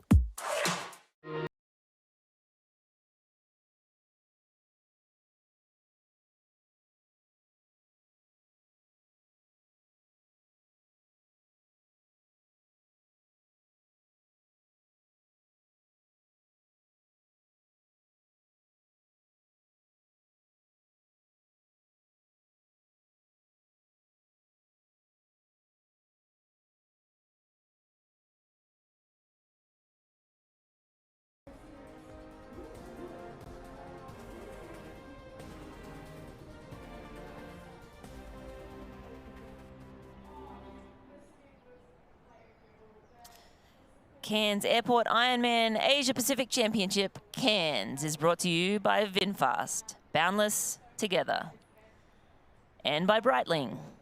Aspire for the ultimate finish line reward. And there they are on the right side of screen there. You can see that the beautiful timepieces there. We can see that right now our winner down there, Hannah Berry, just getting interviewed, Tammy Barker down there. Just conducting that at this point in time. We're getting ready for our interviews also there in the Hyper Ice recovery zone with Matt Lieto. They'll be happening in a few minutes' time. But a beautiful overhead look once again brought to you by Queensland Events as we look down on the marina. The run course on the Esplanade. There we go. All the way down here in Cairns. It's a beautiful, beautiful day here in North Queensland as we celebrate these incredible athletes. Hannah Berry taking out the women's race in a time of 8 hours and 44 minutes and 31 seconds. On the men's side of things, it was Matt Burton with a 7:45, just a 1 hour change there from men's to women's on our leaderboards here at the Cairns Airport Ironman Asia Pacific Championship, Cairns. What a great day it's been. We're now standing by for Matt Lieto as we see the sun dipping a little bit. Still got a few hours of sunlight down there. Remember, it is winter in Australia. So we've got a 28-degree temperature at the moment, around about 82 degrees Fahrenheit. A beautiful winter's day. Yeah, absolutely beautiful winter's day. And the age group race is well underway here. That run course is packed with age group athletes going around. We have 1,100 age group athletes racing the Ironman. We had 1,700 age groupers racing the 70.3 today. So very busy day down in Cairns, and the athletes now mostly onto the run course. Still some athletes probably coming in off the bike, but a lot of athletes down there on the run course right now. Yeah, they generally have around about 8.5 hours to start.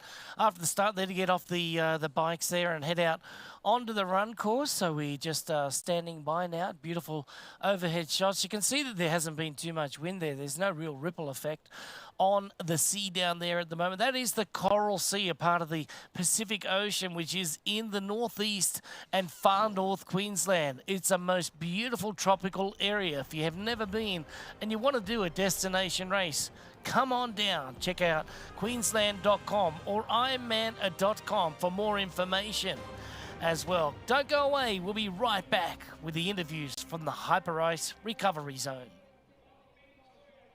Introducing the Ironman Pro Series Virtual Edition on Full Gas.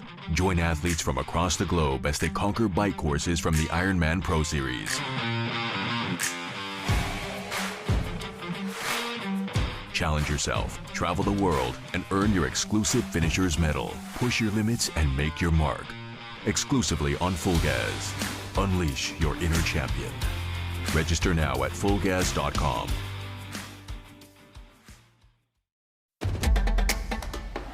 You know, and we know. The thing about challenging yourself is, you're always looking for what's next.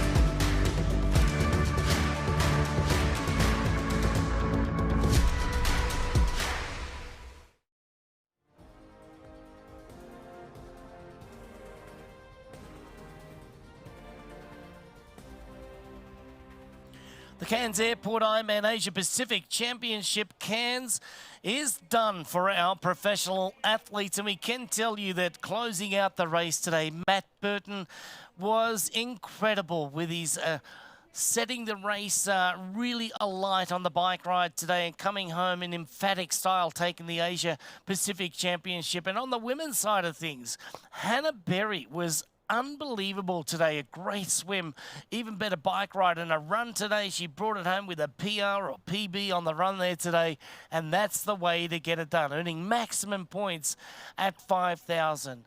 As the time ticks away, so do the points. We're down to 485 to go on the men, but we still have big points available for our women at just under 4,200.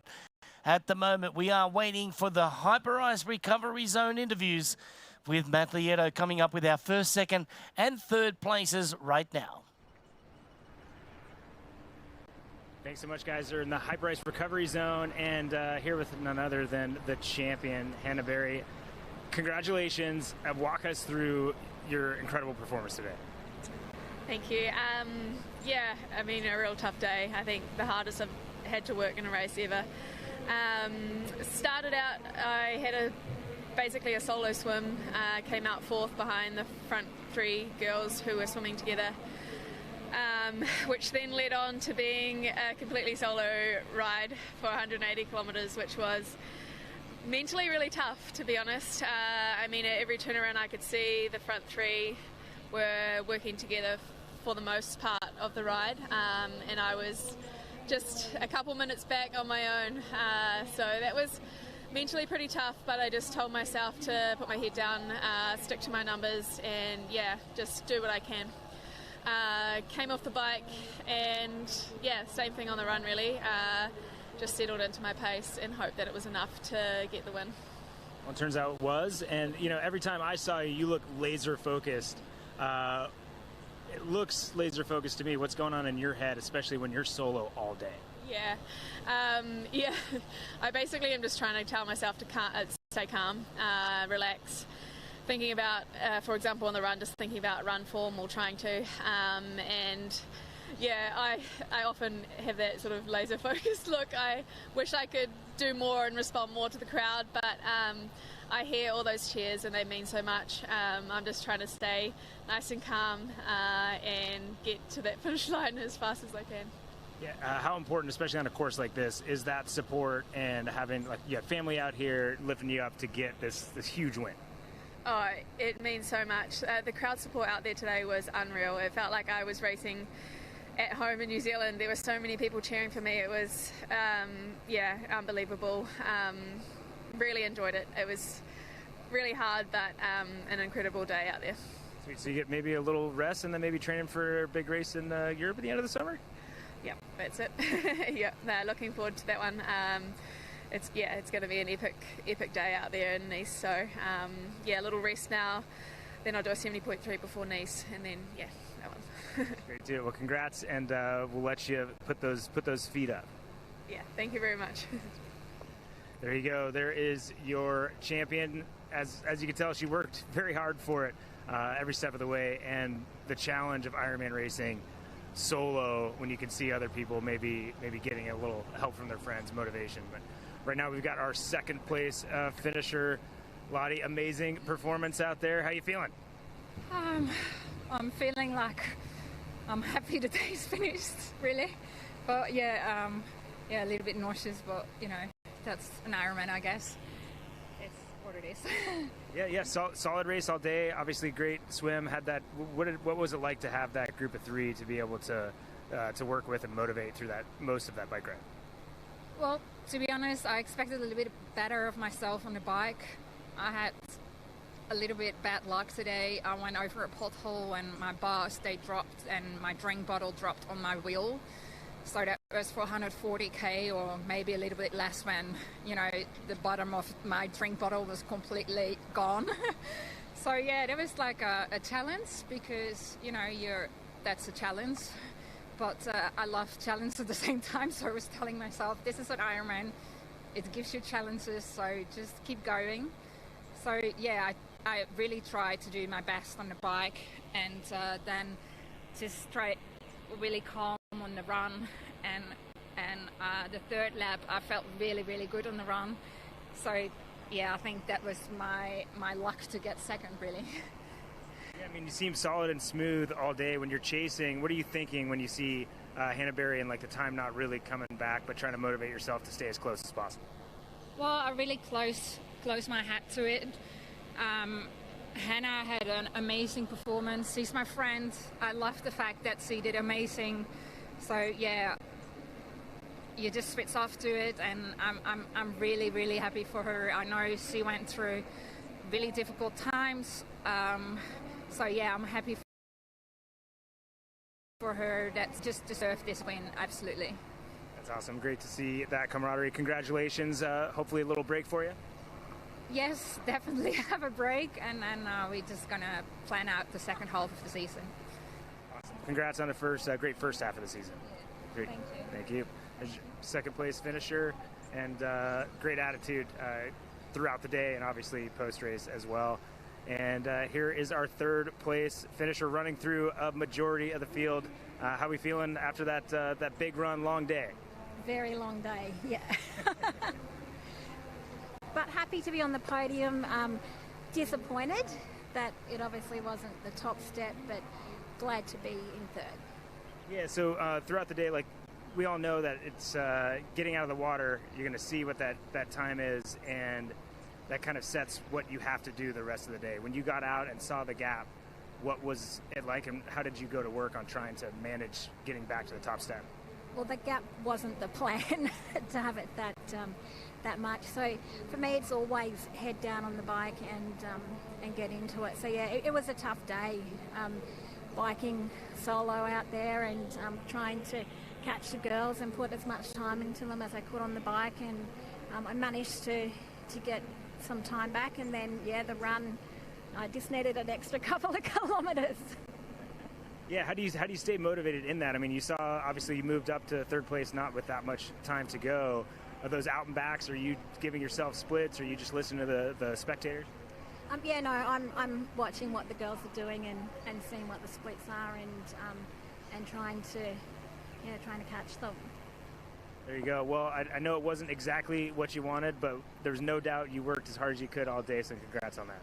Thank you. Well, there you go. There's our third place finisher and our women's podium. Fantastic performances from each of those three women, different struggles throughout, but you can't question that they all gave it their all from start to finish.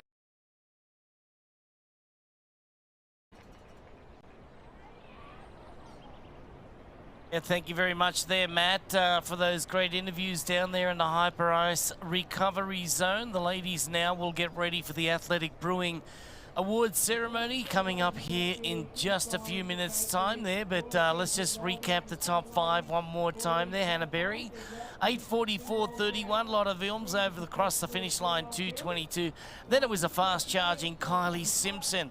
Laura Brandon gets her wish, and she gets that fourth place and qualifies for the World Championship, and so too will Rebecca Clark, coming across in fifth place today. And then Fiona Moriarty from Ireland gets across the line in sixth place. So what a great race that we were treated to today. Great movement throughout that race today. Kylie Simpson, as she said, they're just disappointed that she didn't have the swim that she was hoping for, and taking third place. And here is the men's standings at the end of today. Matt Burton, 7:45, taking down that race best time from Braden Curry, 7:45.24, taking max points there. Braden Curry coming in second, 7:48.59, still faster than his time here last year, taking 4,785 points. Yeah, there we go with the 40 points there. So down to Tristan. Wow, Olich, yeah, Joe Skipper, Mitchell Kibbe, and also Barnaby hung in there. He was off to a flying start. Nick Thompson, a little bit disappointing with his crash and a penalty. And there's Joshy Amberger just rounding out the top 10 right now. Let's go over to the women's side here, Rinny, and take a look at that. We've got Hannah Berry that closed the race out today with an 8:44.31, earning maximum points. Lotta Vilms in second place, 8:46, and getting 48.58. Yeah, then Kylie Simpson taking third place there, 4,659. Lauren Brandon getting fourth place, just missing out on that podium, 4,518. Then we had Rebecca Clark taking that fifth place position, and Fiona Moriarty down in sixth, and then Ayuida just crossing the line just now, running a handy 2:56.56 run. That's a just a little bit slower than Kylie Simpson's 2:56.06. That is a great day for AUATA. That's one of the best Ironman races so far. Well done to A. She's been hanging in there. And this is now going down to 3,500 points. We don't have any points available now for our men's. Time has ticked by. Every second mattered, and it is done. On our women's side of things, 3,550 points still available for all of our women now trying to reach that finish line. So AUATA across the line in 7th place, expecting our next couple of athletes getting across the line in the next few minutes or so. So our women's podium coming up, that it will be the Athletic Brewing podium. And what a great race today, Marinda. We started out at the Coral Sea early this morning at 7:40 local time, and the swim was fantastic. Glistening waters, fast swim times. And here we go with our women's podium today, and we'll start out with 3rd place, and that is going to be on our women's side, Kylie Simpson. 2nd place goes to Lotta Vilms, and the winner again is a fast finishing Hannah Berry from New Zealand.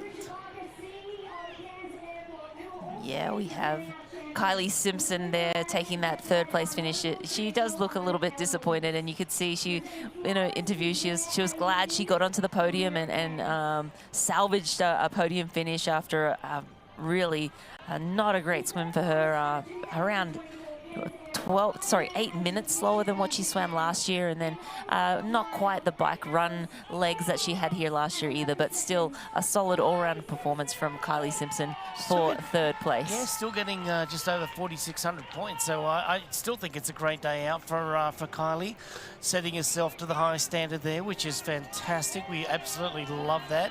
And the confidence that you have to exude when it comes to, you know, holding your head up high when things don't go right or you don't get what you expected.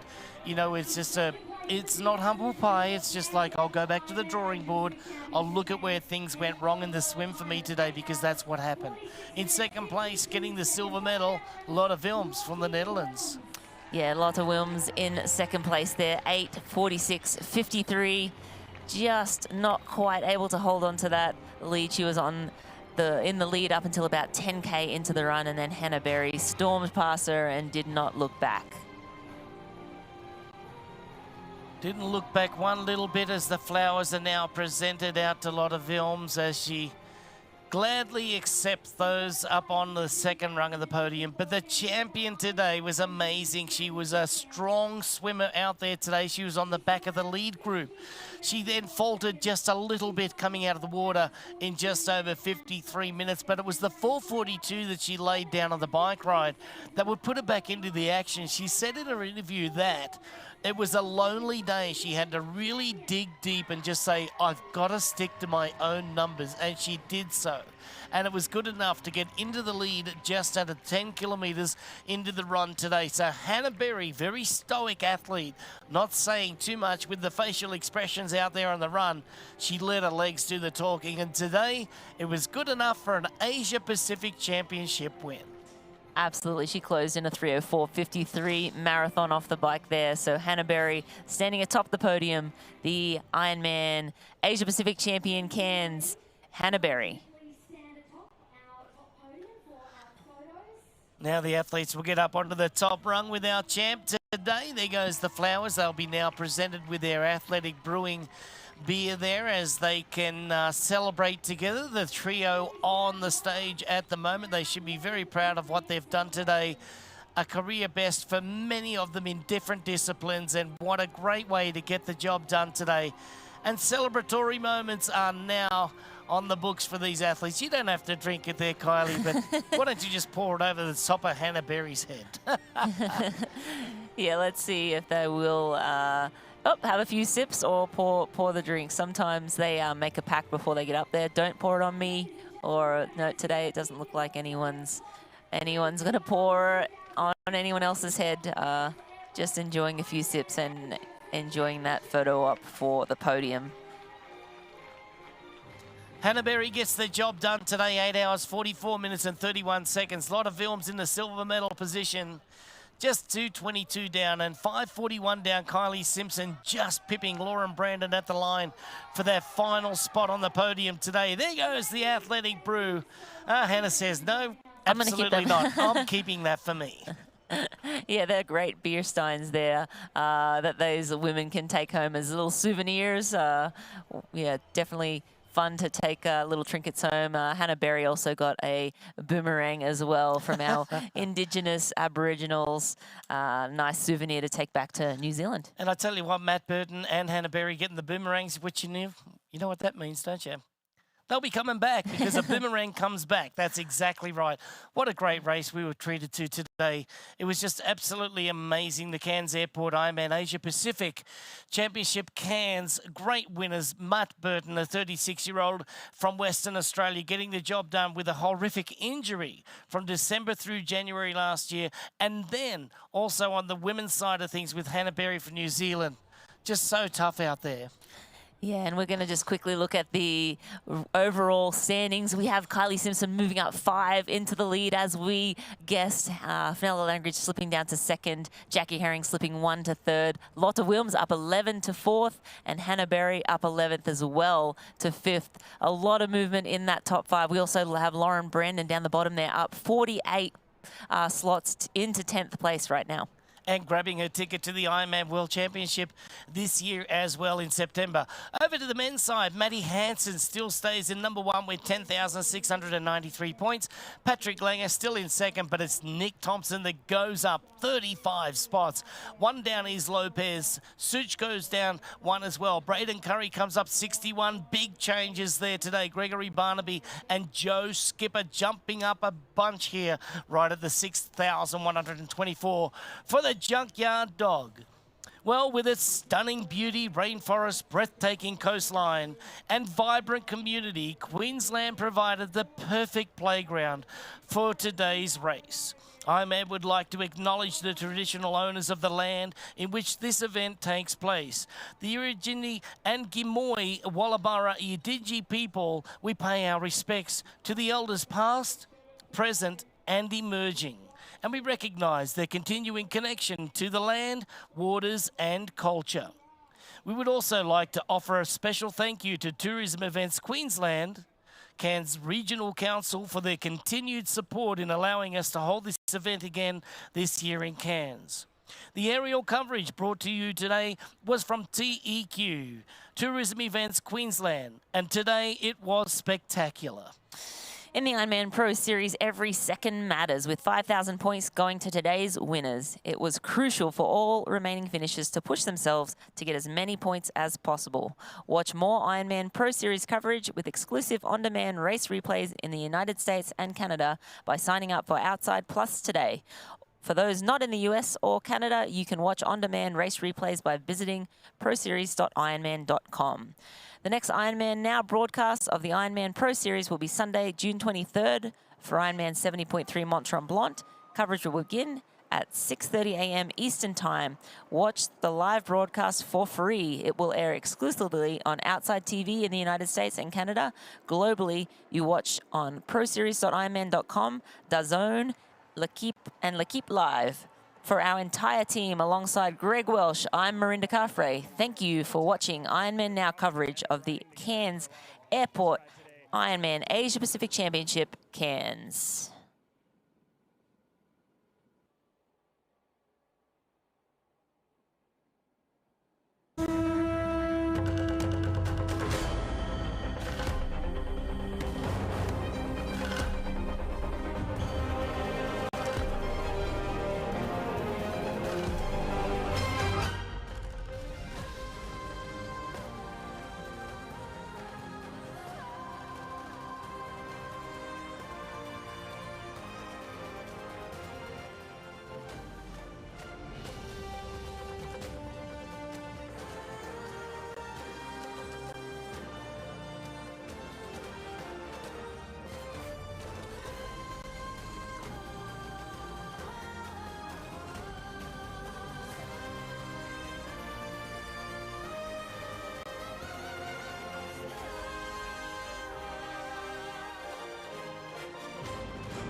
Alright, this is Anthony Bowman's coming on home from Cole Sports. He's also the Ultraman champion today in the 35 to 39 he'll cross the line. That's a good back up, Anthony. Great job, buddy. Come on through, Anthony. Go, go. Well done, guys. Anthony, you are an Ironman.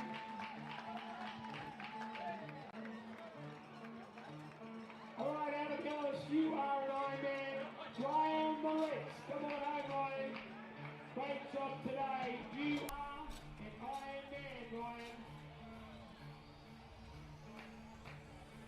Part of the crew movement team, Sean Foster will be celebrating that one. Andrew Hawkins. Great job, Andrew. You too are an Ironman.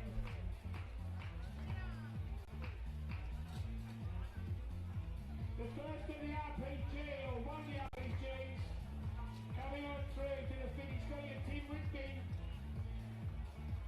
Great job, at 9:11. You are an Ironman, Tim.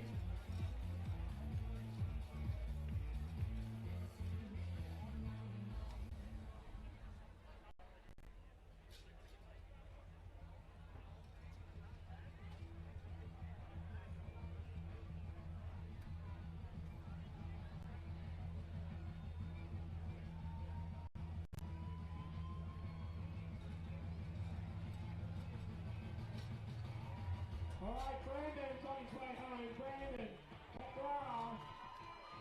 Tell you, Brandon, you are a fine man. Good post for the photo there, Stupid.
Really early today. Make some noise if you've got an Ironman out there.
This is Kevin Stubbs coming on through. Come on, best him and Aussie, welcome home, Kevin. You are an Ironman.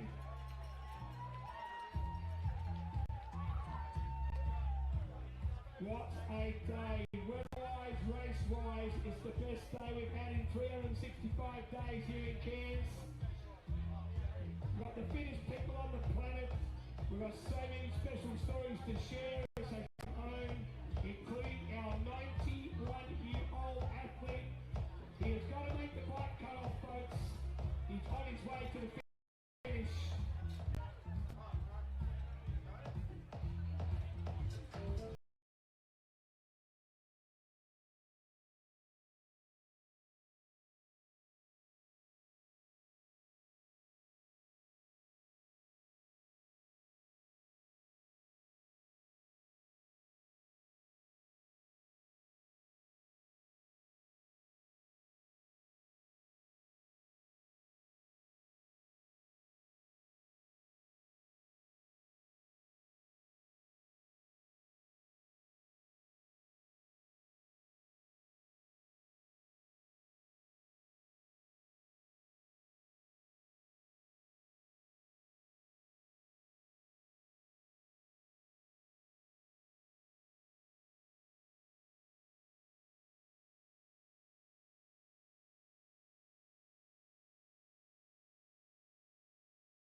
keep walking.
You good? Okay. It's bedtime.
Yeah, let's roll. Damien Smith. You did it, Damo. 6:23, buddy. So just